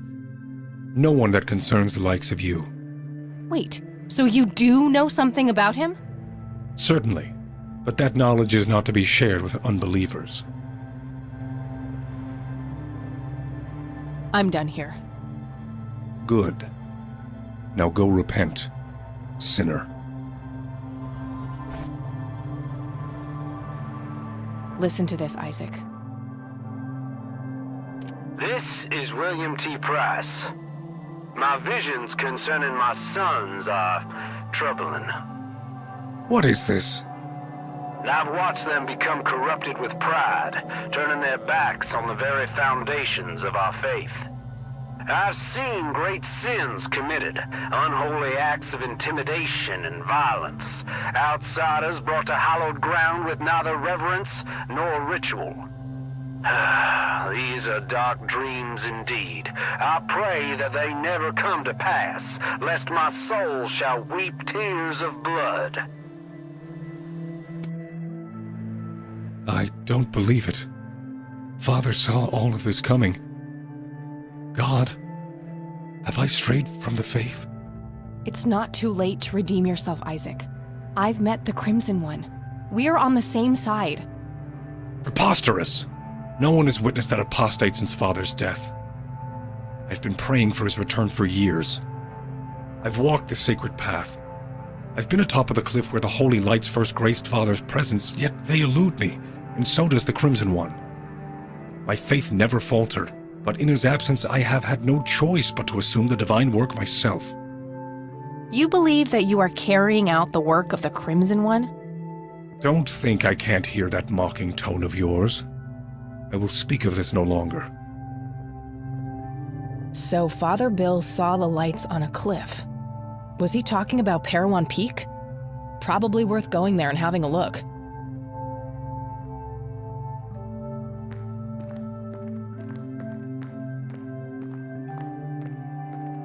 Father,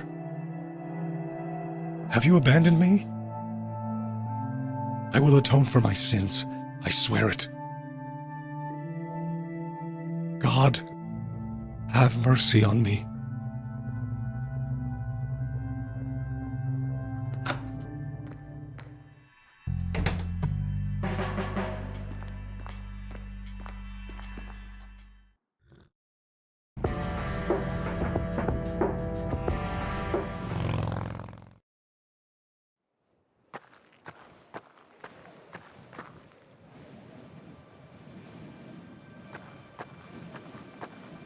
Guess some graffiti artists like to live dangerously.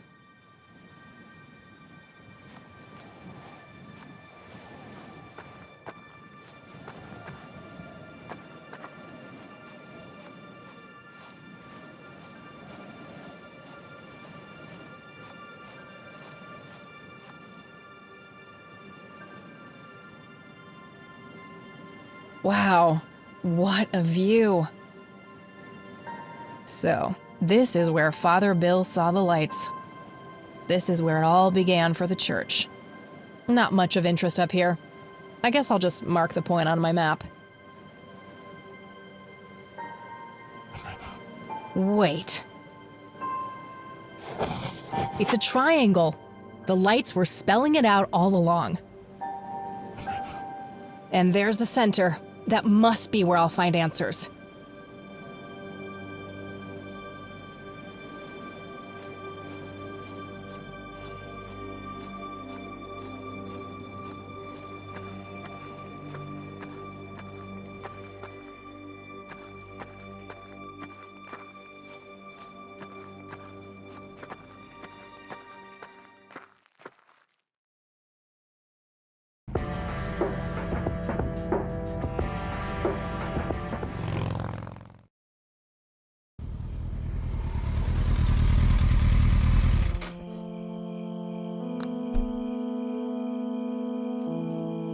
All these trees look the same. It's hard to find the exact point on the map. I should be fairly close, though.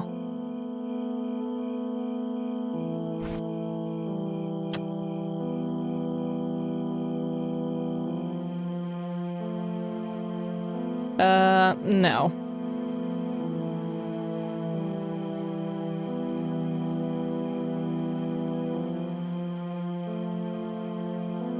I don't think that accomplishes much.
My God, what is this place? Met her end. Someone left this message here for me.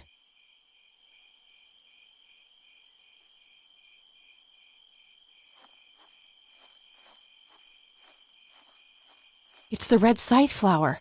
Must be hundreds of them here. Intense. Oh, they're making me a bit dizzy.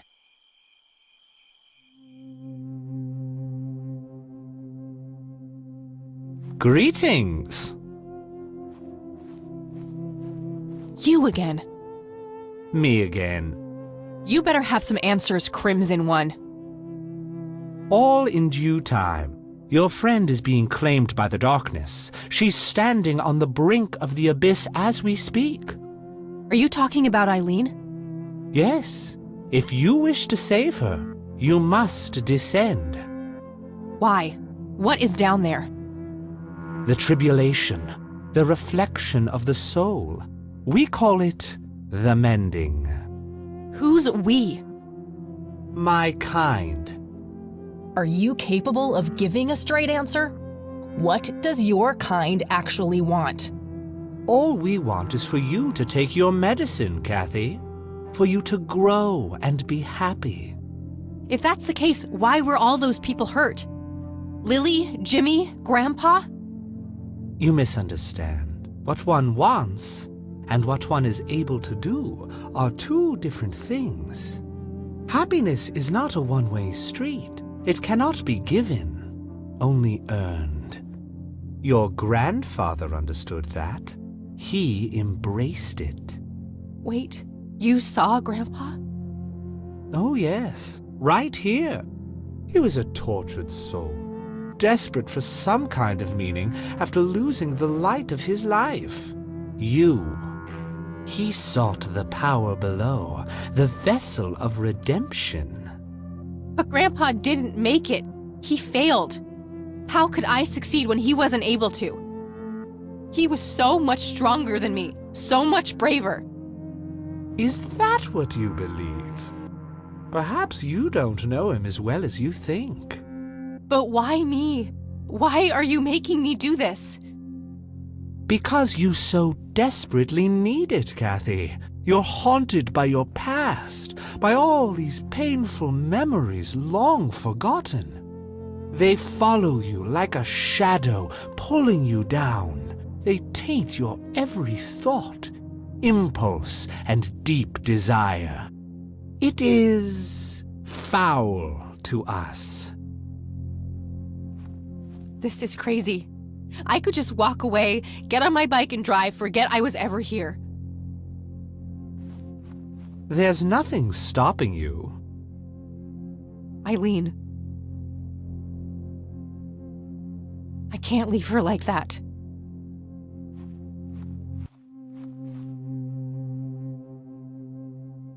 Perhaps she'll be the one who breaks the cycle.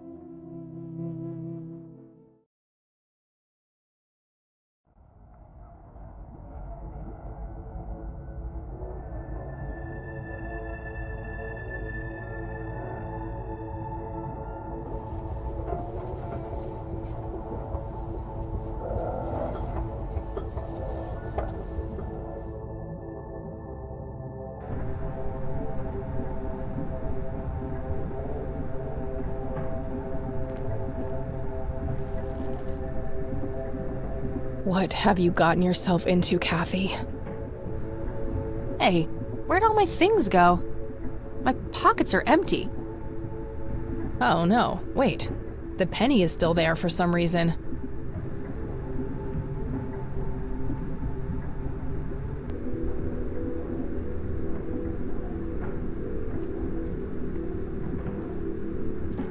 There was a pen hidden inside.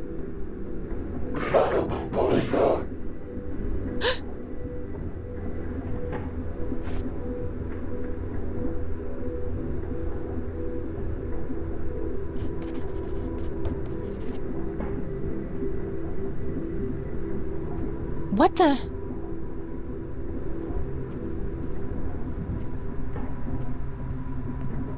You're not supposed to be here. Who are you? You look just like me. I should ask you the same thing, imposter. Do you like what we did to Mom? Don't you just want to kill her sometimes? I know I do.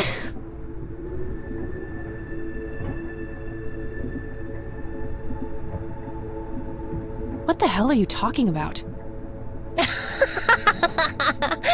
You don't know anything, do you? Now, I'd love to stay and chat, doppelganger, but I have more important things to do. Ta-ta.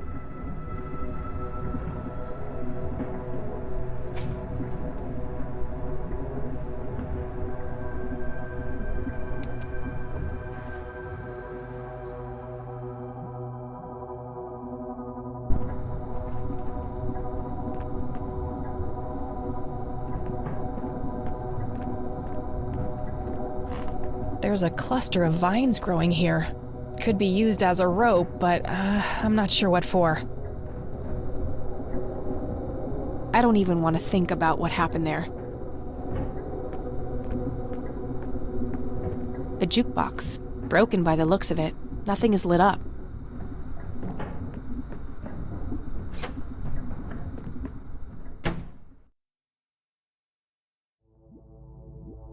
Oh my god.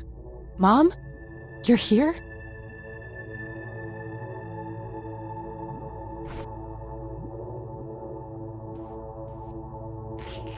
There was a scalpel hidden inside the wall. Nothing else in there.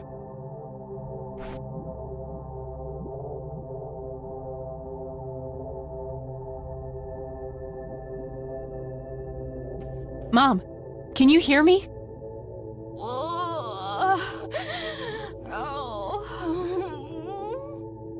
Don't worry, I'll find a way to get you out of here.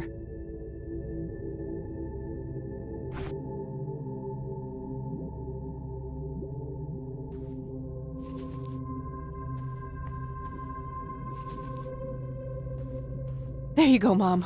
Are you okay? No!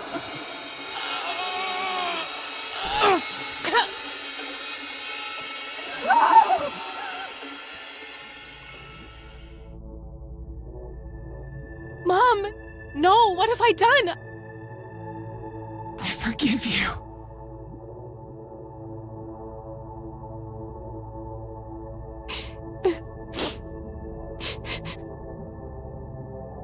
Oh, God.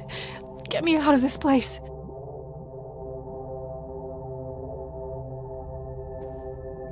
There's a weird scarab thing in there. There's also something here on the door itself. Refrigerator magnets in the shape of Scrabble tiles. The score values are off, though. I remember because the game I played with E the other day.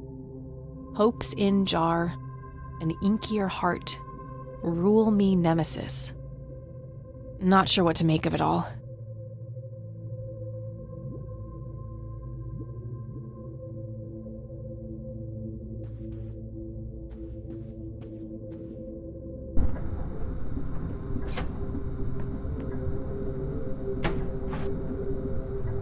It's the red scarab I found in the refrigerator. When I shake it, I can hear something moving inside. It has a hard shell. I'll need something heavy to break it.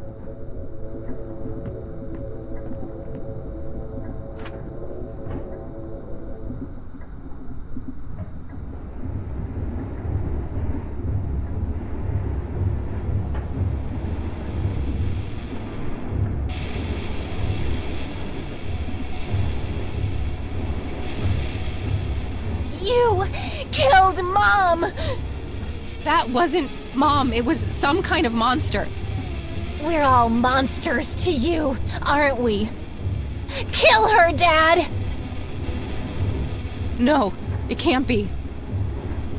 Who's your daddy now, bitch?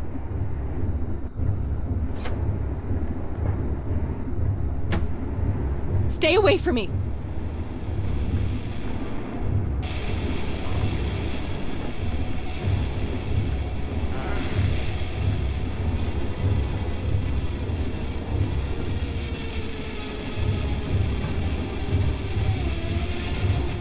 It's a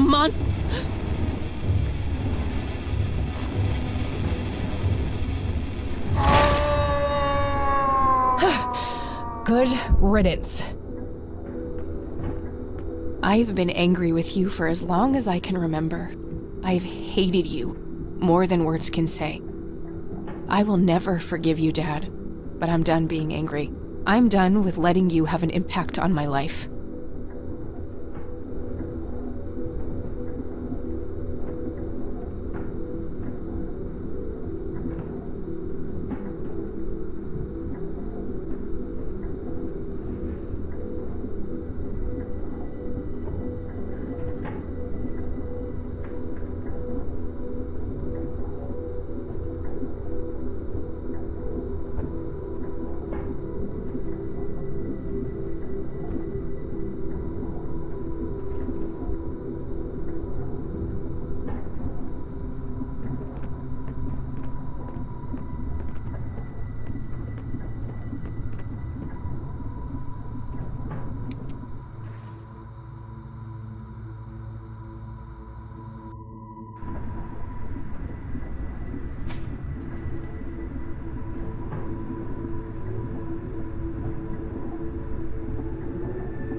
It's the red scarab Everything I had is gone.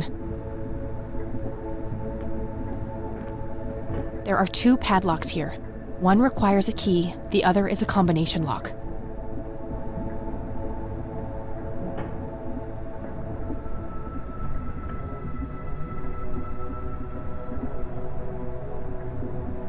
Gears are moving behind the window. Am I inside some huge, bizarre machine?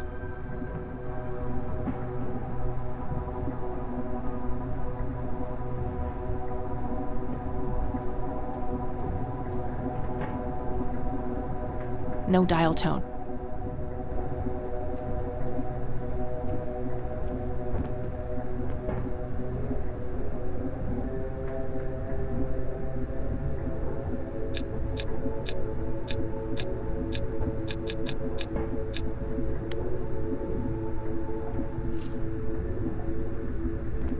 This padlock might be useful.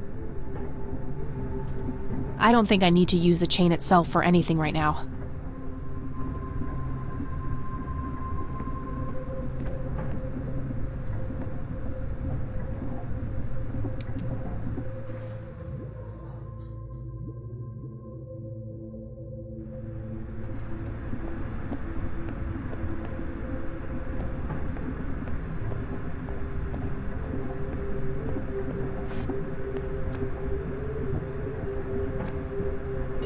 That should work.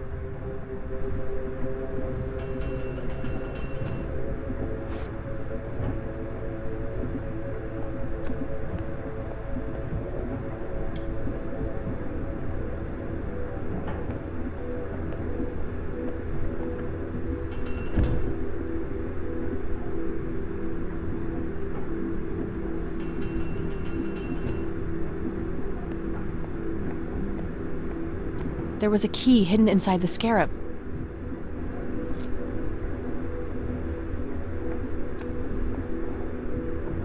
Damn, it's nailed shut.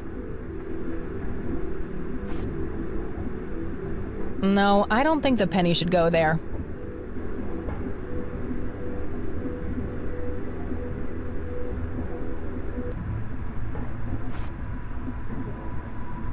No, I can't unlock that.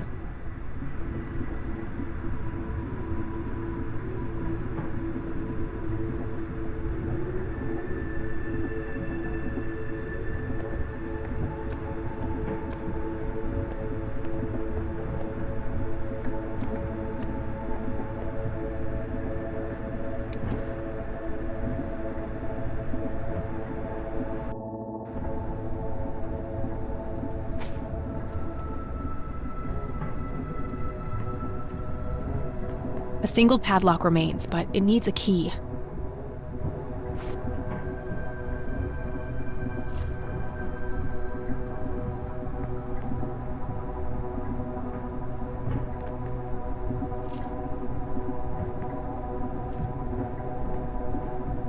Okay, now what to do with the actual chain?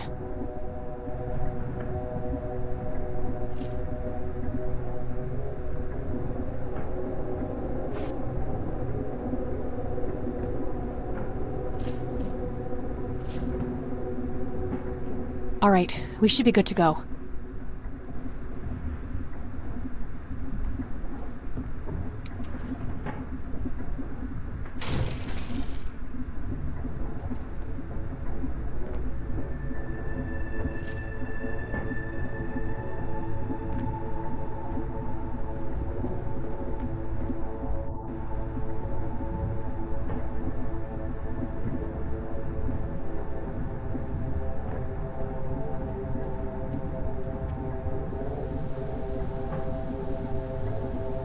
There's...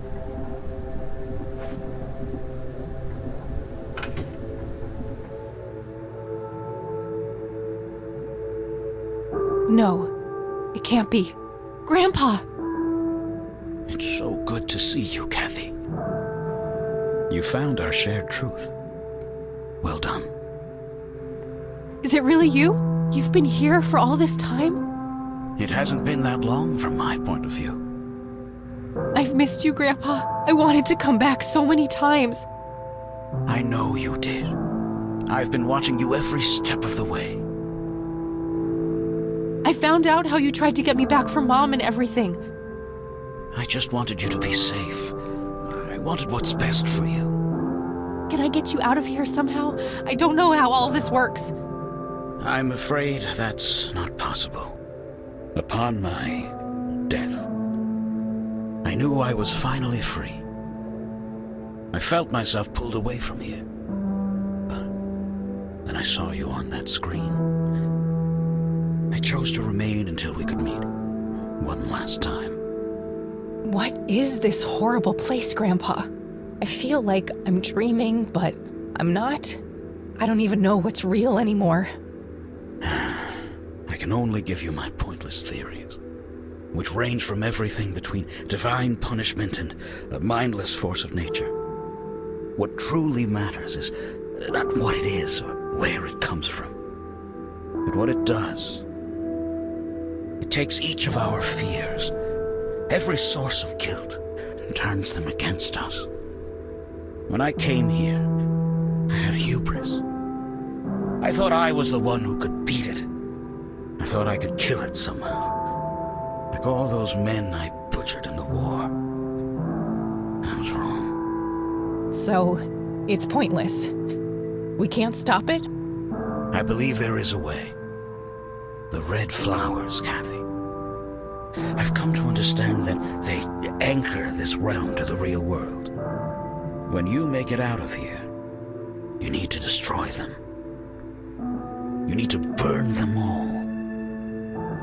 If I'm right, this place will be ripped away. But if I do that, what will happen to you? Don't worry about me. I'll just go where dead people go. There are worse things than dying, kid. Believe me. But I just got you back. I can't bear to lose you again. You don't need me, Kathy. You never did. You're stronger than you'll ever know. I'm so proud of the woman you've become. This is so unfair. This fucking sucks. I know, darling. I know. We don't have much longer. Remember what I said, and stay strong. Grandpa! You can get through this, Kathy.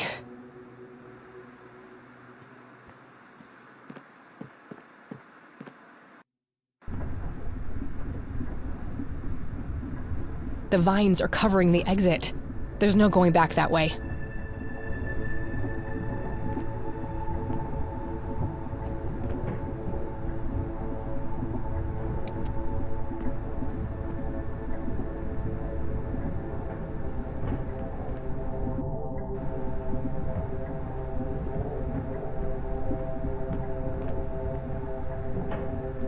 This wasn't here before.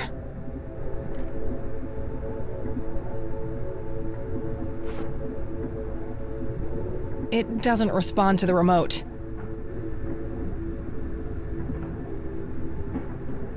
It doesn't...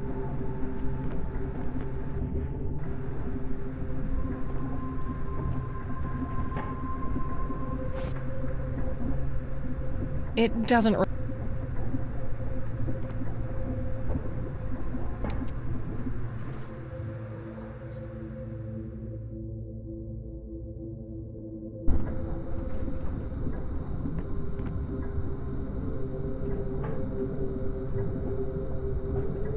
That thing looks alive.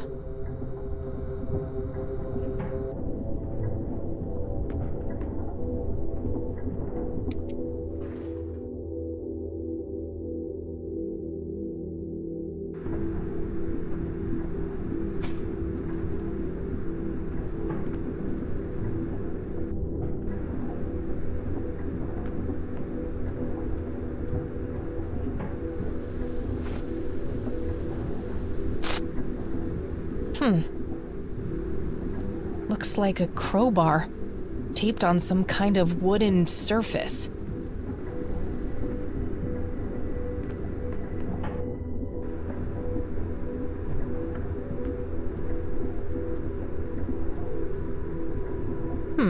This desk does look similar to what I saw on the TV. Found a crowbar taped under there.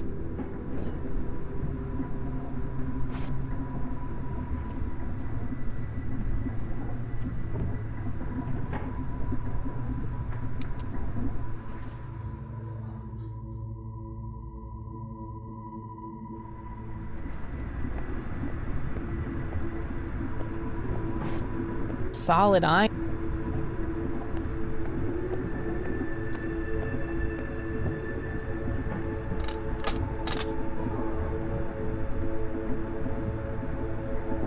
Do you see? I don't want to see. Do you see? Yes, kid, I see. Do you know who I am now? I don't like this. I want to go home. You'll never go home. We won't let you. When you threw me away, this place took me in, nurtured me. Do you regret what you did? Part of me does. I wish things could have been different. But I can't change the past. It's time for me to let you go.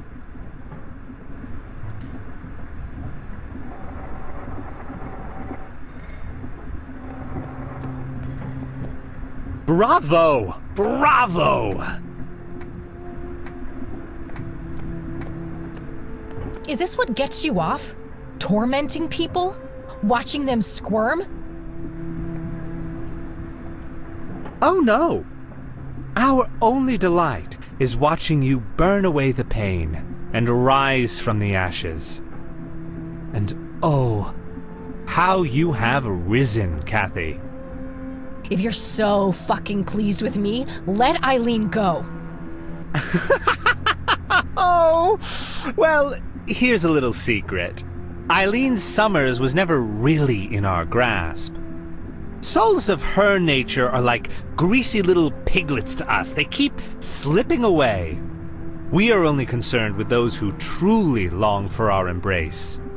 People like you, Kathy. For only what is shattered needs mending. You can fuck off. I'm not some broken thing for you to toy with. Whether you accept it or not, you are mended, Kathy. The collapse comes next. The collapse?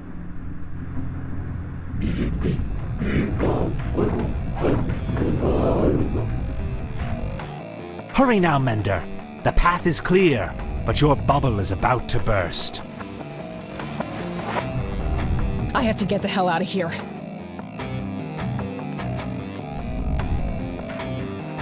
Shit, it broke.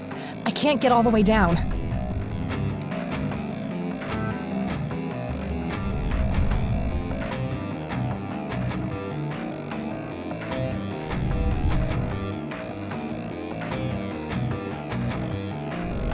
Okay, now what? I can't believe I'm doing this.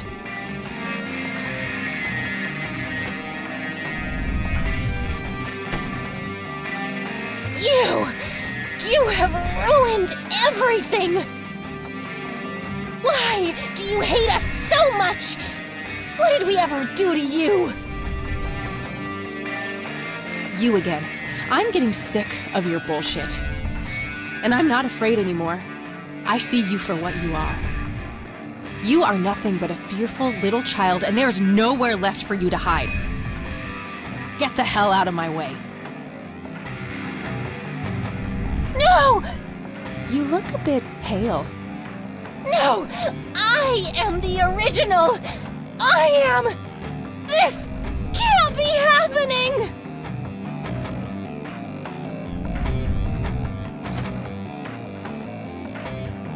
I'm speechless. That's a first. Well, here goes nothing.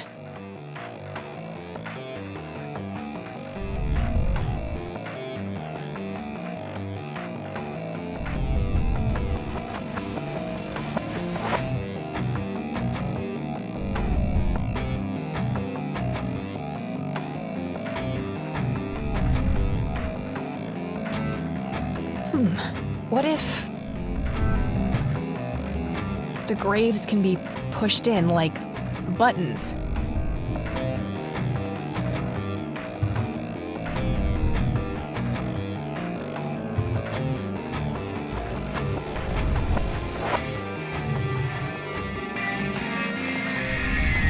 It's a shaft leading down.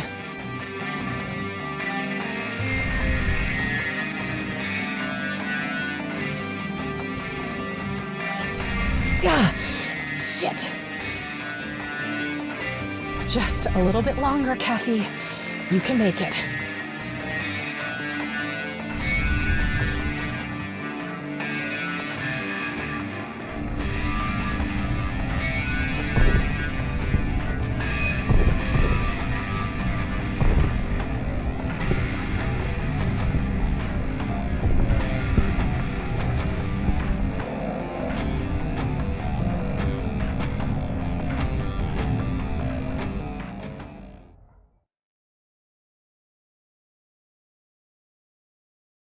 Ugh, my head. It's like the worst hangover ever.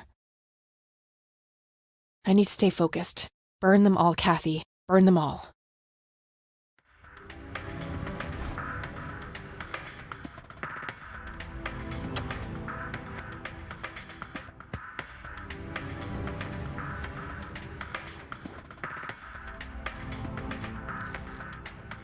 That should be enough.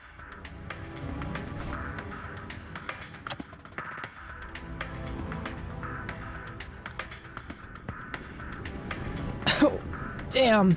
That's a strong smell.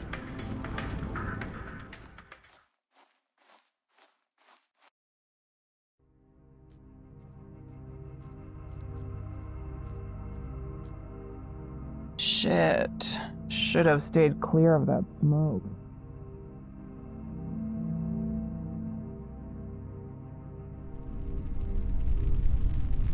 Ugh. Oh, fuck. I gotta get out of here.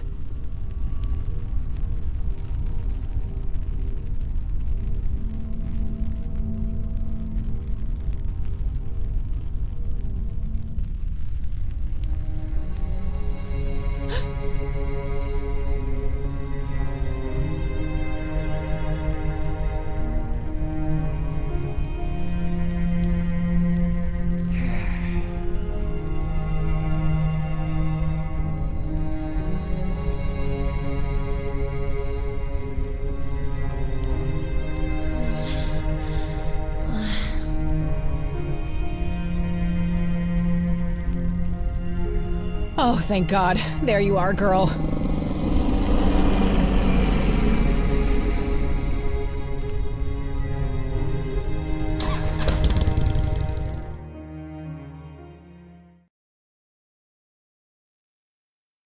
Major forest fire raging in Conwell Woods. The cause of the blaze has yet to be determined. but the latest reports say that the fire has been successfully contained. Largely thanks to the local lake, which provided ample water for the dousing efforts. Over to you, Mark. Oh, thank goodness you're all right. You're back. We were worried about you. Oh, thank God. Are you okay, E? I think so, but I feel a bit different. Yeah? You were out for a long time. Do you remember anything? I think Isaac drugged me. I started feeling dizzy and weak. He carried me into the woods. I remember hearing the wind in the leaves and the biting cold. There was a weird, sharp smell in the air, too. I'm not sure what happened next. Things are a bit blurry. But I remember this terrifying dream. You know, like one of those fever dreams. Something was chasing me. I kept slipping away, but no matter what I did, it kept coming. Sounds scary. It was. And after that, the next thing I remember is waking up on this couch. Well, I'm glad you're okay, E. Things looked scary there for a bit. Yeah, Mary Elizabeth told me what happened, how you found me and got Isaac arrested. Yes, about that poor man. The sheriff called. Something happened while you were away.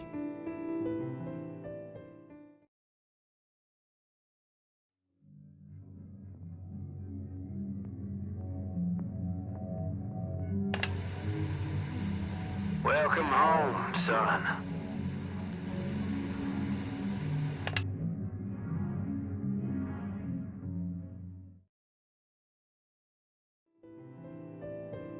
Guess he finally grew a conscience. I can't help but feel bad for him, despite what he did to me. In a way, he was a victim too. At least we stopped him from hurting any more people.